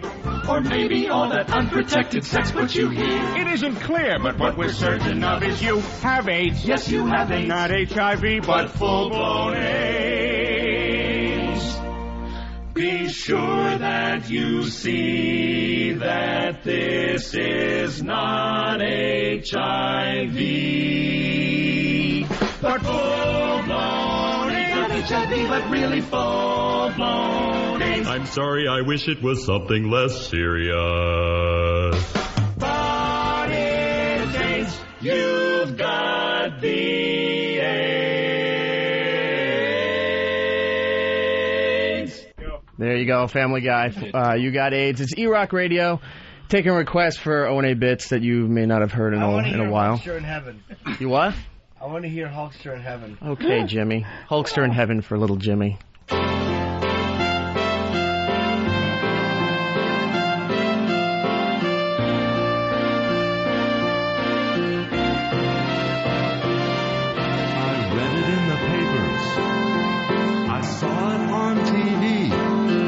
I guess it'll be one empty seat when I wrestle at Wembley. I used to tear my shirt, but now you tore my heart. I knew you were a Hulkamaniac right from the very start. Right from the start, you were my friend. I'll see you again.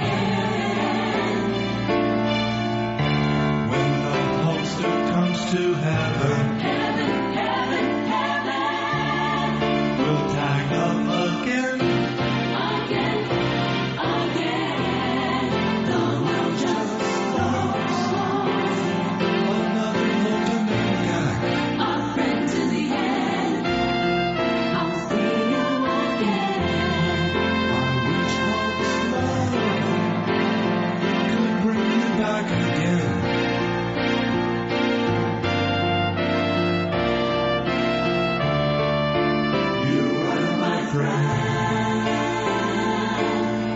I'll see you again. I will see you again. When I climb back in the ring, you know we'll win this fight. I wish you were here at ringside to cheer me on tonight.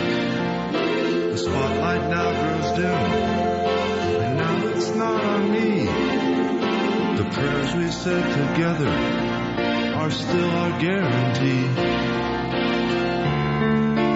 You were my friend. I'll see you again. When the Hulkster comes to heaven, Heaven, heaven, heaven. we'll tag up again. Again, again.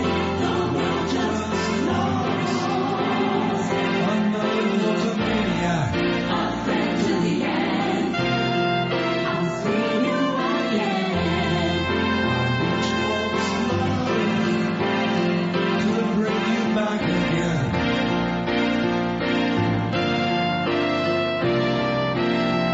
You were my friend.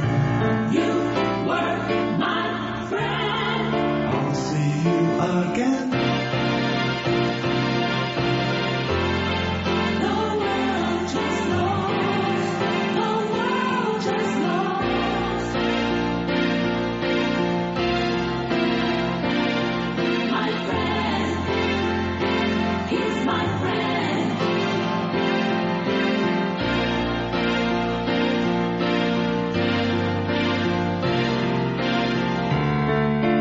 You were my friend. I'll see you again.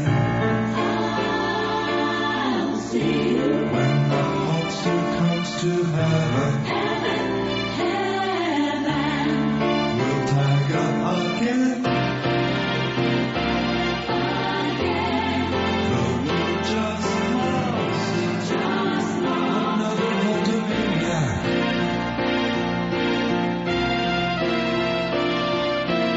I wish Hulk's love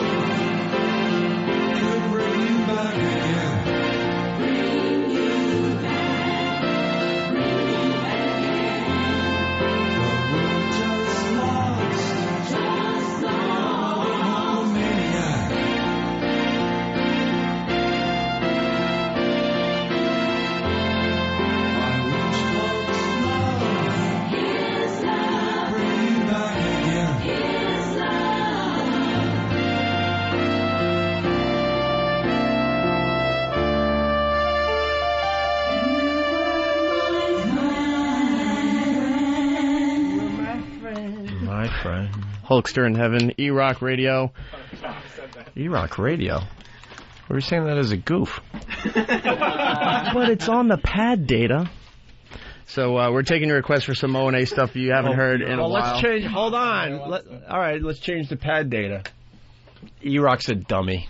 Read that one over and over again. Yeah. All right. Let's go to Ken in Florida. Ken. What's up, Ken? Hey, man, can you guys play this bit? Jimmy made this bit awesome. When the moose ended up in the lady's car, and he basically went on to say how he fucking whack off on her on the moose because no one could ever do that. I love that bit. Jimmy, I love you, man. Come back to West Palm. Thanks. All right. Derek has that loaded up, right? Okay, it's the moose bit on E-Rock. What's the bit about? He already. It's about that time that moose went through the windshield. What windshield? Of a car. Like a child. Huh? Yeah. It's the E-Rock is a dummy show. Here's the moose bit. Tim. Hey guys, what's up? Hey, I was just saying if you guys heard about that car accident up here in Boston about the person hit the moose. Some dude, I think it was a girl actually. Oh my God, I know what you're talking about. I think it was in yesterday's paper, Saturday's paper. Yeah. Some girl on the highway outside Leominster. I have no idea really. I'm trying to be local for the people in that area. Story. Yeah, and the moose. I don't know how it happenappened, but the crashes energy or whatever. Yeah, sorry. Go ahead. That blasted the moose, and the moose ends up sitting in the passenger seat with its head out of the windshield, looking around, and it couldn't move, and they had to kill it because they couldn't. You got to see this picture. It's one of the greatest pictures you'll ever see. The video is even as funny because woman crashes into moose, goes through the right through the windshield and all that, and exactly what he said. The moose is sitting in the passenger seat with the head sticking out of the windshield, like it was. That's how they were driving the whole time. Do you know how much she must? Do you know? I've yelled in my life, but do you know how much you scream when 1 minute you're listening to the radio and the next minute a moose is sitting next to you with his head through the windshield? You would have to have a heart attack. Someone with him. Especially if you got a ticket for not having a belt on. If we can find the picture, I meant to bring it in. We should have scanned it for the website. Someone it's unbelievable. And then they had a crane to try to get the moose out of the vehicle, and unfortunately, it had a broken hip or something. They had to do that euthanization. And then they have to shoot the moose in your car. You have to kill a moose in your car and then drag its carcass back through the windshield. That's going to really hurt the resale value. And you know it's shit. You know the moose shit all over the car. All over before he died. Hey, we got the papers from the weekend in the office. We might have it in there. Oh, okay. Fucking poor moose is walking along. Next thing you know, you're sitting next to a screaming fat lady in Boston. It's one of hey, Rook, nothing up my sleeve. Where's the rest of this moose? We must have hated that moose. Why don't you forget the moose, Arthur? Well, we got the pictures of the moose sitting nice. The moose looks ridiculous. It really does. What an ass this moose looks like. It's like, what goes through the moose's head? What happened? What happened? Windshield? What happened? What a goose this moose looks like. Looking at him, he's got a light in his face. All he wanted to do was eat a berry. Next thing you know, he's fucking in a Fiat. His fucking asshole bleeding. How silly does that moose look? That is a silly-looking moose. You know, did somebody tell the moose, the car, it doesn't fit you, Mr. Moose? Look at Jimmy. The moose has too many friends that are afraid. That's like Tom Cruise. They're too afraid to tell him, you look like a silly goose, Mr. Moose. Mr. Moose. Wouldn't it be fun to hit the washer and watch him go, like shake his little moose head? Like the last thing that could possibly annoy him is a little jet of water in his face. I would hate to have that moose in my car because he puts right through the windshield. If it rains, it's going to get all over the place. And plus the moose probably goes duty all over the seat. And you have a wet moose. Do you know how scared the moose must have been? I just hope that the car was still driving and someone actually saw this taking place before she finally slowed down. I would find the nearest toll booth. Right. They shot Mr. Moose in the causeway. He's dead. Look how they massacred my moose. I hope one guy, as this moose drove by, was a little high. Yeah. I hope there was a little high person that went right to an NA meeting because he saw a moose in the vehicle. Yeah. You don't even have to be a little high. I hope it was just a carload of people completely sober, but only one guy saw it pass them and had to tell his friends what he saw, and no one believes him. No, I did. There was a moose in the passenger seat, and his face was hanging out the windshield. I swear to you. That's mean. It was probably just a boy with Down syndrome. No, I'm telling you, it was like Dino. He looks like Dino. Yes. It looks like Dino and Fred's car. I feel horrible for the moose because his moose arms are all jammed up. They're folded under himself. He can't even open the glove box. Poor fucking moose. He's probably so scared and in pain and in shock. Yeah. But look, it's an accident. So, I mean, if I were her, I would have jerked off on the moose's head. That's what I would have done if I showed up. I just would have... Because no one in recorded history has ever jerked off onto the face of a moose as it sat in the passenger seat of a car. No one. Now, Jimmy... We have to research that. I'll bet you somebody's raped a moose. I'll bet you some farmer in Canada, of course, climbed up and fucked a moose. After he No one's ever jerked off on the face of a moose while it just sat there and took it. And there you have it, the moose bit. Haven't heard that in a while. Very funny bit, Jim. What was funny about it? When he said, "You're a silly goose, Mr. Moose." That was my least favorite line. Yeah. That was kind of hacky, actually. All right, well, we got to take a break. We're taking your requests, 866-WOW1-WOW. We'll be back with more E-Rock is a Dummy Show. It's E-Rock Radio. I love E-Rock. We love E-Rock Radio. E-Rock? What's that? E-Rock Radio. Yeah, I like them. It's hot. It's cool. E-Rock. E-Rock? E-Rock Radio. He's evil. He's a bad guy. He's not true to himself, and he's just ugly, and his nose is falling off. I don't love him. He's an asshole. Eric Nagel is he's this bisexual, incompetent radio guy, believe it or not. I don't like listening to him. He's not really that smart. E-Rock can go fuck himself.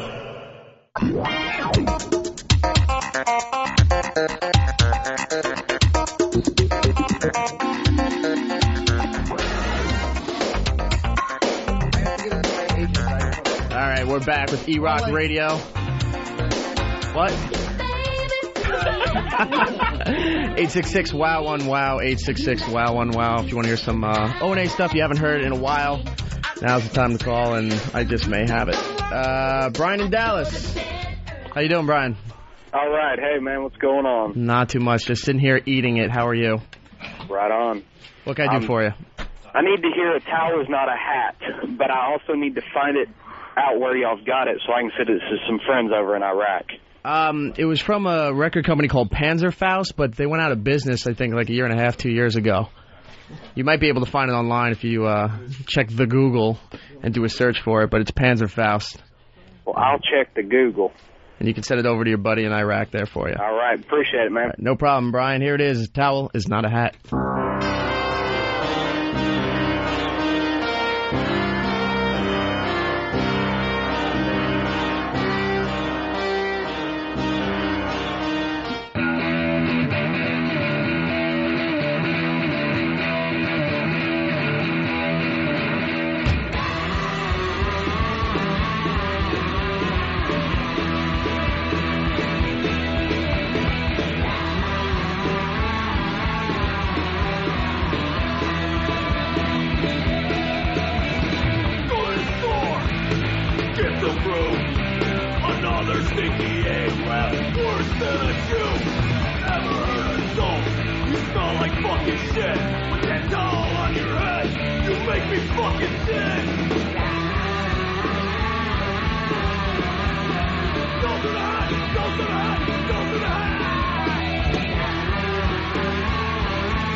You're no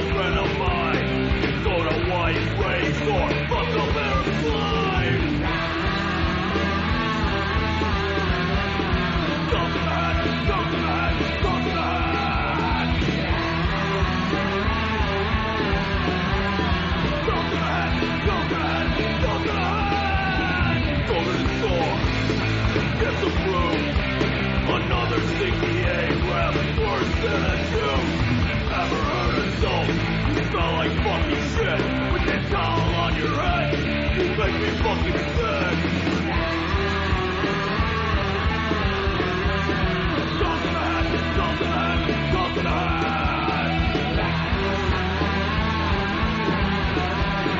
Go to the head, go to the head, go to the head.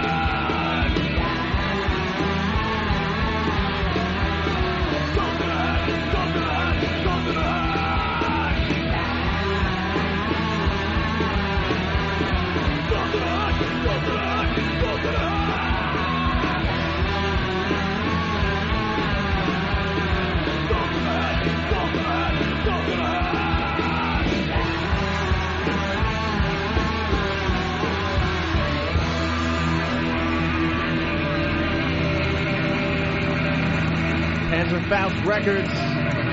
Towel is not a hat. Here on E-Rock Radio. 866-WOW-1-WOW. Taking your requests here. Let's see what we got. Godzilla in California. What's up, man? Godzilla? Yeah. Hey, what's up? What's happening? What can I do for you? I would like to hear Guitar Father from Brother Joe.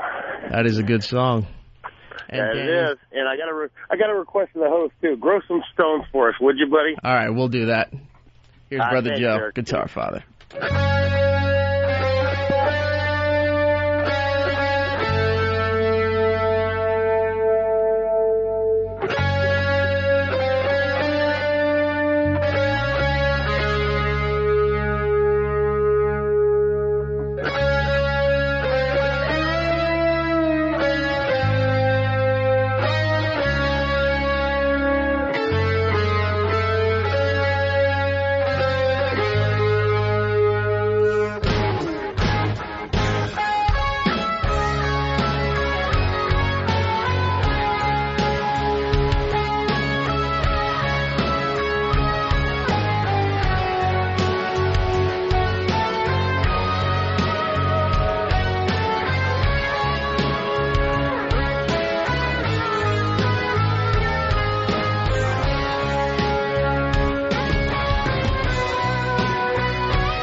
Brother Joe, Guitar Father. It's E-Rock Radio taking your request. 866-WOW-1-WOW. Oh, why didn't you tell me? I got pwned. I wish I did. And you didn't get it on tape? No. Good. Eat your cake. All right. Taking your... I got hit in the head with... It's on Pal Talk. It was it? Told me. Nice. There you go, Pal Talkers. Have fun with that. I think it was dodgeballs and, what was that, Nerf arrows? And hay fezzes. And hay fezzes? Keeps coming. Derek in New Hampshire, what's up, man? Hey, could you guys play Andrew Dice Gay and the Bedazzler? We can do that for you. What are you doing today? Working. Working. I'm at work calling right now. And they let you listen to this at work? I haven't really been caught yet, so it's not really an issue yet. Good for you. Stop with the dodgeballs already. I get it. No. Keep throwing them at him. All right. Andrew Dice Gay. Here it is. Andrew Dice Gay. A little cock in the ass never hurt no one. All right? Can we get some gay music for Andrew Dice Gay today? I like why a man can't change over the years. I used to talk about the broads all the time. Remember? I sure do. You remember? I sure do. The time when I used to say, I'm standing on line at a bank, and I got my tongue up this chick's ass, and everyone would laugh. That's a classic Dice It's line. classic. Yeah. Now it goes more like this. All right. Hit it. So I'm standing on line at the fag bar, and I got this guy's cock in my mouth, and he shoots a load of cum into my mouth, and I go, thank you. Now can you fuck me in the ass? Oh, I can dance. I can jive. Yeah, I'm having the time of my life. Oh, see that cock? Stick it up your ass. Look at Dice the fag. You hear me? I fuck you now. His cum, it was so thick. It was like chowder. Hard to swallow, yet pleasurable. You hear me? I hear you, Dice. Back when men were faggots. Back in the old days. I love ABBA. I like the Village People. Those are fun fags. You got some Village People? Yeah, I love this one. Oh! Everybody! Young man, stick it right in my ass. Young man. There's no need to feel down. Dice, any thoughts about Brokeback Mountain? I love that movie. There's cowboys who are rugged, right? Yeah. Yet they're fucking faggots. They're sucking cock, ass fucking, yet they go to town and have some beers like men. Why can't men be like men like that there? But they're ostracized. Or fucking an ostrich, one or the other. Boom, boom, boom, boom. It's fun to know that Dice is gay. D-I-C-E gay. Everybody, how do you make a D? With the arms. I'm a fucking faggot. D-I-C, he's gay. I'm gay. I love it. It's raining men. Can you pull that out of your ass? To make room for my cock. Oh! You hear? We hear you. I Dice. blow you now. It's raining fags. I want to go out when it's raining men, right? Pull down my drawers. Do a handstand with no fucking umbrella. It's raining men. Jizz 'em in my ass. Guys. Andrew Dice Gay. Did we drill this into the ground enough? I don't think so. It makes me laugh. Someone's like old school. It makes me very happy. All right. So I'm with this guy. What are you doing? I shouldn't tell a joke while I'm sucking cock. It's something new I gotta learn from being a fag. Joke, then suck the cock, then joke. You do it at the same time. You hickory dickory dock.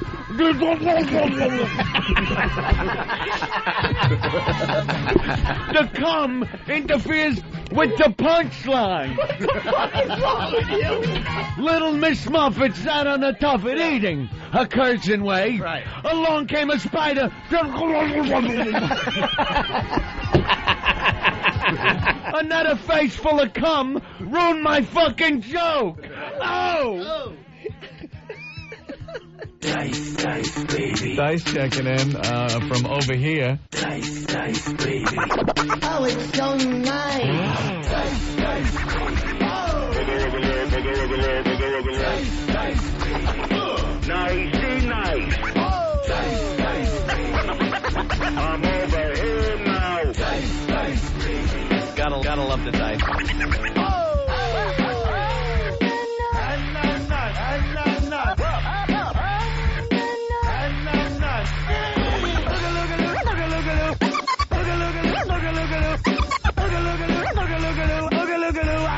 I'm over here now.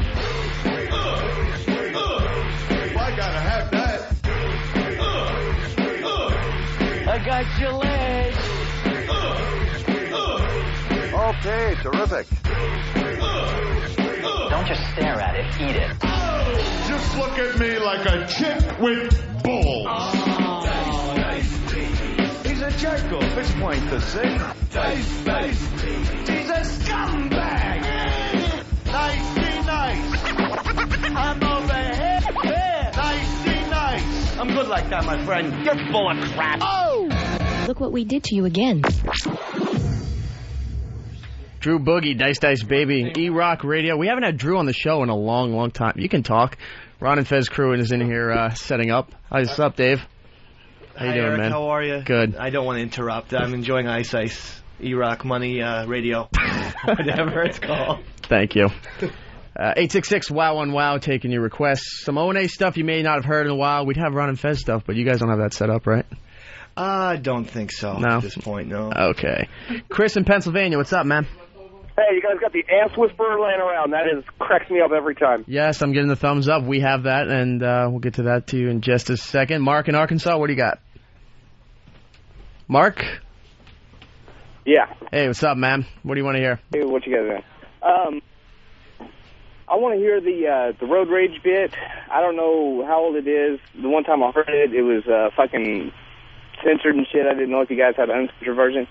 I don't think we couldn't find the uncensored version. We do have, unfortunately, the beeped version where it was Opie and Anthony recording their drive coming into work together and just their observations of how people drive and people along the streets and that fun It stuff. fucking kills, man, because anytime I get in the car, that's exactly the way I am. So I'd love to hear that. You're suffering from the road rage?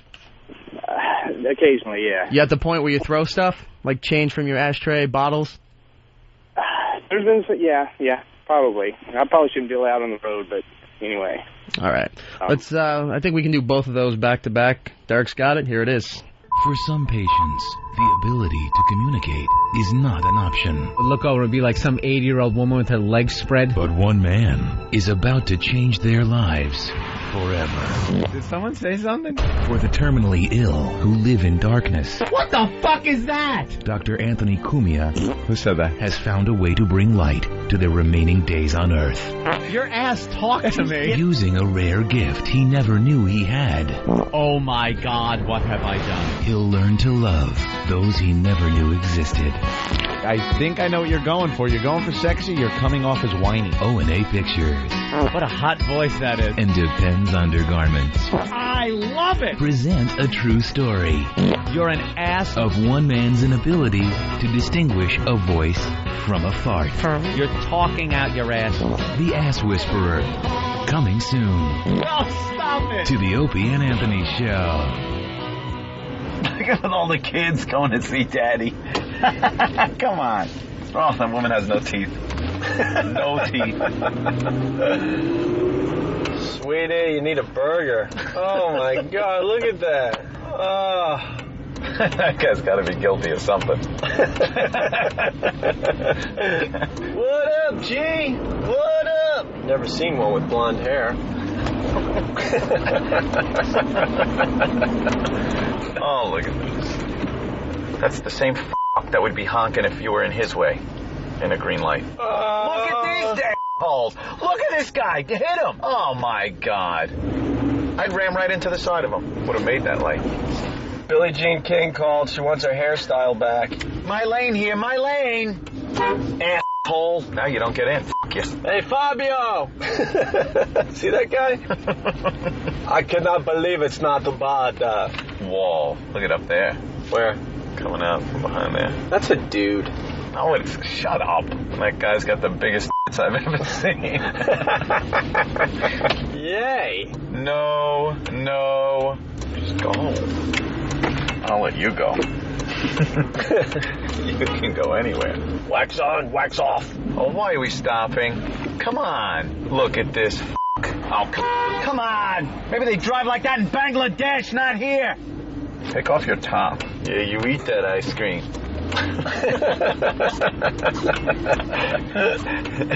Out of the way. Coming through. Oh, no. My lane. Out of the way. Ah, you f***ing asshole. I was wrong. Holy Jesus. I'll get you, my pretty. And your little dog, too. What the hell is he looking at? Hey, everyone, it's Arsenio Hall. It's Gary Coleman.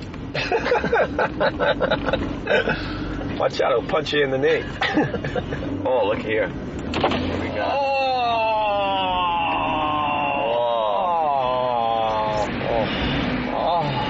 Oh my God, look at these things. Socks full of sand. Oh, just keep going through red lights. Keep going.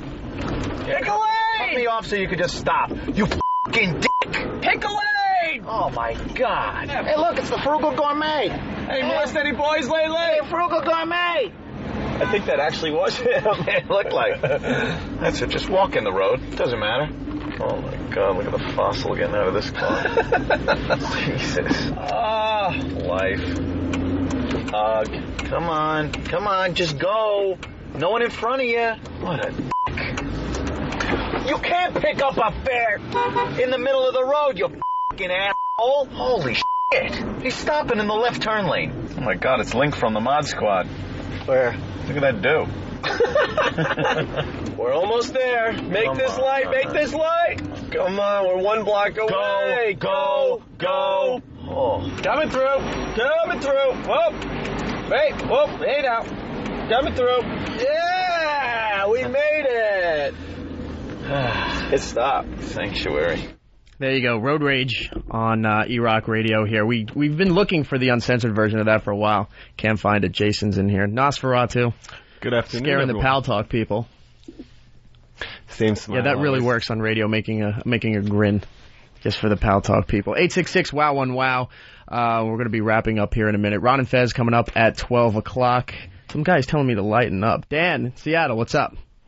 Hey, E-Rock. What's up, home? Dude, you should do this more often. You really should. This has been a good 45 minutes, no lie. Here's my request. Anthony was bagging on The View, Barbara Walters, and they were talking about Brad Pitt, and she was trying to be topical, and Anthony made that crack about Brad Pitt changing her diapers and adopting what he found there. That was a funniest fucking thing. Boo.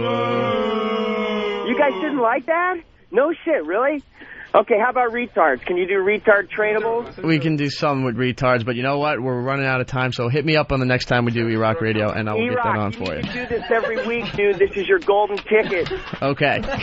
Will do. Well, okay. I'm going to get attacked again by flying Nerf stuff and dodgeballs and whatever. Bretsky in Edmonton, Canada. What are you up, man? Hey, how's it going? Good, man. How you doing? Good. I was hoping to hear a little bit of the Special Olympics song. We can do that for you. I don't know who it's about. Oh, well, you go ahead. It's your show. Damn, right in the The great Bretsky from Edmonton. Thanks, man. All right, buddy. Right in the jaw. Good one. All right, Stephen Lynch, Special Olympics. Ron and Fez coming up next. End of E-Rock Radio. Till next time. Bye.